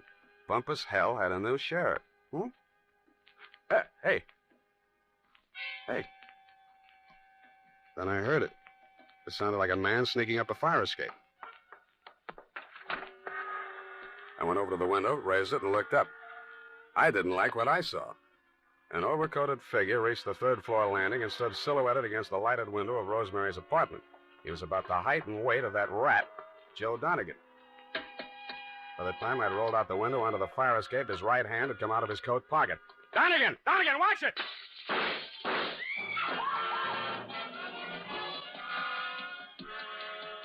He was a floor ahead of me, and I didn't want to get too close to him until I passed that lighted window. He made the route just as I crossed in front of it. The flashes from his revolver told me that. They also told me he had 2 slugs left to throw at me. The only light up there was a feeble glow from the skylight dead center. I headed for the cover of a brick chimney just to the left of it. I had 2 things in mind.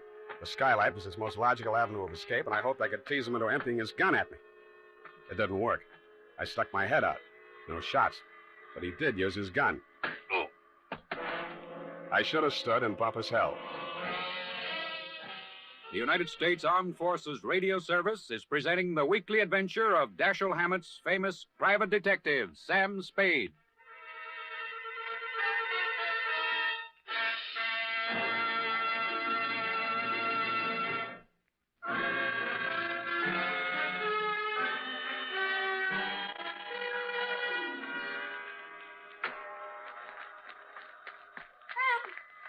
Oh, what did that rat do to you, the dog? Sam, speak to me. Here, come on now. Send an Indian to Sutter's Mill. Tell the governor the sheriff of Bumpus Hell is turning in his... There, then, honey, you got to pull yourself together. Now, come on. These delirious Trumans will get us no place now. Come on, Sam. Yeah, you're sure right. Come on, now, come. Now, do not rush things, honey. That was quite a clip he gave you. Yeah, where were you? I was combing my hair out of the window. And he was on the fire escape, not 4 feet away. Not a very good shot, is he? No, he isn't, Holmes. Sam, look at your poor little head. Here, now, let me kiss it and make it well. Wild root. Yeah, see how it gets me ahead socially and on the job? Well, now, what next, Sam? Rosemary, I am going to the top now. My dander is up. Let's have a moment of silence while I put through a call to Lieutenant Thomas Dundee of Homicide. It took your boys less than an hour to locate Joe Donegan and haul him in, Lieutenant. Rosemary's charges were not enough to hold him on attempted murder, and all I could identify was the back of his neck. But you were good enough to vag him anyway, so Rosemary and I could relax. I went downstairs to bed and started Chapter 4. Aha. Red Gillis didn't trust Curly Mallard, the foreman of the Crooked S. Aha.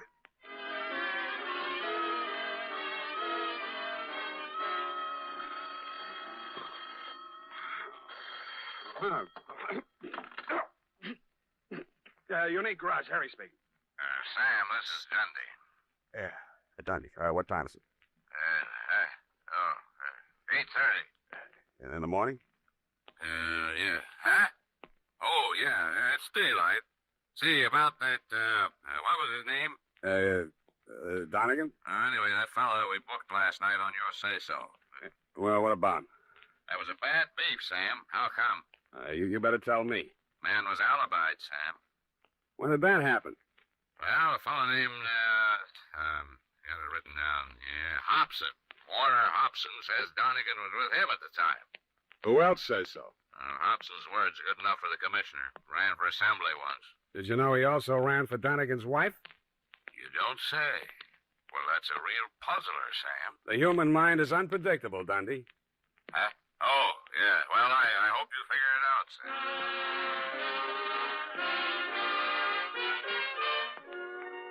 While I was shaving, I thought and thought.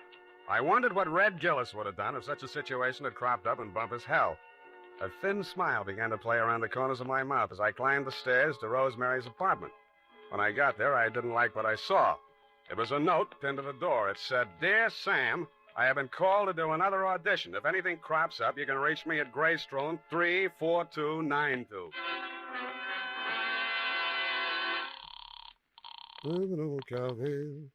The Belita Wilkerson Talent Agency. I want to speak to Rosemary Fell. Hello? Yes, I'm still on the line. Who's calling, please? Sam, a Spade. I'm sorry, Mr. Spade. Miss Fell can't come to the phone. Who's in charge there? This is Miss Wilkerson speaking. Yeah, well, why can't she come to the phone? She's in the middle of her audition. Well, Is there any message? yeah. Tell her Donegan's out and it's Hobson's choice.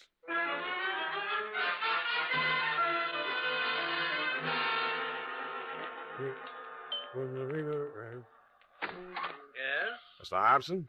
Yes? My name is Spade. Oh, yes, Mr. Spade. Come in. Why did you phony up that alibi for Rosemary's husband, Mr. Hobson? Huh? Oh, because I knew he's not the man who fired those shots at her. Were you there? Yes, as a matter of fact, I was. Would you like to hear about it? I would. Well, first, I'd better tell you a little about myself. Now, for the past year, I've been interested in politics, if I do say so myself. Yes, I know. You ran for assembly. Come to the point. Well, in a way, this is the point. My wife's a professional woman, and her own career keeps her busy a good deal of the time. Well, like the movie magazines say, a clash of careers and so on. That's how I happened to take up with Rosemary. I didn't know she was married, and of course, when I found out, I dropped her like a hot potato. Potato. And then she started blackmailing me. Did you know about that? I still don't. Well, I think I can convince you. Go ahead. Well, I received a series of threatening phone calls from Rosemary, and I finally decided to go to Donegan and tell him the whole story. Oh, he was as mad as a wet hen. Wet hen? Well, he said he'd stop her, and I believed he was the right man to do it. Well, last night he phoned me. He said he'd had a little caucus meeting with her, and assured me I'd have no more trouble. But no sooner had I hung up that phone when she called again, making another outrageous demand. I decided then and there to take things into my own hands. So happens I'm a crack shot, and I knew that I could come close enough to frighten her without actually hurting her. You were laboring under a false impression. Huh? Oh, yes.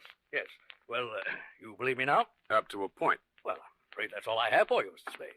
Well, I have something for you. What's that? Look up here. You see this bruise in my head? Oh, well, all in the game, you know. Touché. Hold it. I only... Lie still. I'll get it. Yeah? This is Rosemary again. Listen, now, I want to talk... see you, cheap ward healer. If you don't have that dough for me tonight, I will have no other recourse but to smear your fat puss all over the front pages. Yeah, look, Rosemary... And I am just the individual to do that. You may think you are a wolf in sheep's clothing, but in my opinion, you are nothing but a worm. Yeah, well, look... Goodbye, you rat. And rat. Hey, Rosemary. Hello. Nuts. Oh, wait a minute, Spade. Well, what did she say? You're going to read it in my report, along with a bill for my services.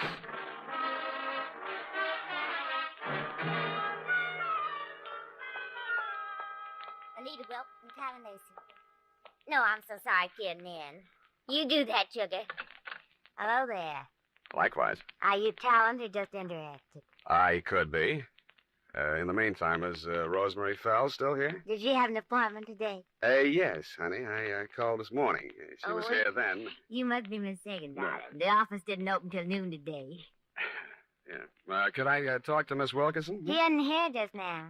She never gets in till 1. Not until 1. She's over at KQW cutting a transcription for our new show, Goal of the Golden Gate. Oh, no. I mean, Gale of the Golden Goat. Don't you mean Gale of the Golden Gate? girl is a golden gate. You said it, and I'm glad. Well, anyway, she in here. Good morning, Maggie. Any calls for me? Oh, yes, Miss Wilkerson, your husband. Oh, Miss Wilkerson, I was telling the gentleman you weren't here. Obviously, I am. Did you have an appointment? I talked to you on the phone this morning. Spade. Oh, Rosemary's friend. Well, you might phone. She'll be out in a moment. What a distressing business that was last night. Rosemary tells me you saved her life. Well, that's a slight exaggeration. In fact, the whole thing was a mistake. Oh, really? I understood that. Oh, here she is. Rosemary, here's your friend. I'm ever glad to see you. Yeah. What's the matter? Plenty. Oh. Well, thanks loads, Miss Wilkerson. I hope the recording is better on this one. I'm sure it is, Rosemary. We'll call you when the client makes up his mind. Oh, well, thanks again. Come on, Sam. Goodbye, Mr. Spade. Goodbye. Sam, what is this new development that appears to be griping you? Why didn't you tell me you were shaking Hobson down? Uh-huh. And who's been feeding you this pile of gross falsehood? Look, Rosemary, you may be an actress, but with me, your audition is over, and you did not get the part. And just what are your future intentions in regards to me? None whatsoever. I'm sorry I ever met you, and I'm going back to Bumpus hell. I went back to the office, swiveled my chair into a comfortable position, opened the February number of Sheriff and Outlaw to page 112, Betrayal in Bumpus Hell, Chapter 5, Stampede. It was disappointing. There was a lot of stuff about bawling cattle and dust clouds and Flo and Curly standing on top of a butte, not liking what they saw, when somebody yelled, Stampede. Red Gillis was riding ahead of the cattle, and his horse stepped into a chuck hole, and he'd sprained his ankle. Red of the horse, it didn't say which. But Red was lying prostrate in the path of the avalanche of tossing horns, not liking what he saw. Hold it a minute. Let's see. Continuing on page 113. Learn to be a private... hello. Spade, this is Hobson. Come out here right away. Something terrible has happened. Such as? Rosemary is here, and I think she's dead.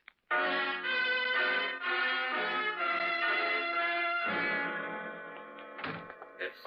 In here, Spade. Oh, I don't know how she got in. Oh, yes, I do remember I must have left the door unlocked. Where were you? Why, I just stepped out to get some cigarettes. Did you prove it? Why, no, I'm afraid not. I got halfway and found I didn't have any money and came back. You came back, walked through this room, went in the bedroom, and didn't see the body until you started back? Well, yes, the lights were off. I stumbled over it. This is the gun? Yes. She did it with my own gun. Oh, I never dreamed her love for me would drive her to self-destruction. Of course, now it's clear what really lay behind her poor, clumsy effort to blackmail me. It was a desperate move to get me back. Oh, I'll never forgive myself for driving that poor girl to this. Don't worry about that, Hobson. This isn't suicide. Murder? Oh, great heavens. What will Belita say? Belita? Yes, my wife. Belita Wilkerson? Professional name, you know. I was explaining to you before that... Oh, that's my wife now. What in the world will I tell her? Never mind, I'll get it. Hello? This is Rosemary for the last time. And I'm just calling to tell you that you have stalled around too long. I have talked to your wife and told her the whole sordid pitch. Why she wants you back, I will never know. But I sold you cheap, and you weren't worth a cent more. I am a girl who does not like to do things halfway, but you were just too late. Goodbye, you fathead. Yeah, Rosemary, I guess we were all too late.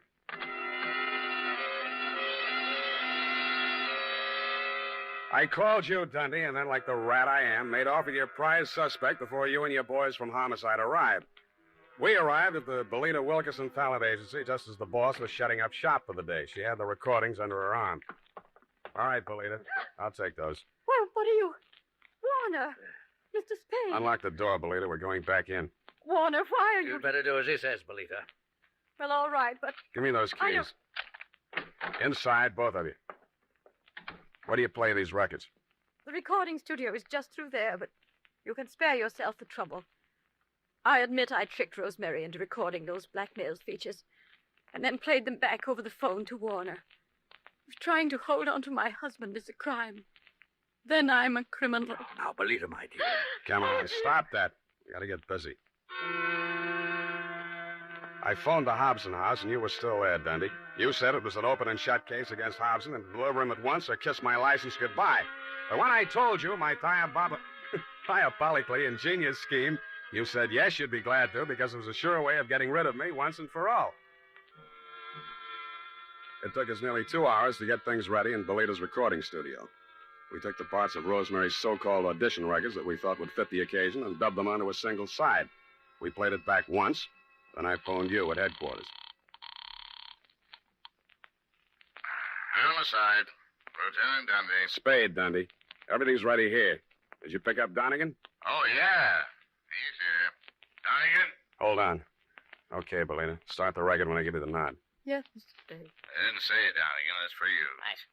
Yeah, who's this? This is Rosemary. Huh? I forgive you for everything, but there are some things I cannot forget. You Rosemary, lied. it sounds like We have meant a lot to each other, but after what you have done to me, it is time you stay through the nose. Rosemary, I didn't mean it. When I followed you to his house We and have you meant went a lot right in to like each you other, lived but there, I after what just you went have done nuts. to me, it is time you paid through the nose, you rat. I am a girl who does Listen, not Ro- like to do things halfway. Listen, honey, But you're you not are gonna just throw too a late. book at me, are you? I am just I'm too glad to late hear your voice. I thought you were dead. It meant a lot to Okay, me. shell it. Rosemary, are you listening? Rosemary. Hey, no, she's still on the line. I want to talk to her. Take him, House. Wait a Take him. Sam, Yeah, Dundee. congratulations. That was a brilliant piece of work. Hey, Sam, you still on the line? Yeah, I'll be all right, Dundee. I just fainted temporarily. Say it again, will you, pal? Yeah, as I was saying, congratulations on a brilliant piece of work. Well.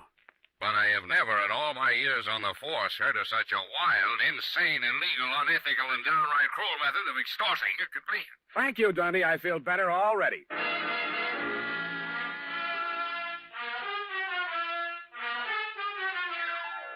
Period. End of report. But Sam, what happened?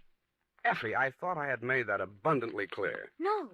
In order to discredit her husband's paramour, Belita gave her a come-on about an audition and had her play the part of a blackmailer reading lines from a script which she, Belita, had prepared, and thereupon proceeded to play said records over the telephone, well knowing that her husband would erroneously believe Rosemary to be a blackmailer in fact, and would drop her like a hot spud. No, Sam, no, I don't mean... Don't interrupt.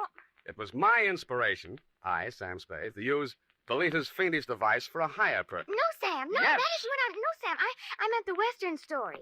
Betrayal in Bumpus Creek. It is not Crick, Effie. You can't say H over the radio, Sam. Oh, yes, you can. Bumpus Hell is the post office designation of a hamlet right here in California. It is? Mm-hmm. Well, anyway, what happened? Did Red Gillis ever find his brother? I didn't quite finish, Ev. Go type that up, and I shall.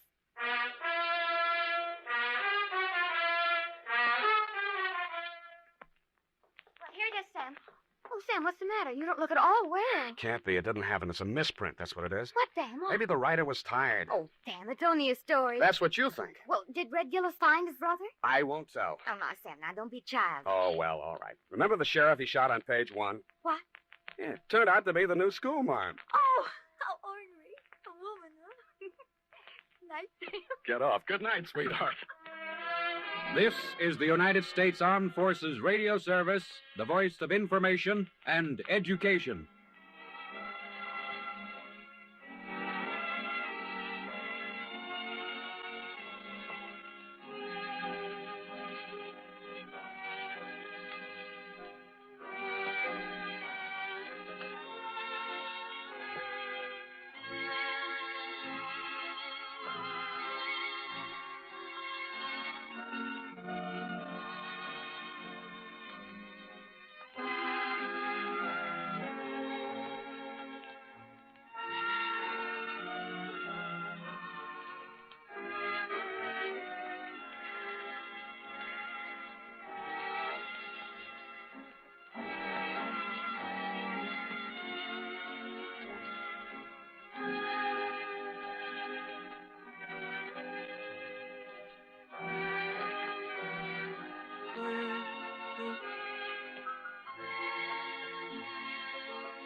WBBM FM, Chicago.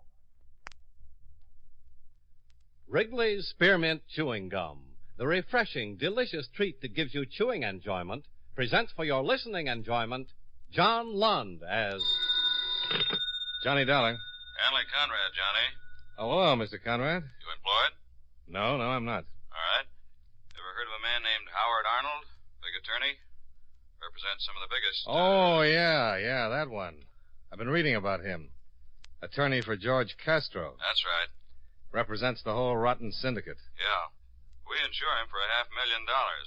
We wouldn't want anything to happen to him. With that outfit behind him, nothing could.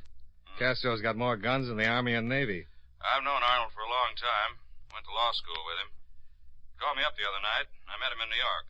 He's worried. He didn't say it, but I think he's had that falling out with Castro. He wanted to know if I could give him some protection. Why doesn't he go to the police? That's what I asked him, but he said the police wouldn't lift a finger unless he helped expose Castro. What do you want me to do? See him, find out what's on his mind, and stick with him till he feels safe. Okay. Thanks, Johnny. He lives at 944 Sutton Place. I can leave in an hour.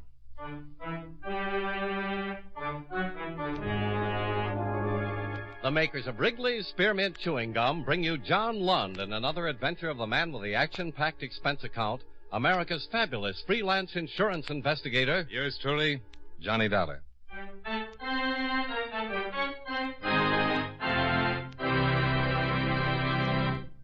Friends, the makers of Wrigley's Spearmint Gum present these weekly adventures of Johnny Dollar because they know that millions of you enjoy Johnny Dollar. That's true of Wrigley's Spearmint Chewing Gum, too. It's enjoyed by millions, day in and day out. People find that chewing on a smooth, delicious piece of Wrigley's Spearmint Gum somehow makes the time pass more pleasantly. Whether you're working, driving, shopping, or just taking things easy, that good, tasty chewing gives you enjoyment and satisfaction. So always keep a package of Wrigley's Spearmint Chewing Gum handy. And whenever you want a refreshing, delicious treat, chew a stick. You'll like it. You really will.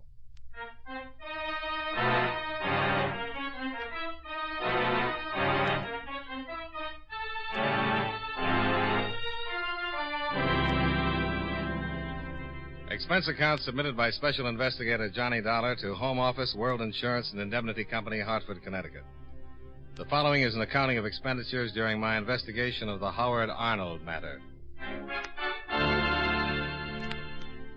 Expense account item 1, $23.55, train fare and incidentals between Hartford and New York City.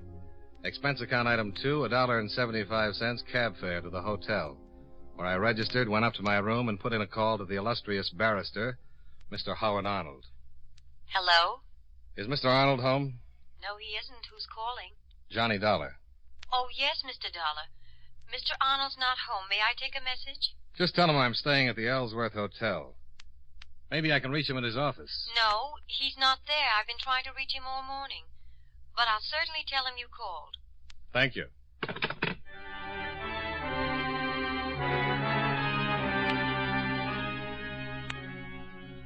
I unpacked my clothes, had some lunch, and waited around the hotel for the rest of the afternoon. I called Arnold's office twice, but his secretary said she hadn't seen Arnold for several days. Presumed he was out of town on business. I went down to the bar, had something cool, and returned to my room. Around 7 o'clock, there was a knock at my door.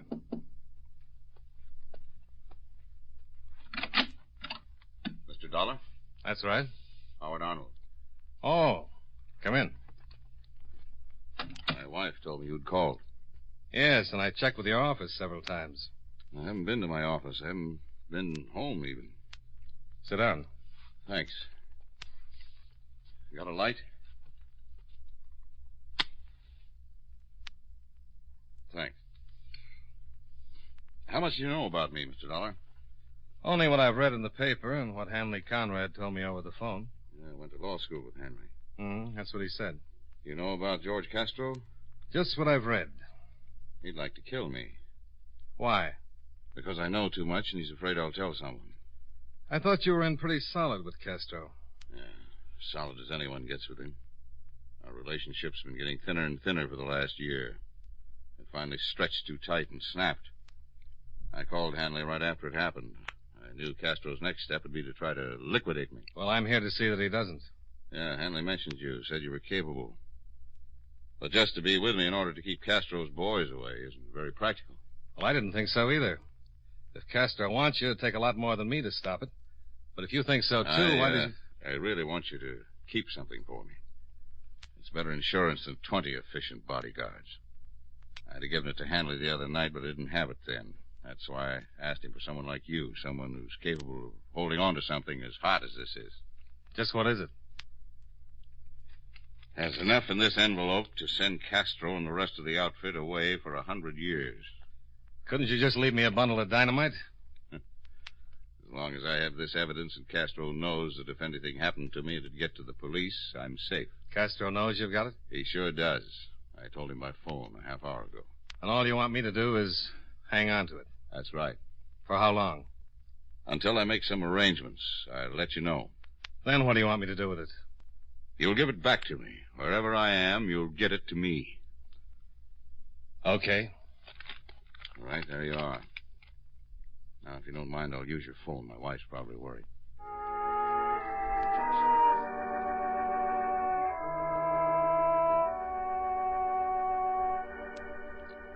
I looked at the large envelope and thought about George Castro, the big boy of the outfit. 1/4 man, 3/4 rat. If he ever found out where that envelope was, yours truly could stop planning for his old age.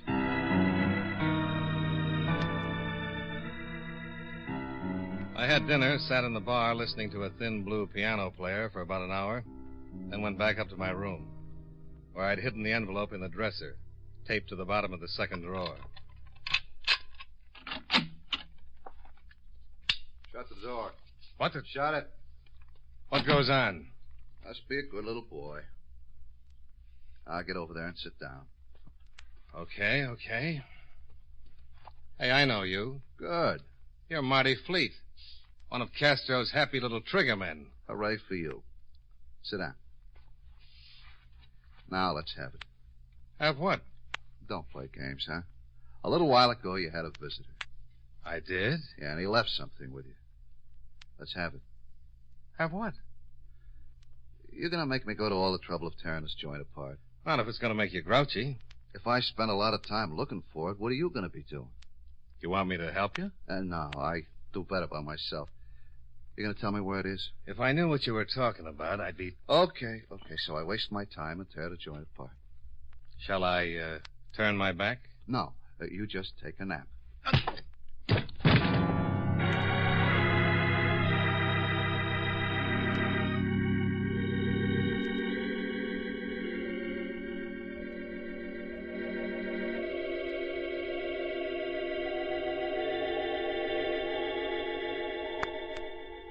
I finally got my eyes open and found myself alone in the middle of a pile of furniture. The gorilla had departed, and to my amazement, I discovered that he hadn't found the envelope. I called Howard Arnold. Hello? Is Mr. Arnold there? Who's calling? Johnny Dollar. Just a moment. For you, dear, Mr. Dollar. Hello, Dollar? Well, I think so, but I wouldn't swear to it until I find my head. What's wrong? One of Castro's boys paid me a visit. Did he know I'd been there? Obviously, he wanted the envelope. You didn't give it to him. He was persistent in a physical sort of way, but I still have the ugly little thing. That's bad. You're darn right it is. He'll tell Castro he couldn't find it. If Castro even thinks you've got it. Well, let's relieve his mind. You take it back. Well, certainly it's no good your keeping it if Castro suspects you still might have it. Look, you meet me. Where? Well, certainly not at my house. Castro's probably heavily watched. He won't do anything until he knows he can get his hands on that envelope. Well, any place you say, but if you think you're being watched... I'll be careful to lose anyone who might be following. I know a spot. It's about 2 miles off the main highway to Connecticut. Well, why all the way out there? Can't we just meet in a gas station or something? No. When you turn over that envelope, I want to be in the safest place possible. But that's a long way. It just doesn't make... Please, Mr. Dollar, this is the way I'd like it. I know what I'm doing. It's deserted, away from everything, and the last place Castro would think of. Okay, if that's the way you want it.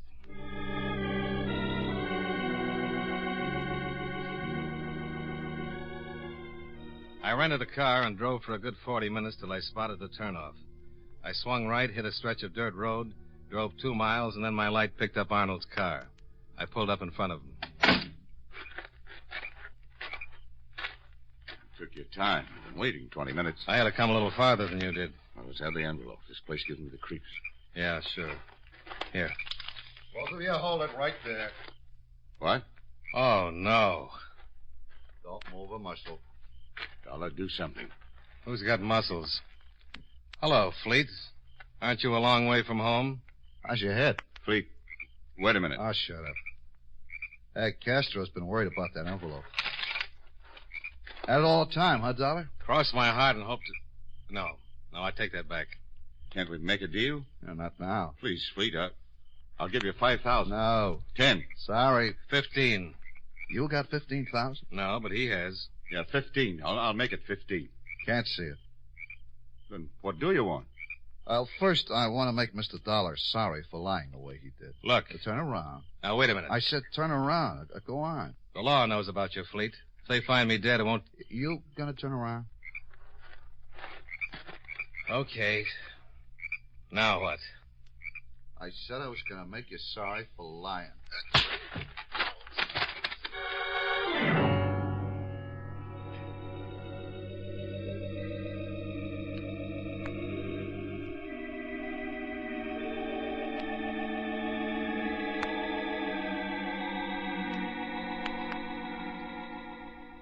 Well, there it was again. That disgustingly familiar deep black hole. The hole works. I don't know how long I was out this time, but when I slowly pulled myself back, I thought at first that part of the dream had stayed with me. I got to my feet and made my way to the edge of the road. The whole sky seemed to burn with a brilliant yellow light. I looked down in the ravine, and there was Arnold's car, resting on its side where it had rolled, the flames roaring up around it, the charred arm of a man hanging out of the window.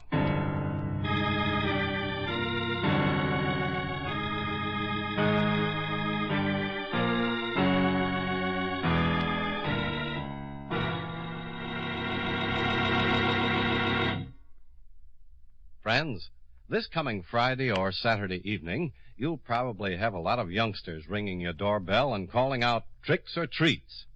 Well, here's a suggestion that'll make a real hit with those youngsters and give you a lot of Halloween fun, too. Make your treat Wrigley's Spearmint Chewing Gum. Kids love chewing gum, and they really appreciate it when you give them sticks or packages of Wrigley's Spearmint. It's a wholesome, healthful treat, too, and it's inexpensive. You can treat a whole army of little goblins and spooks without running up a big cost or going to a lot of trouble. So, when you go to the store, get some packages or a box of Wrigley's Spearmint Chewing Gum. You'll agree it's a perfect treat for Halloween.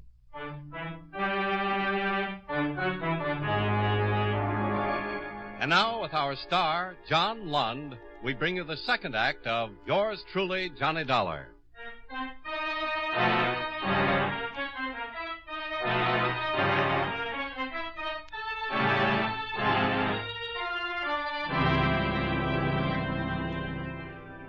I made it back to the road and flagged a car that drove me to a phone. I called the police and the fire department. 40 minutes later, the fire department arrived, and the wagon hauled what was left of Arnold down to the morgue. I explained what had happened to a Lieutenant David of homicide, then we drove back to the station where I made a statement. I'm having Castro picked up now. Got a call out on Marty Fleet, too. I still can't figure how Fleet got out on that road, Lieutenant. He followed Arnold. No, he couldn't have. Fleet worked me over and took my room apart, and when I woke up, he was gone. All in all, I was out for about 10 minutes. Yeah? Arnold lives a good 30 minutes from my hotel. When I arrived, Arnold said he'd been waiting 20 minutes. Uh-huh. It would be impossible for Fleet to tail Arnold, then. Unless he had wings. Ever think he might have waited around, tailed you? No, he was already there when I arrived. Maybe somebody could have told him. Well, who? How do I know? Maybe Arnold told his wife, and she said something. She's down in the morgue now, making an identification on the body. Yeah? We've got George Castro downstairs. Hold him. You got Castro downstairs. Yeah, I heard. I want to talk to him. Lieutenant? Yeah. Mr. Arnold's outside. She identify him? Yeah. Said the body was Arnold, all right. Pretty hard to tell, but the ring and the watch clinched it. She's feeling pretty bad. I'll bring her in. Yes, sir. Now, come in, Mrs. Arnold. This is Mr. Dollar. How do you do? Hello. Sit down, please. Thank you. Now, I'll try to make this as brief as possible. I'd appreciate it.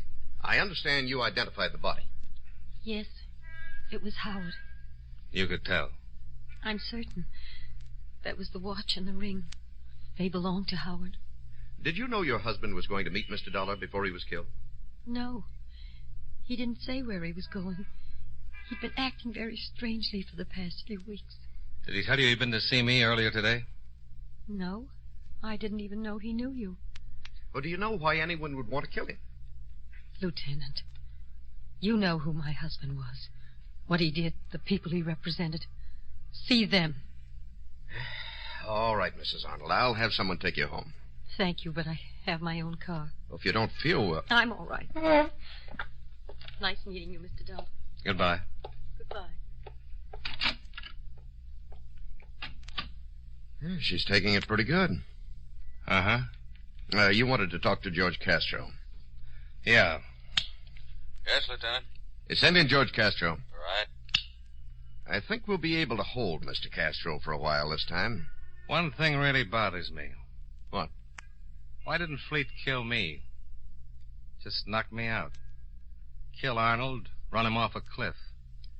Something really out of place in this one. Here's Castro, Lieutenant.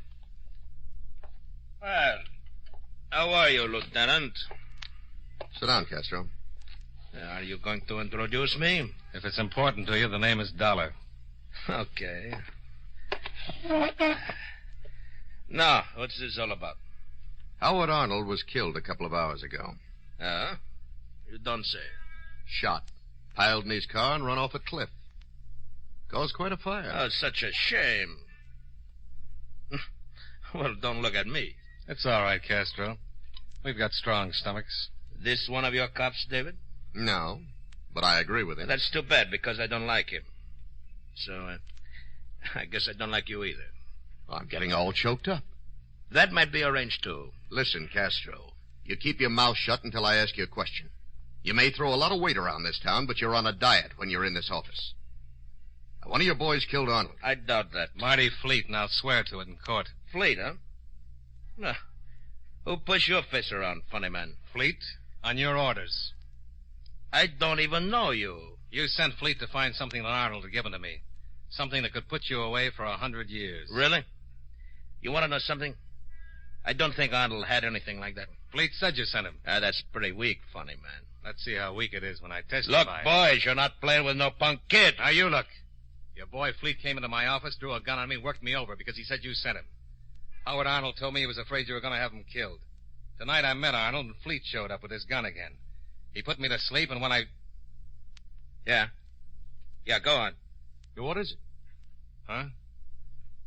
I just thought of something. Castro, you say you had nothing to do with it.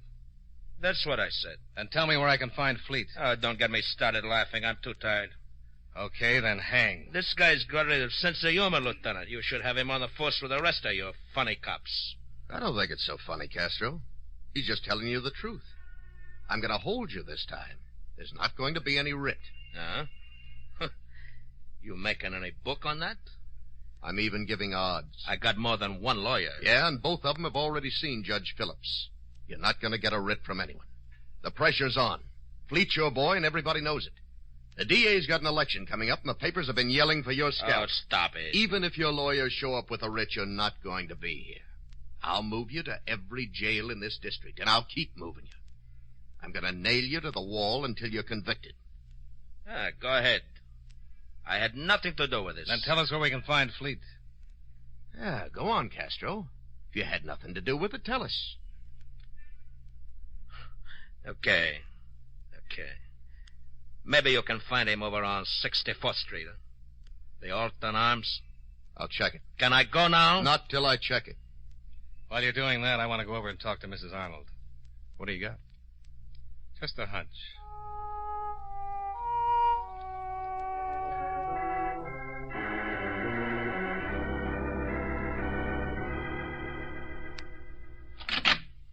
Yes?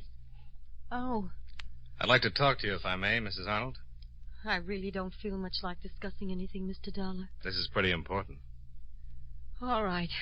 Come in. Sorry I had to disturb you. So am I. But if it's important... Well, you want to get your husband's killer, don't you? Certainly. We can go in here. You know, this happened so suddenly, it's hard to really believe it. Now, Mr. Dollar, how can I help?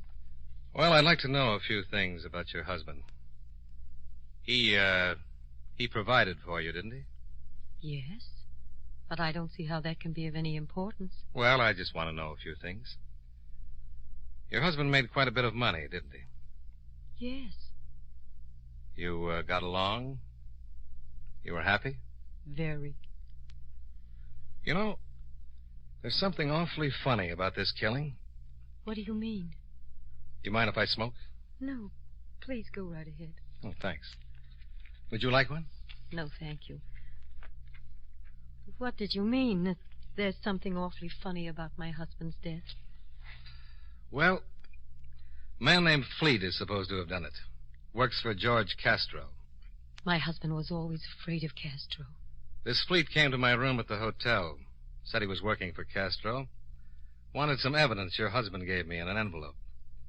Fleet knocked me unconscious, and then, for a professional hoodlum, did a remarkably poor job of searching.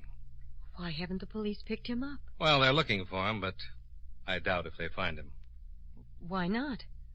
Why won't they find him? He met your husband and me out in the road. Knocked me unconscious again. Then when I awoke, it looked like he'd killed your husband and shoved the car over the cliff. Oh, please. Can't this wait until tomorrow? I think you can help me. But I don't know what you're getting at. Well, Fleet couldn't have followed me because he was already out there. And he couldn't have followed your husband because there wasn't enough time. Somebody told him where we were going to meet. He had time to get there, but not to follow us.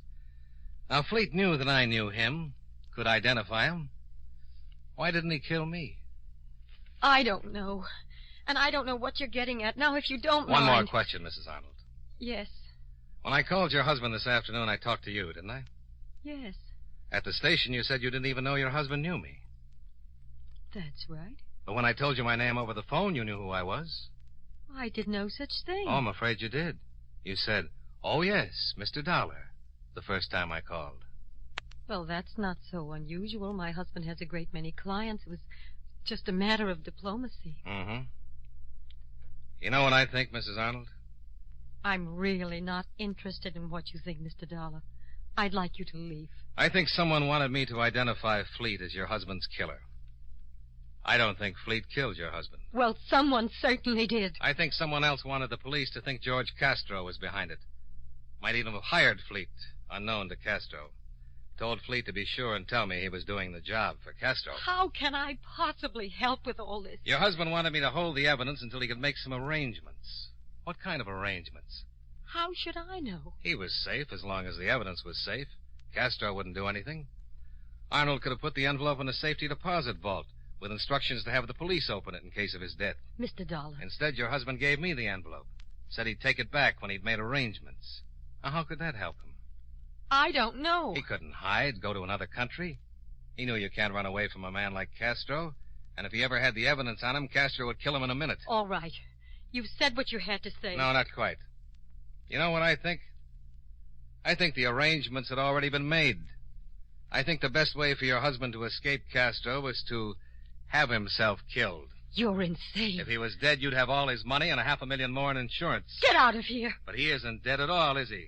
The man in that car was Fleet. Get out. Your husband leaves the country, everyone thinks he's dead, Castro stops looking for him, and after you collect the money, you meet him.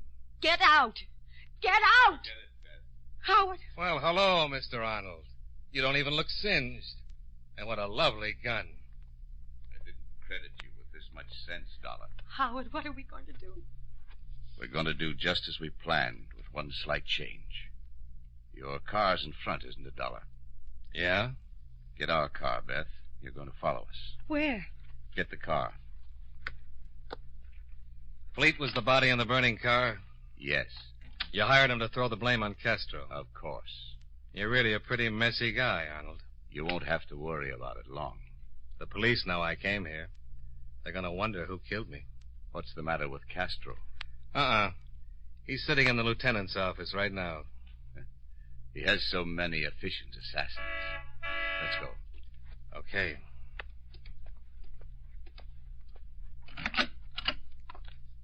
Howard. You just follow us. All right, Dollar. Over to your car. You drive. Howard. What? There's a car coming up the drive. Howard. Look at that nice squad car.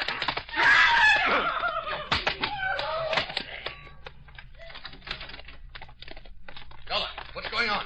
Oh, hi, Lieutenant. You've met Mr. Howard Arnold? Holy. He's alive. Yeah, but slightly unconscious. Better get them both in the car. Right. Sergeant, what's going on? I'll tell you all about it as soon as we can sit down in some nice, loud saloon. Okay? Well, It's on the expense account. Okay.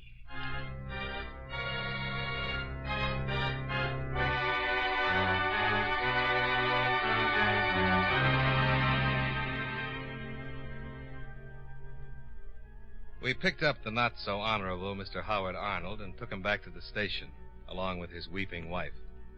I filled in some of the details on the way, and later, after I'd changed my shirt, the lieutenant met me in the bar, and I explained the whole thing from start to finish. Between the start and the finish, I ran up expense account items 3 through 25, $27.75, drinks and dinner for two. Expense account item 26, $49.18, car rental and hotel bill.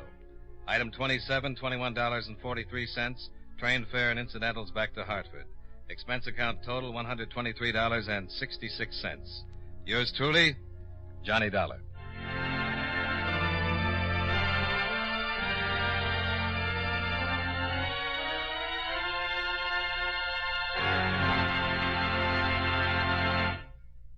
Remember, friends, Wrigley's Spearmint Chewing Gum is a refreshing, delicious treat you can enjoy just about any time. Chew a few sticks of Wrigley's Spearmint during the day and see how the good chewing helps keep you feeling fresh and alert.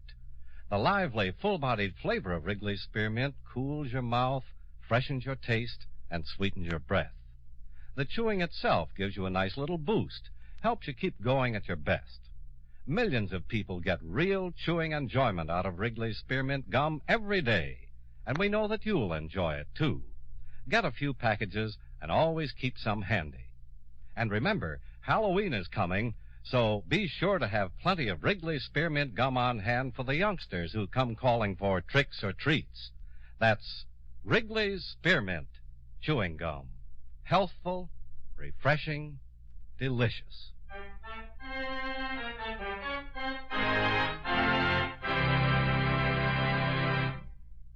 Yours truly, Johnny Dollar, brought to you by Wrigley's Spearmint Chewing Gum, stars John Lund in the title role and was written by Blake Edwards with music by Eddie Dunstetter. Featured in tonight's cast were David Young, Jeanette Nolan, John McIntyre, Hy Averback, Frank Nelson, and Bill Conrad. Yours truly, Johnny Dollar, is produced and directed by Jaime Del Valle.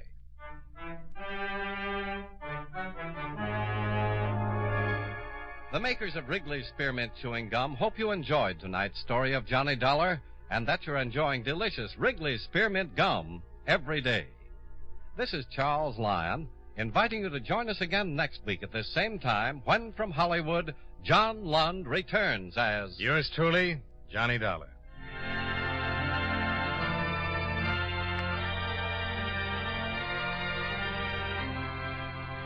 This is the CBS Radio Network. From Hollywood, it's time now for... Johnny Dollar. Ben Tyler, Johnny. Transworld Fidelity. Oh, hi, Ben. Are you free at present? If the price is right. I mean, are you on a job? It's beginning to sound like it. Can you be on a plane for Algiers in 2 hours? Sure. Who's the client? LORKO Limited, Amsterdam. You know, they're the... Diamond Cutters, an old firm. Big-time deals all over the world. Check. What happened? Oh, one of their couriers just dropped dead in the Algiers airport. Oh, too bad. He was carrying a briefcase with $100,000 worth of set stones. Top-grade diamonds. Don't tell me, Ben. Let me guess. That's right, Johnny. The briefcase is missing.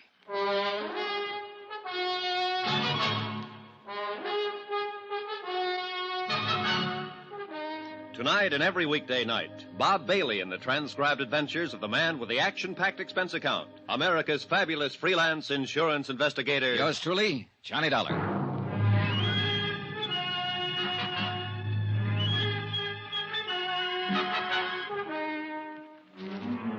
Expense account submitted by Special Investigator Johnny Dollar to the Home Office, Transworld Fidelity Company, Hartford, Connecticut. The following is an accounting of my expenditures during investigation of the LORKO Diamonds matter. Item 1, $324.60, transportation. A routine plane flight to North Africa and the city of Algiers.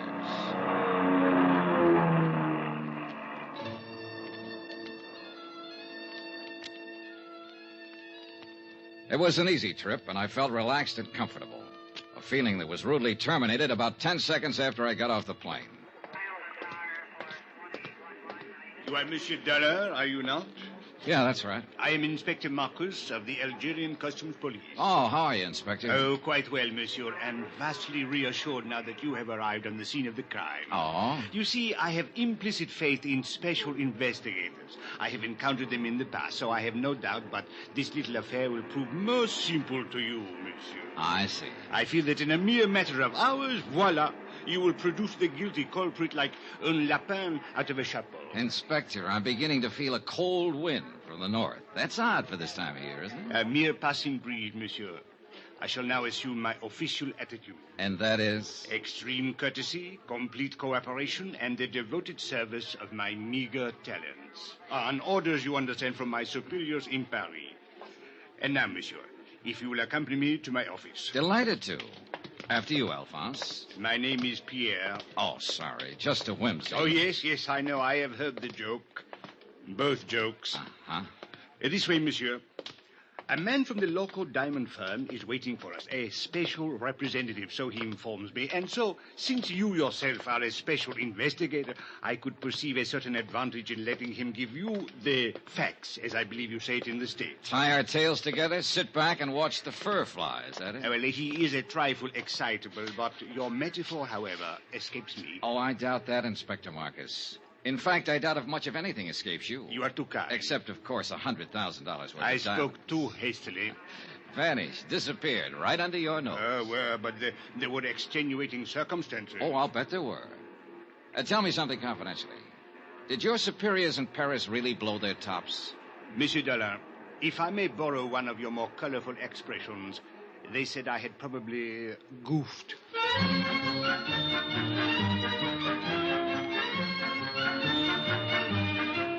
I'd met that same attitude before with local officials. To them, sending in an outsider implied they couldn't do the job themselves.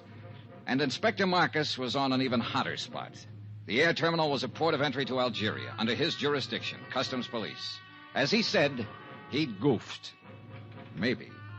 It is a matter which hath entire past all apprehension. But he was right on I one know that thing. in London Hans this thing is Zeindorf, not have happened. the LORKO In representative, Paris, too, it was is not a have trifle happened. excitable. In Amsterdam, it is unthinkable such thing have happened like this. Even in your New York, mein Herr Dollar, it cannot have happened. But here, in Algiers... It have happened. Yeah, this beautiful diamond gone. All gone.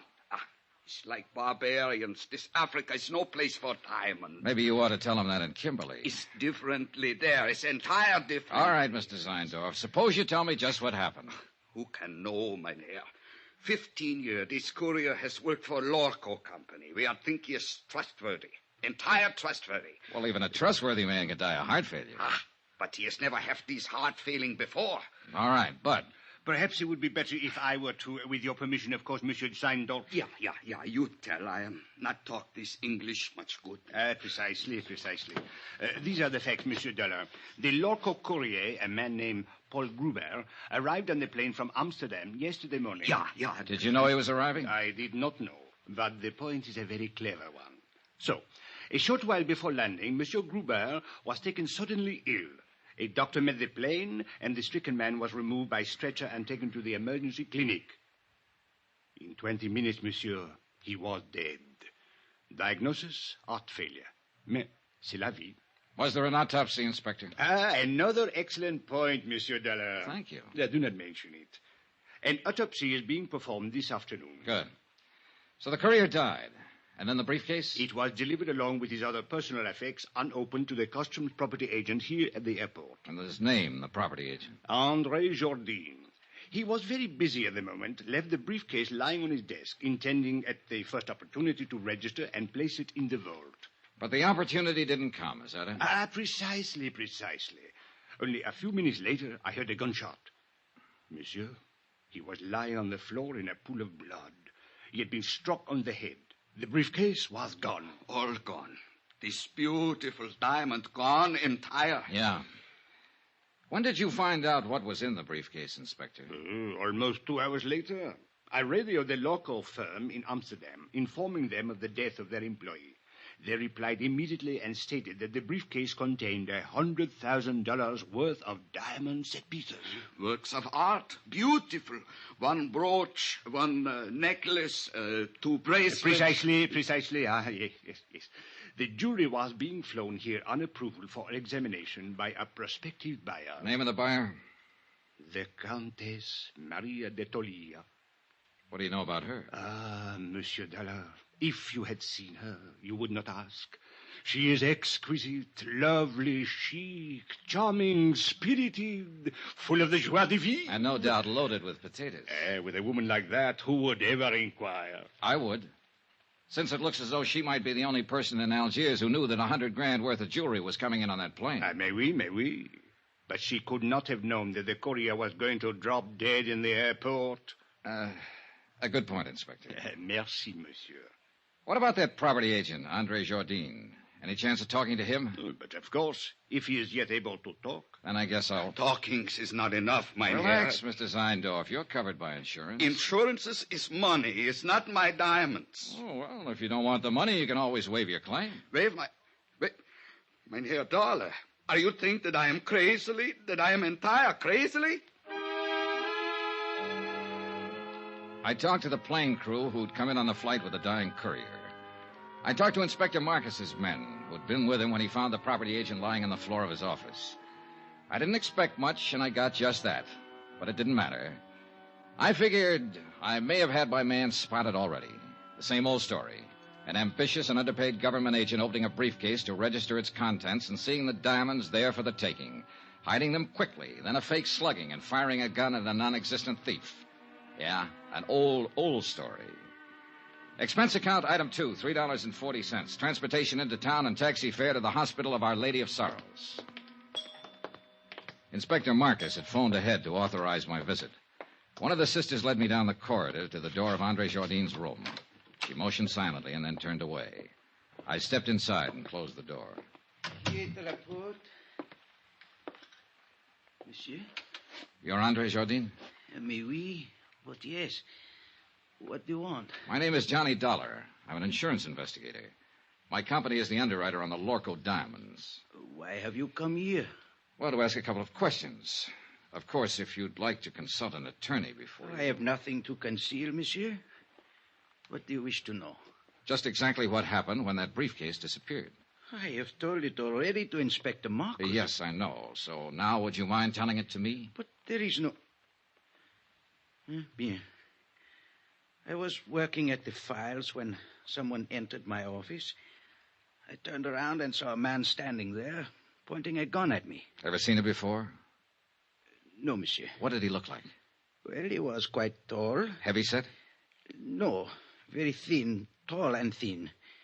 European, I believe. All right. What did he do?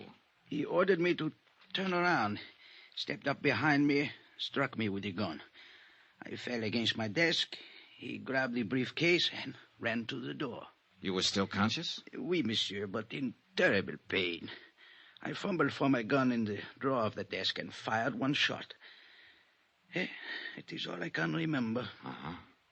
You hadn't by any chance opened that briefcase? I had been too busy. And you didn't know what was in it? Not until they told me today. Andre, I wonder if you'd mind if I lifted a corner of that bandage and took a look at that wound on your head. If you are careful, it is very painful. Oh, sure, I'll be careful.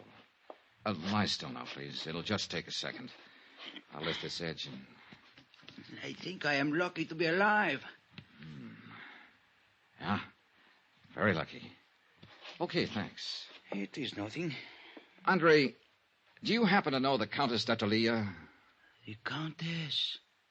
Oh, monsieur, she is unquestionably... Yeah, I know. She's lovely, exquisite, charming, chic. Well, thanks for your cooperation, Andre. A pleasure, Monsieur Dollar. Take care of that head. It's the only one you've got. You Americans are so whimsical. Oh, yeah, we're all crazily, entire crazily. My pet theory was starting to limp. That slugging wasn't phony. It had taken 14 stitches to close the cut in Andre's head. Whoever hit him hadn't been kidding. They meant it for keeps. I walked down the corridor and stood waiting for the elevator, thinking it over, trying to figure it out. But no go. I needed more facts. And a moment later, I got more facts. Monsieur Dollar, I thought I would find you here. A clever piece of deduction, Inspector. Merci bien, monsieur. Don't mention it. What's on your mind? There should be something. Well, there's got to be some reason for that smug grin. What happened? Did the thief confess? Au contraire. I was on the point of asking what progress you were making on the case. You will be happy to hear none at all. Oh, that is too bad. Inspector. Eh? Extreme courtesy, complete cooperation, the devoted services of your meager talents. Remember? Touché. Actually, I came to tell you that I now have the report of the autopsy. The courier who died of heart failure. Only he did not die of heart failure, monsieur. Except, of course, in a very literal sense. Well, what did he die of? Poison. Well, that was the end of a good theory. The courier had started to get sick on the plane, so the robbery and the murder had been planned well in advance of his arrival. By somebody who'd known he was bringing in diamonds. And so far, only one person fit the bill. As lovely, charming, and chic a suspect as you could ever hope to meet. The Countess d'Atolia.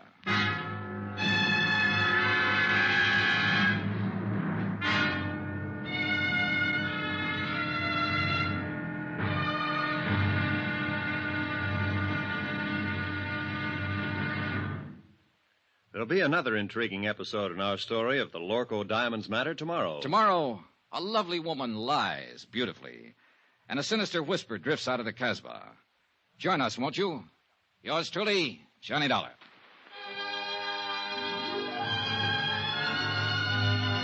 Yours truly, Johnny Dollar, starring Bob Bailey, is transcribed in Hollywood. Written by Les Crutchfield, it is produced and directed by Jack Johnstone.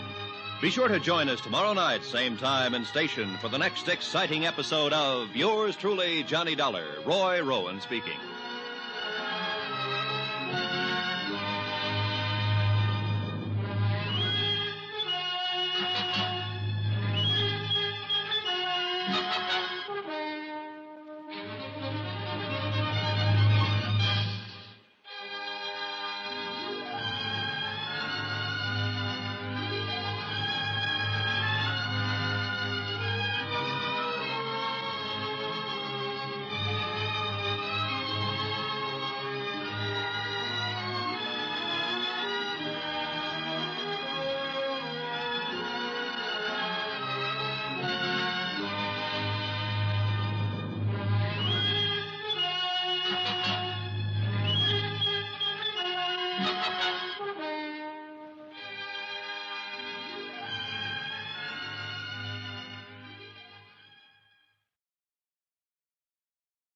From Hollywood, it's time now for...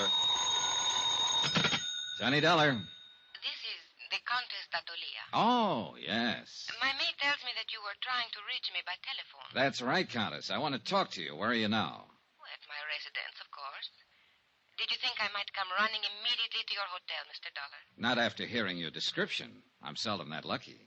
What is it exactly that you wish to talk about? $100,000 worth of diamonds and a dead man. I'm a special investigator I for know who you are. I investigate before I call you. Wow, not only beautiful, but clever. This ought to be interesting. I'm afraid I don't entirely understand your flippancy. Then suppose I come over and explain it to you. Say around 8 o'clock? I'll make a definite effort to be here. You know something, Countess?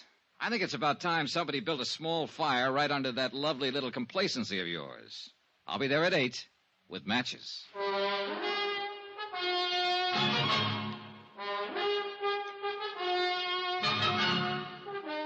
Tonight and every weekday night, Bob Bailey in the transcribed adventures of the man with the action-packed expense account, America's fabulous freelance insurance investigator. Yours truly, Johnny Dollar.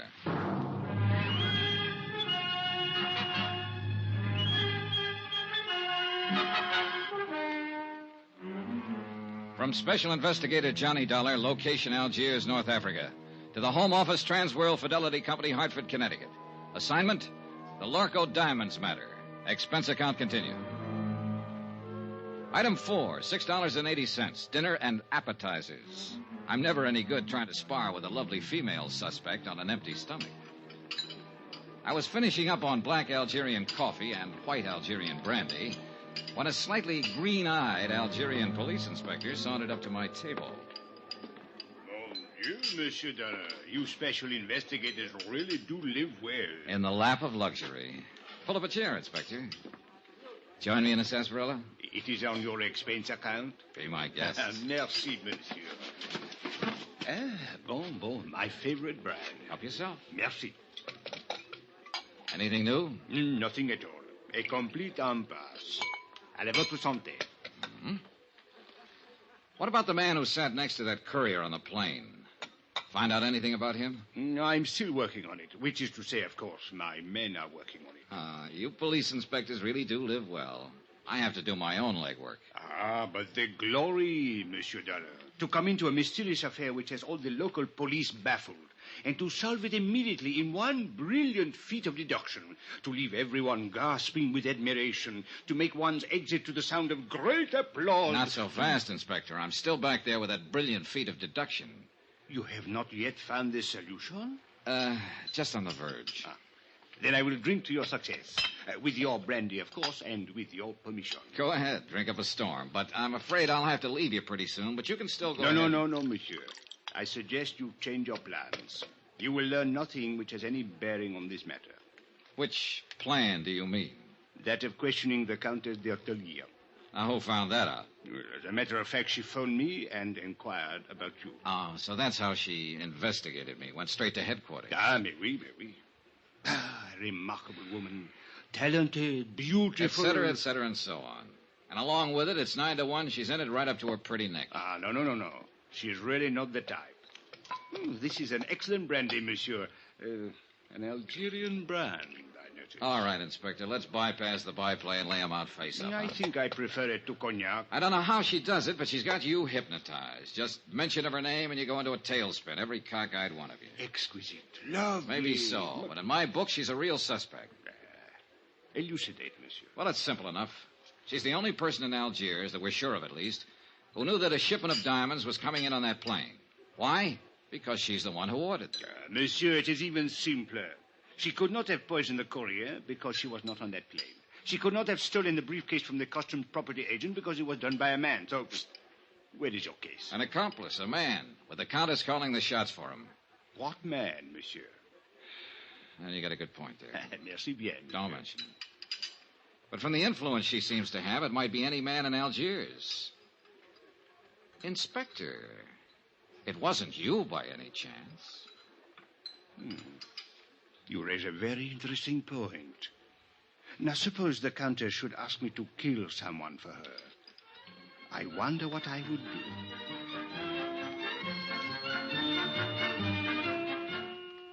A page boy came into the dining room looking for me. I followed him out and took the phone call in the hotel lobby.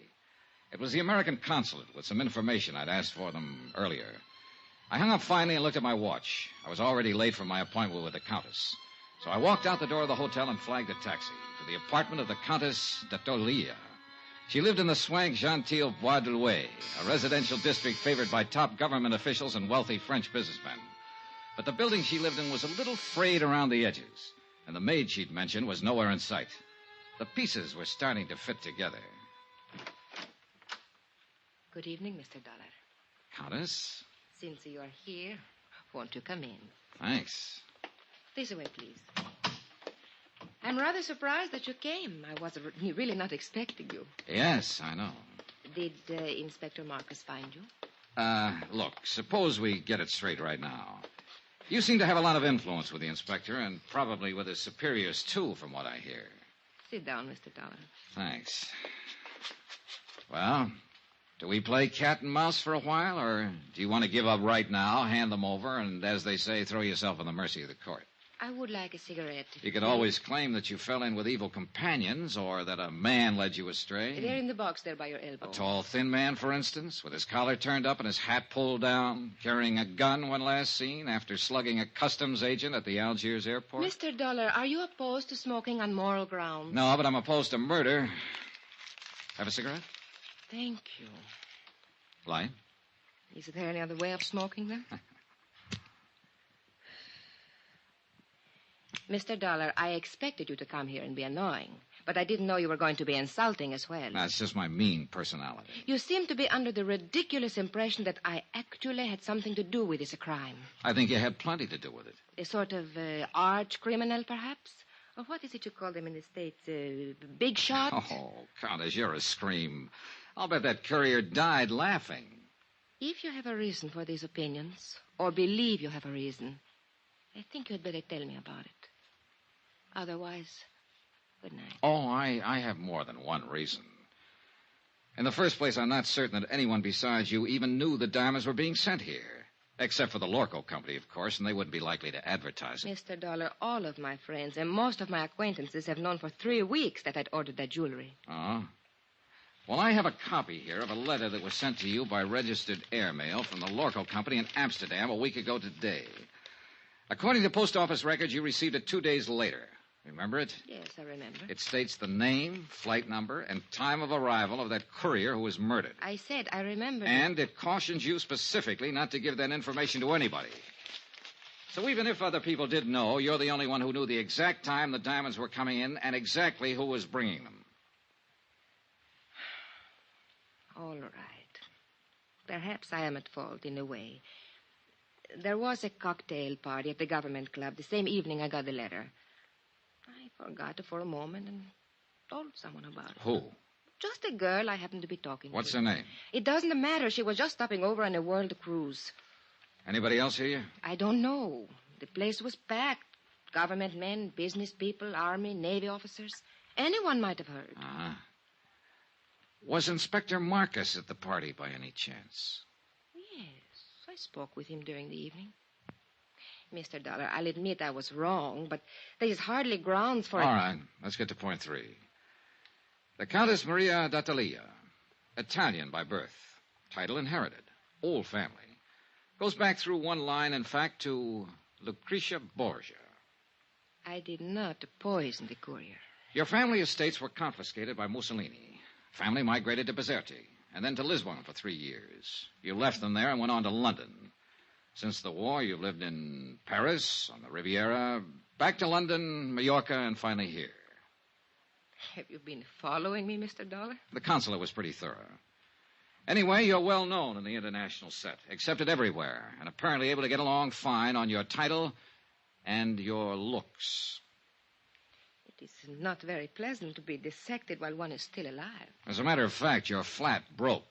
You've been living on credit for the last 4 months. I think you have gone about far enough. And yet 3 weeks ago, you ordered $100,000 worth of jewelry sent to you on approval. How did you plan to pay for it?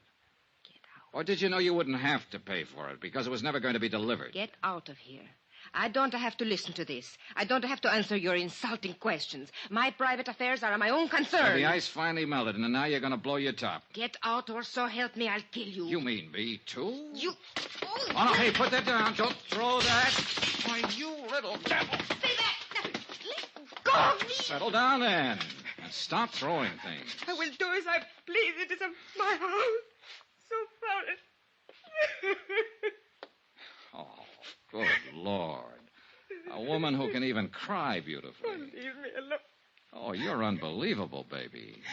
The boys were right. You're everything they said you were. Oh, it's too bad. Go away. All right. But before I do... What are you going... No, don't.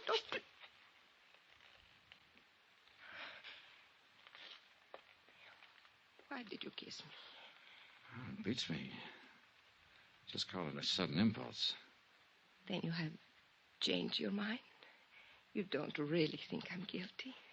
Oh, honey, I still think you're in this up to your ears. And I'll still bring you to trial if I can. And I still want to kiss you. You figure it out. Why figure, Johnny? I liked it, too. Oh, you ought to be locked up. If for no other reason, just to protect the guys who... What is it, Johnny? What are you going... That cigarette in the ashtray. Put it out fast. Get the windows open, all of them. Where's your kitchen? Back through the hall. Johnny, what are you going to do? Stay alive, if I can. It was gas fumes, one of the bottled gases they use for cooking in the higher-priced apartment districts. The concentration had been building up and finally seeped into the drawing room. If we'd lit another match, we'd have been blown to bits. kitchen was dark, but I didn't dare snap a light switch. One spark would do it. So I held my breath and followed the sound and finally found the range. Every burner valve was wide open. I could vaguely make out a glass-pane door opening onto a terrace. I grabbed a breath of air and moved toward another door that looked as though it might open into a hall. It didn't. It opened into a closet, and on the closet floor there was a body.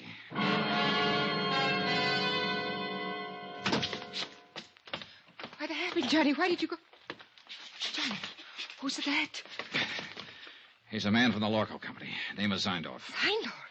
But where did you find him? Out there on the floor of a closet. Why? What was he doing here? You tell me. I don't understand it. He has no business here. What is wrong with him, Johnny? Well, right at the moment, he seems to be a little bit dead.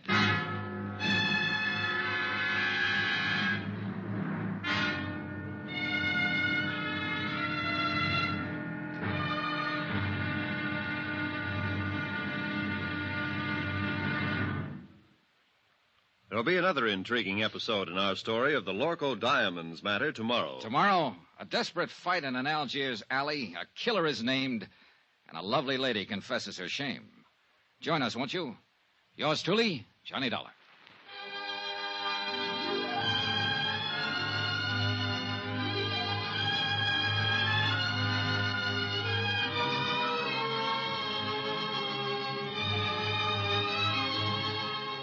Yours truly, Johnny Dollar, starring Bob Bailey, is transcribed in Hollywood. Written by Les Crutchfield, it is produced and directed by Jack Johnstone.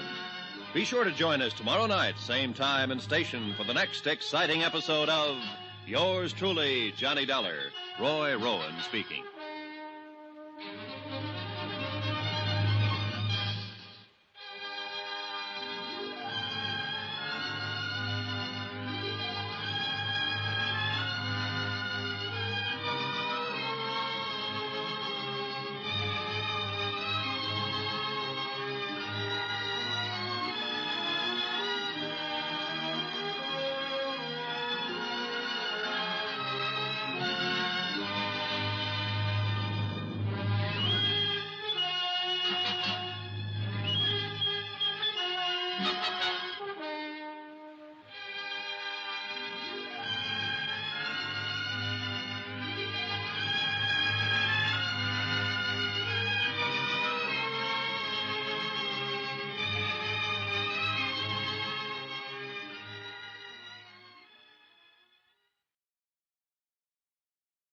From Hollywood, it's time now for... Johnny Dollar. Hello? Who is it? Hello?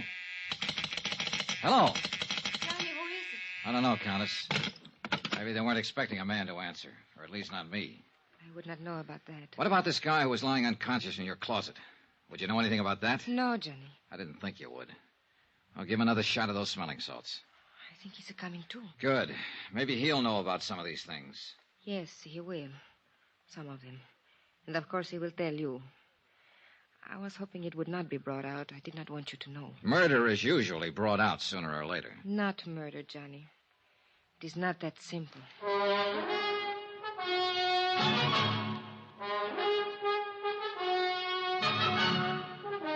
Tonight and every weekday night, Bob Bailey in the transcribed adventures of the man with the action-packed expense account, America's fabulous freelance insurance investigator. Yours truly, Johnny Dollar.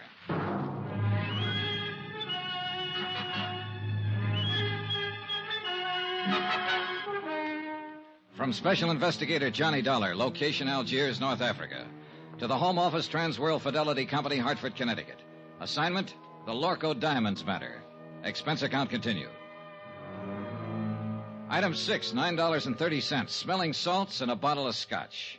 The smelling salts were needed for a double-talking fellow named Zeindorf, who'd managed to get himself gassed half to death in a closet. A representative of your client who suffered the $100,000 loss, LORKO Diamonds of Amsterdam. The scotch was for me. Johnny, he does not like it. Should I go on holding them under his nose? Yeah, sure. Keep shoving them at him until he's strong enough to fight you off. That's how smelling salts work. A person has to come to in sheer self-defense. Nine, stop. It's more too plenty already. My nose is killed, dead. No more. Maybe even poking it into the wrong places. What were you doing in that closet, Mr. Zeindorf? It's nothing. I can tell you the entire thing in 2 words. Use more if you need them, but make it good. Nobody has found this beautiful diamond. Nobody has do anything. So I'm come looking for mine own self. In that closet? Nein, is only for hiding. I am wait for everybody going away, going at sleep. Then I am going to looking. In my apartment. What made you think they would be here? You are pleased to forgiving me, Fräulein, but I am not taking the chance. I'm think to looking every place. Who turned on the gas out there? Do not ask it. I know nothing. I think I have sleeping some, maybe, and when I have waking, I am died almost. Yeah. Well, apparently somebody was out to get one of us at least. Hey, what about that maid of yours, Maria? Or is there one? Of course. She... You know, that is strange. She disappeared about the time you arrived, slipped out without a word. Does she live here? I think she lives up in the Casbah. I hire her through the agency. I see. Do you think she did it? Oh, the more I find out, the less I'm sure of. Maybe Mr. Zeindorf did it, trying to commit suicide over his missing trinkets. Nein. Suicide is one thing I am not. And I desist to listen no more. I am to leave here immediate. Oh, by the way, Mr. Zeindorf. Yeah, what is it? As I understand it, you boys in the international jewelry business are ordinarily pretty cautious in your dealings. Yeah, the prudence, mein Herr. Always the entire prudence. That's what I mean. You always investigate a new client thoroughly before you take any chances, is that right? Is entire correct? Johnny, no. Then why did you send $100,000 worth of diamonds here to Algiers at the request of a woman who doesn't have a cent to her name? Why, it is to me these things are always happen. Mein Herr Dollar, I am the highest ethic of business. I cannot give you answering. Well, one of you better give me an answering. Oh, it is all right, Mr. Zeindorf. Please, you tell Contessa. All right. What he is trying to say, Johnny, is this. It did not matter about my financial standing because I was not actually a client. What do you mean? You ordered the stuff? Yes, several pieces on approval, so I could make a selection. Anything up to $20,000. Somebody else was paying for it. It was being given to me as a gift. By whom? A fellow countryman of yours, a man named Charles Barrett. He's been here 3 months, lives on his yacht. Mr. Zeindorf, how did you know this man Barrett would pay for the diamonds? By the letter, mein Herr. What letter? When I wrote to the LORKO firm, I took the liberty of enclosing a letter written to me by Mr. Barrett. His own authentical signings. We investigate immediately. What sort of a letter was it? He promised to pay for a gift of jewelry up to $20,000 of my own selection in return for certain considerations. What considerations? Romantic, mein Herr. It is a little present of the engagement. Is that what it was, Maria? An engagement present? Yes. I see. I think I go now. It's too much has happened in this place. Is it all right to smoke now? Yeah, sure. The gas is cleared out. Here. Thank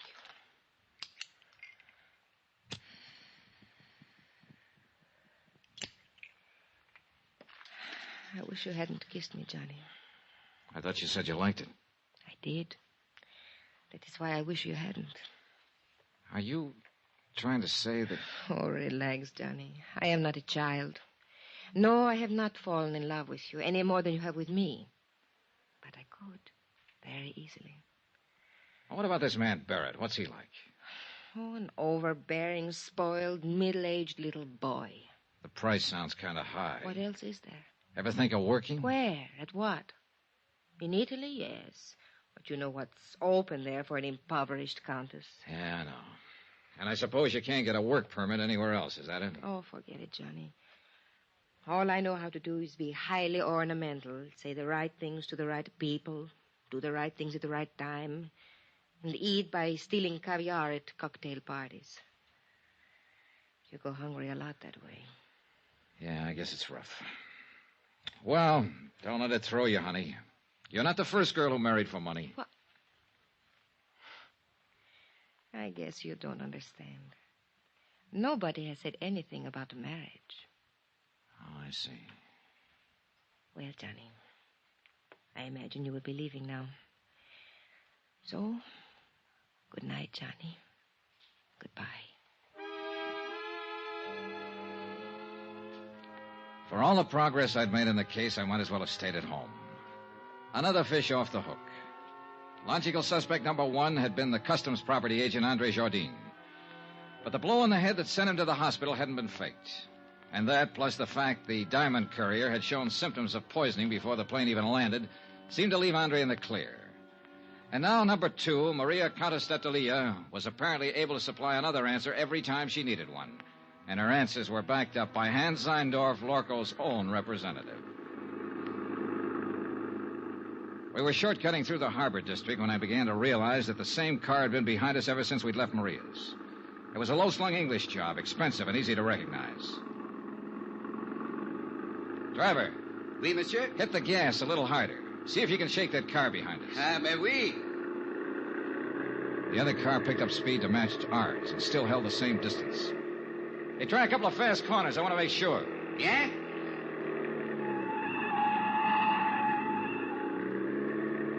The next place where the street narrows down. Stop fast. Swing crosswise. Block off the road. I want to stop that guy and have a talk with him. Hey, you understand what I mean? Mais oui, monsieur. Just like in the movies. Yeah, well, something like that.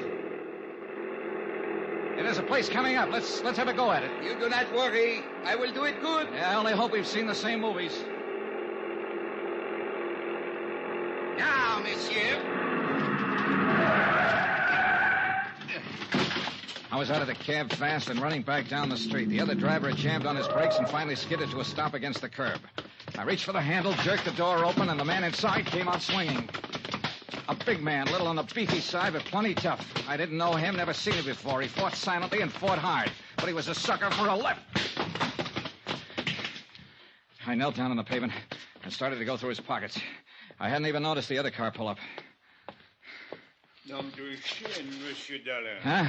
Do you merely plan to rob him, or do you also intend to cook him and eat him? Oh, you really get around, Inspector. A policeman must socialize, monsieur. It broadens the outlook. Come, we walk. My chauffeur will take care of reviving your victim. Do you happen to know the victim? Mais oui. He's Monsieur Charles K. Barrett of Chicago. Maria's ex-boyfriend. Something of the sort, I believe. How did you happen to get here so conveniently? Oh, I was following you. Farther back, of course. Then why didn't you pitch in when the fight started? And spoil such a remarkable display of fisticuffs? Okay. It is true the footwork was mediocre, but the verve, the enthusiasm, the violence, superb, monsieur. I can't quite figure you, Inspector. Well, sometime we must talk about it. Monsieur, you will be most happy to know that we have identified the person who occupied the plane seat next to the diamond courier. Oh? They shared a bottle of wine during the flight. Undoubtedly, that is how the poison was administered. And who is the person? A man named Bobo. Bobo? Oui. He is well known in the Casbah. He is a thief, smuggler, dope peddler, and it is said he can be hired as a killer. Have you picked him up yet? Well, I have not tried to. Why not? Why not? Monsieur, in the Casbah, at the sight of a uniform, everyone vanishes, like rabbits in their holes. The Casbah, huh? Another thing. The property agent who was struck on the head, Andre Jardine, he has disappeared from the hospital. Disappeared? How? His window was open. The room was upset. It was very odd. Yeah. Look, Inspector, I think I'll get on back to the hotel and get some sleep. As you wish. Yeah, I'll talk to you tomorrow. Maybe. Oh, there is one more thing, Monsieur Dollar. Huh? I think perhaps I should warn you of something in the event you should call again on the Comtesse. Warn me of what? Well, 2 days ago, I installed a dictaphone in her apartment. You what? I must admit I found your conversation this evening most entertaining. Inspector, you are a rat. Oh, please do not concern yourself in the least. I am the soul of discretion. Maybe. Monsieur, I am a Frenchman.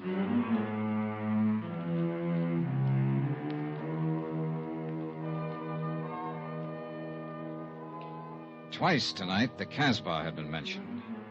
The strange, mysterious native quarter on the steep hill behind the city. Maria had said her maid lived there. And now Bobo, who'd given poison wine to the diamond courier. I had an angle, and I had some ideas. The picture was finally starting to make sense. But I needed some more answers. And the trail led into the Casbah.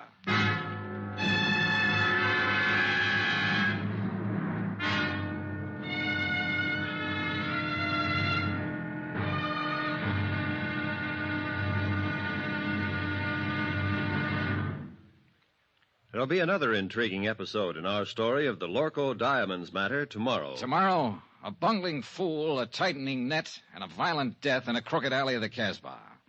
Join us, won't you? Yours truly, Johnny Dollar.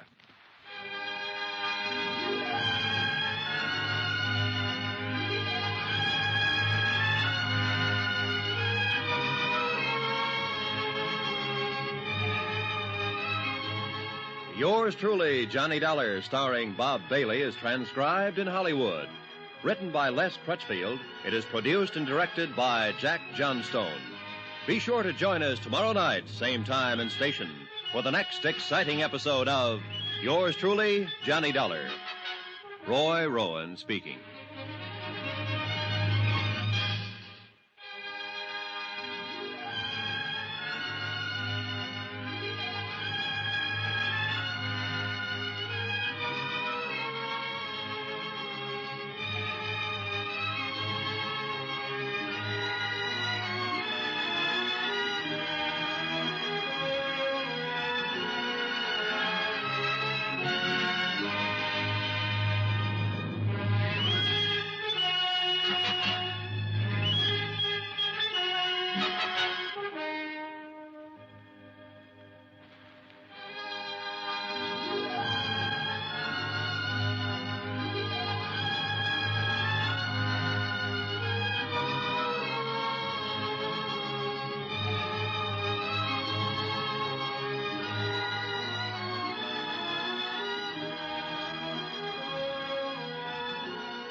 From Hollywood, it's time now for... Johnny Dollar. This is Abdul. Abdul? You don't know me. So? I have the little business. Well, I'm so happy for you. Hope it's doing well. Not bad. Okay, you what... don't know me, but you're looking for me. Now, look, Joe, Abdul... It is a business to get jobs for people, for servants. Oh, the employment agent. Ah. Have you got the address of that girl who worked for the Countess d'Attolia? Oh, sure. You're very lucky. She's very pretty. You've got the wrong idea, Abdul. I just want to talk to her. Sure. Where does she live? For $20, I will remember. I'll give you 10. No, she's worth more. Look, knock it off. I gotta find her and talk to her fast while I'm still alive. And while she is.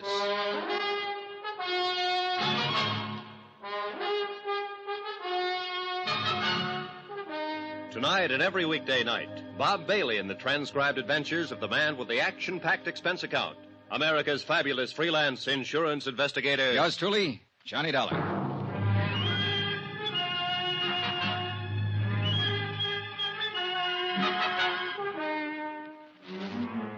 From Special Investigator Johnny Dollar, location Algiers, North Africa, to the Home Office Transworld Fidelity Company, Hartford, Connecticut.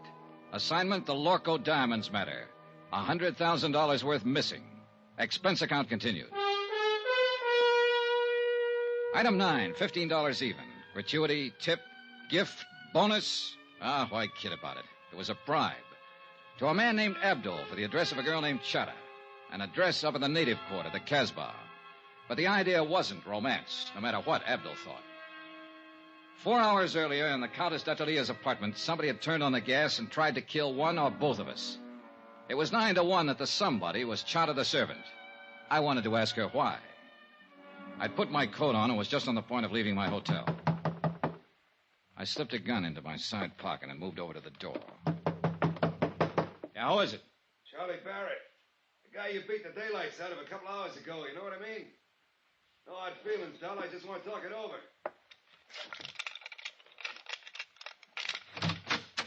All right, Barrett. What's on your mind? You object if I come inside? It's kind of personal, you know what I mean? Probably. All right, come on in. Much obliged. Hey, I didn't know who you were, but when we got in that little fracas, that cop told me about it afterward. Man, you really got a wallop on you. You make a fella know he's had it, you know what I mean? Is that why you're here, a post-mortem on the fight? No. That's done and over. You whipped me, fair and square, as far as I'm concerned. Hey, by Barrett, guys. if you've got anything to say, let's have it fast. I'm in a hurry to get out of here. Oh, well, I sure don't want to take up no more of your time than necessary. I know how it is. Of course, I'm on vacation now, but back in Chicago, I'm in the meat business. Look, Barrett, would you At please... least in a way I am. I'm in byproducts, actually. You know what they say? Use everything but the squeal. Well, I'm the fella that cans the squeal, you get it? Oh, brother. What I come here for was maybe to get it straightened out about that dame. Do you mean the Countess d'Atelier? Countess. Them titles are a dime a dozen. I can buy 'em, sell 'em like sausages. Well, what about her? Now, look, neighbor, I was figuring to come here and put it to you man to man. You know what I mean? I know what I'm beginning to think you mean. I figure when you seen my position, you'd want to do the square thing. Like anybody on the right side of the fence would. You with me, neighbor? You better drop that neighbor business. I've moved. Well, Dollar, the thing stacks up like this. Now, I already had my claim staked there before you even got in town. I got a lot of money invested in that dame. Barrett, so help me. I've been taking her around places, you know, feeding her, buying her, one thing and another. Why, I was even going to kick through for a 20-grand chunk of ice for her. Well, she and I had that fight last week. You what? That dame's got highfalutin ideas. What fight? What are you talking about? Well, I just put it to her, cold turkey. I told her she had to quit Jenny flipping around with all those other fellas. Or I just wasn't going to have nothing more to do with her. Well, that made her mad, you understand? She lit into me. Man, you ought to hear that dame talk when she's mad. You'd think Hey, that look, she... when was this fight? Was it before the diamonds were sent here? Why, sure. Sure, I said if that's the way she was going to act, she could forget about them diamonds. Well, I ain't seen her since or talked to her, but I just can't seem to get her off my mind. Now, look, Dolly, you was in her apartment there for 2 hours and 40 minutes tonight, and I don't like it. It bothers me. Strictly business, Barrett. And I got to get going. Now, wait a minute, Dollar. Just wait a minute. We still got something to settle here. Like I told you, I got Oh, money. Barrett, get out. You better hold your horses. I don't know if you know the name C.K. Barrett, if that means anything to you. But I got influence back there in them United States. So it's the hard way, huh? Look, you just work for that company of yours. You're nothing but an employee. And if you think you can talk to me like you can to some of these foreigners, then here, now. Still a sucker for a left. Hello, room service. This is Johnny Dollar. Some drunk just wandered in here and passed out. Would you send up a couple of boys to drag it out in the hall?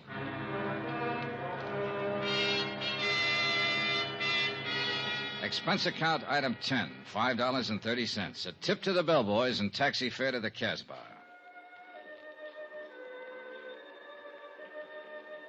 The taxi dropped me off at the end of the causeway, and from there on I walked. It was late, well after midnight, but the narrow, crooked alleys were teeming with life. Some of it out in the open, some of it under cover. Small groups of people met together here and there along the cobbled streets. Men of 24 tongues and dialects. And women, too, slipped silently in and out of the dark doorways, or crouched over tables in the dim-lit cafes and coffee houses. Groups usually fell silent when I passed and stared with hostile curiosity. The Casbah, backwash of North Africa. Little known, seldom bothered, and scarcely policed. And for an outsider, especially at night, more dangerous than dynamite. The address Abdul had given me turned out to be a coffee house, but it could still be legitimate. And there was only one way to find out.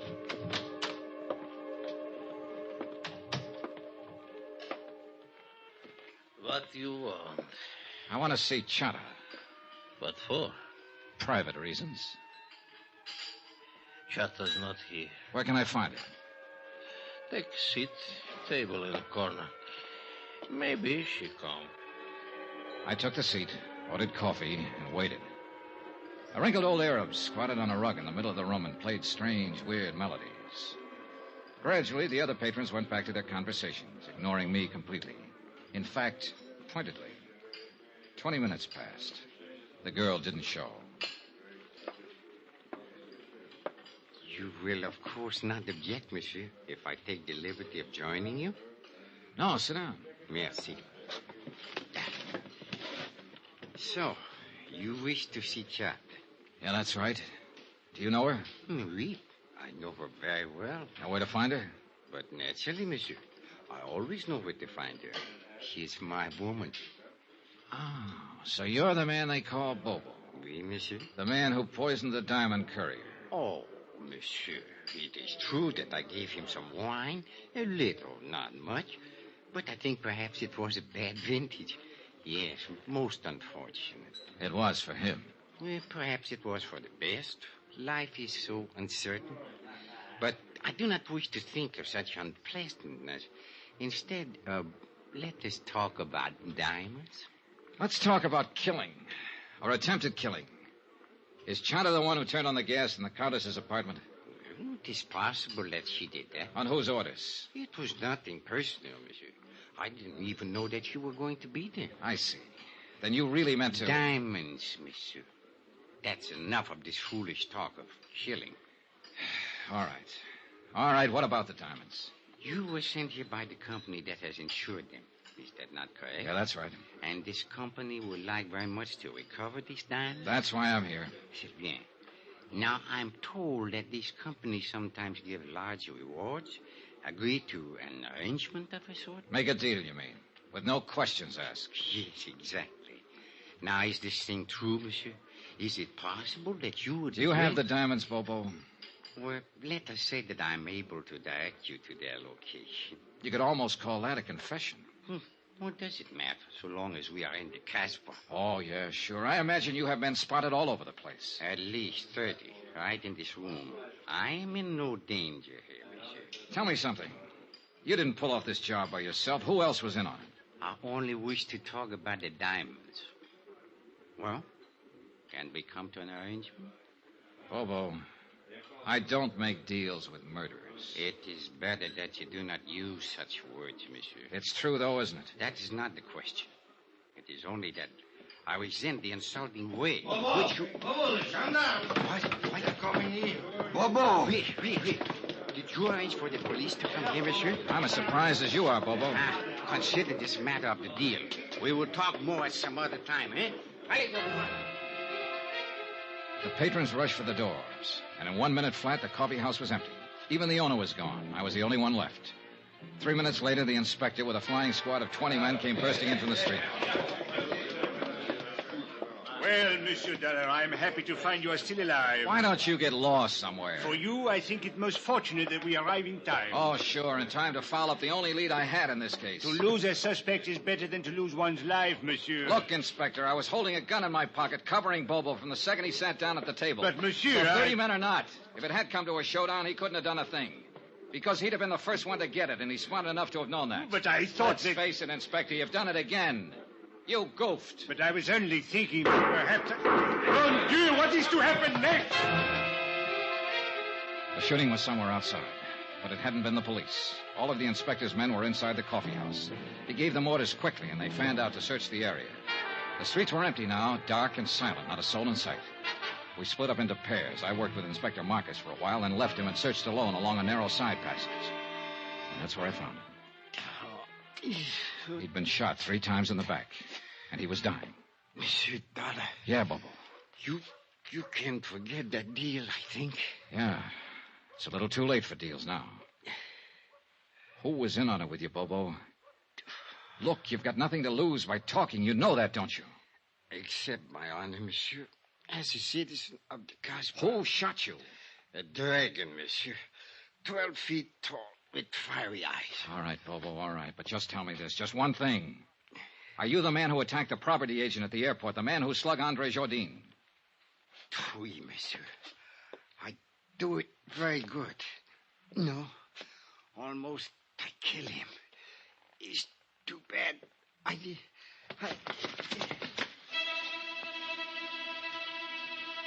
A minute or two later, Inspector Marcus came up, and we stood there looking down at the dead man lying on the stones of the alley. He was a short man, stockily built, with wide shoulders and a deep chest. It was the body of a man of action, of accomplishment. But he'd chosen to be a smuggler, dope peddler, thief, and killer.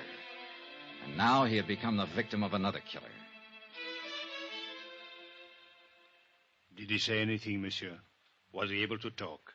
Yeah, enough. Eh? What is it you mean, monsieur?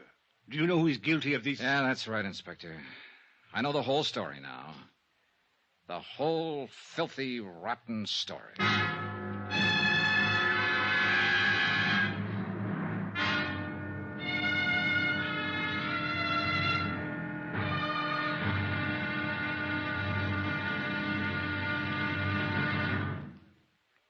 There'll be the final intriguing episode in our story of the LORKO Diamonds matter tomorrow. Tomorrow night, the odds are set. The last chip is down. It's the last spin of the wheel.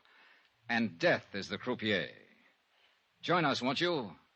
Yours truly, Johnny Dollar.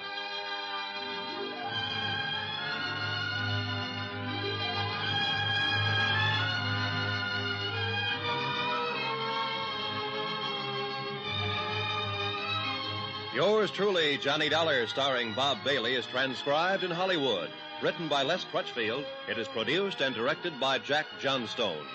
Be sure to join us tomorrow night, same time and station, for the next exciting episode of Yours truly, Johnny Dollar. Roy Rowan speaking.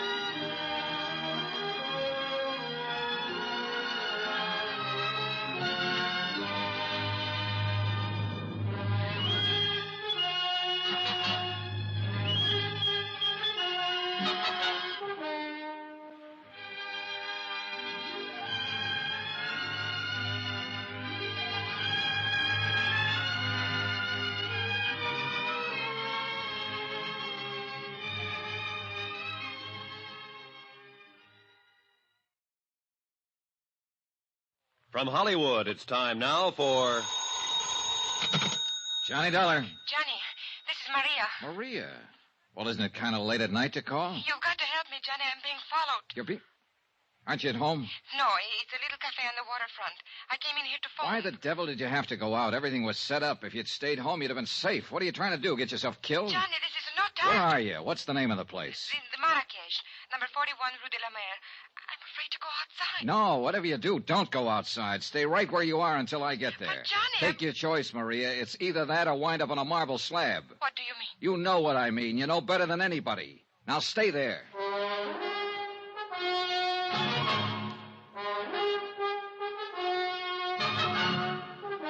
Tonight and every weekday night, Bob Bailey in the transcribed adventures of the man with the action-packed expense account, America's fabulous freelance insurance investigator. Yours truly, Johnny Dollar.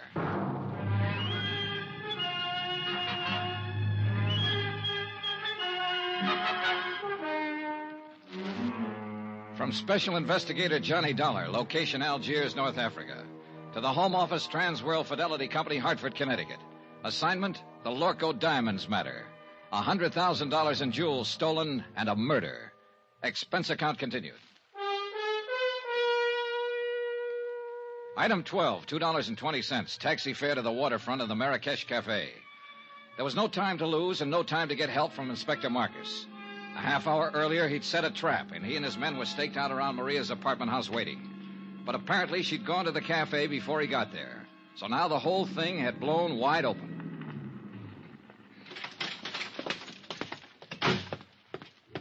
The Rue de la Mer was a dead-end street close to the water, deserted at this hour of night. A couple of dim street lights and a light over the door of the Marrakesh Cafe.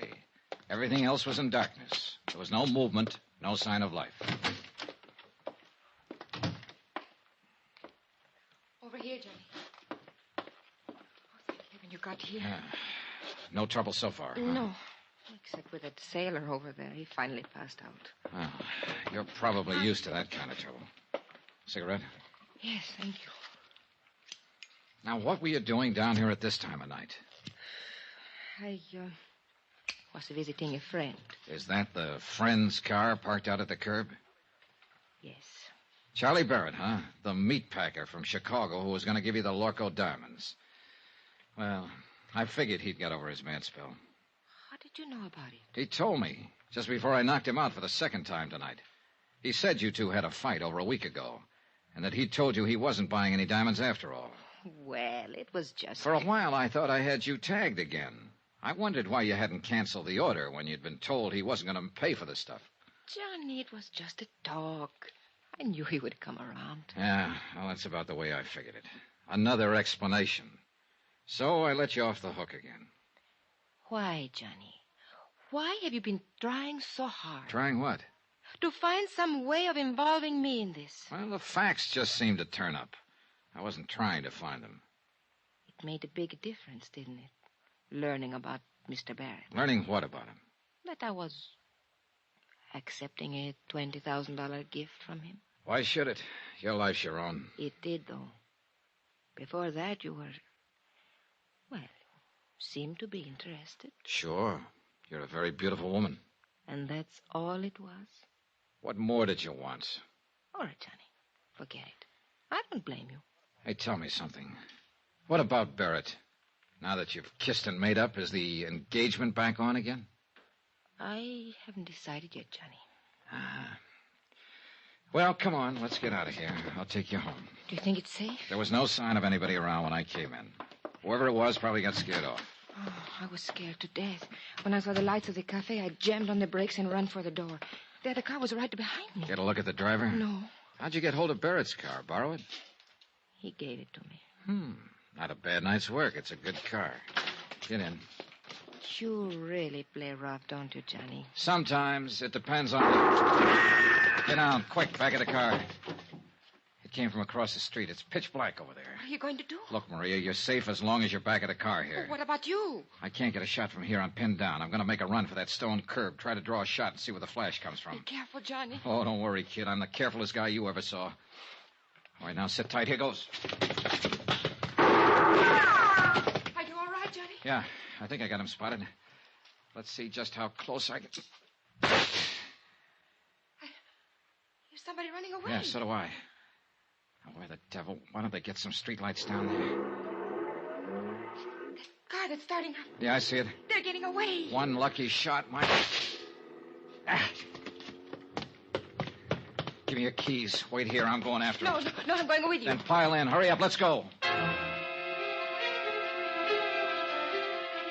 A few blocks away, I picked up the taillights of the other car and poured on the gas to keep hanging on. We roared through the empty streets along the waterfront, then swung into the coast road and headed out of the city. The model I was driving had been built for road racing, and barring accidents, I didn't figure the car ahead had much chance of shaking me. It was a narrow, winding road following the rocky edge of the headlands, and the curves were sharp and dangerous, especially at the speed we were traveling. Finally, it happened. The car ahead roared up a steep grade and missed the curve at the top. It rolled over and over, the headlights cutting crazy patterns in the blackness as it plunged down towards the beach. I finally braked to a stop about 30 yards from the wreck, jumped out and started toward it, and just then... the gas tank caught and burst, and the car exploded into a tower of flames. I caught a glimpse of the driver, pinned in the wreck. Then the fire took over and covered him. And I knew one thing was certain. He'd had it.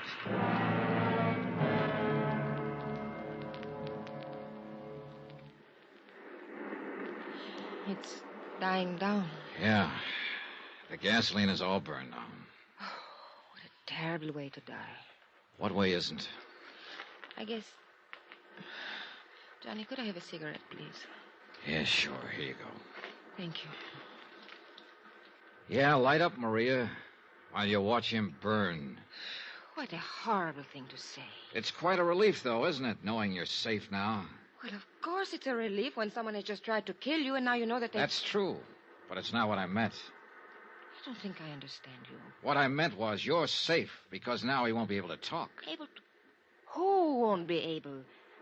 Do you mean you know who's in that car? Of course, and so do you. It's the customs property agent, Andre Jardine. Andre? Sure. Who else would have any reason to kill you, since he was the only one left after... Oh, I guess you haven't heard about it yet. Bobo's dead, too. What? Who is Bobo? Your other partner. Andre shot him in the back earlier tonight up in the Casbah. So you're doubly safe now, Maria. They're both dead. And for everything else, you've got an explanation. With just one exception. I don't even know what you're talking Oh, about. now, don't be modest. Actually, it was quite a scheme, whether you thought it up or Andre Oh, did. you are out of your mind. The idea was to make sure the diamond courier died, either on the plane or at least before he got through customs. That way, the courier's briefcase would be sent to Andre's office. Then Bobo was to help Andre fake the stick-up. But Bobo turned out to be a tough cookie. This may be true, Instead but of sticking to plan, he decided to go for broke. When he slugged Andre, he tried to make it stick, but Andre managed to reach his gun, so he ended up in the hospital instead of the morgue. What has all this got to do with me? Then Andre got the idea of a double cross. He left the hospital, went into the Cosmo to look for Bobo. He found him, and he killed him. I still don't see His what... next step was a natural, to knock you off and keep the whole take for himself. We expected it, and we were ready for him. Inspector Marcus is staked out right now at your apartment house, waiting for Andre to show up. We didn't know you'd already gone out earlier. Well, all of this may be true, Johnny. But why do you insist on trying to fit me into the picture? Because that's where you belong. I mentioned the fact that you'd been able to come up with an explanation every time you needed it, with just one exception. What exception? Both Andre and Bobo have tried to kill you this evening. Why? Unless you were in on this thing. What reason would they have? Well, I don't know. Of course. Why should I know? I don't know why they tried to kill me, Johnny. Oh, a good answer, Maria. And it'll probably work. Yeah, you figured that one out fast. I don't know what you mean. No, of course you don't. Well, Who has the diamonds? I will before morning. Johnny, why couldn't you... Knock it off, kid. You got the wrong guy. It won't work with me. It could. Sure, I know. You're beautiful, charming, lovely. And you're rotten. Rotten right to the core. What are you doing, Johnny? Going back to town. Well, wait for me. Goodbye, Maria. Johnny, wait! Johnny!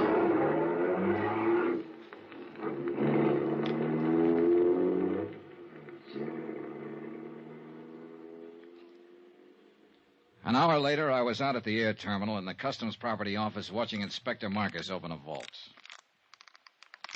Oh, dear, what a nuisance. Always they make these combinations so difficult. That's the general idea, Inspector. True, but still one would think... There we are.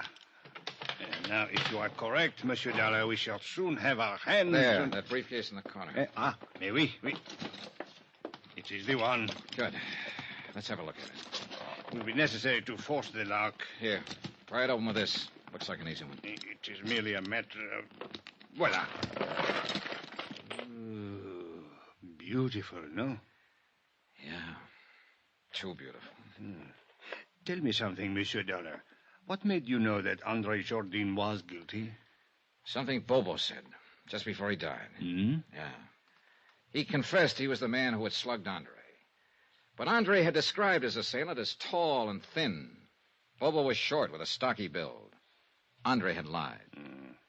And all this time, the diamonds were right here in this vault to which Andre, as property agent, had access. Can you think of a safer place? Hey, Inspector, what about Maria D'Attoria? Well, I am inclined to agree with you, Monsieur Dollar, but, well... Yeah, I know. Nothing but suspicion. Precisely. If I were to file charges and bring her to trial on such evidence as this, well, she would cry a little, perhaps, and look very beautiful. And, monsieur, the court would hang me, not her. Yeah, you're right. You could never make it stick. C'est la vie.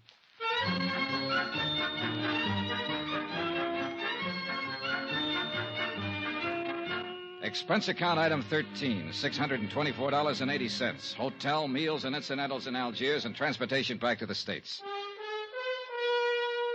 Expense account total, $1,214.60.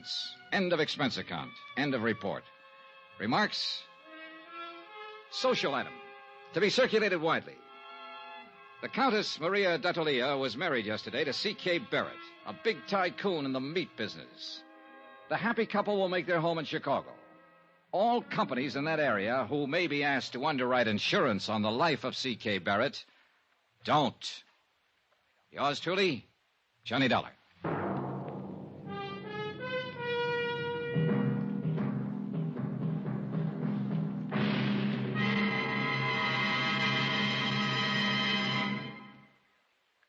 remember, there'll be a new exciting story on Johnny Dollar beginning next Monday. Next week, the Broderick matter, an exciting chase after a charming, beautiful girl.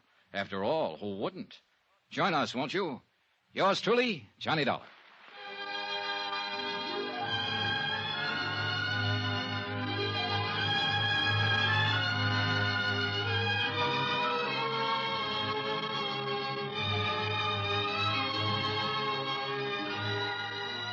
Yours truly, Johnny Dollar, starring Bob Bailey, is transcribed in Hollywood.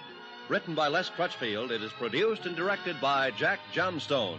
Heard in this week's cast were Lillian Bayef, Jack Moyles, Victor Perrin, C.K. Barrett, Lawrence Dobkin, Forrest Lewis, and Jay Novello. Musical supervision by Amerigo Marino. Be sure to join us on Monday night, same time and station, for another exciting story of Yours truly, Johnny Dollar. Roy Rowan speaking.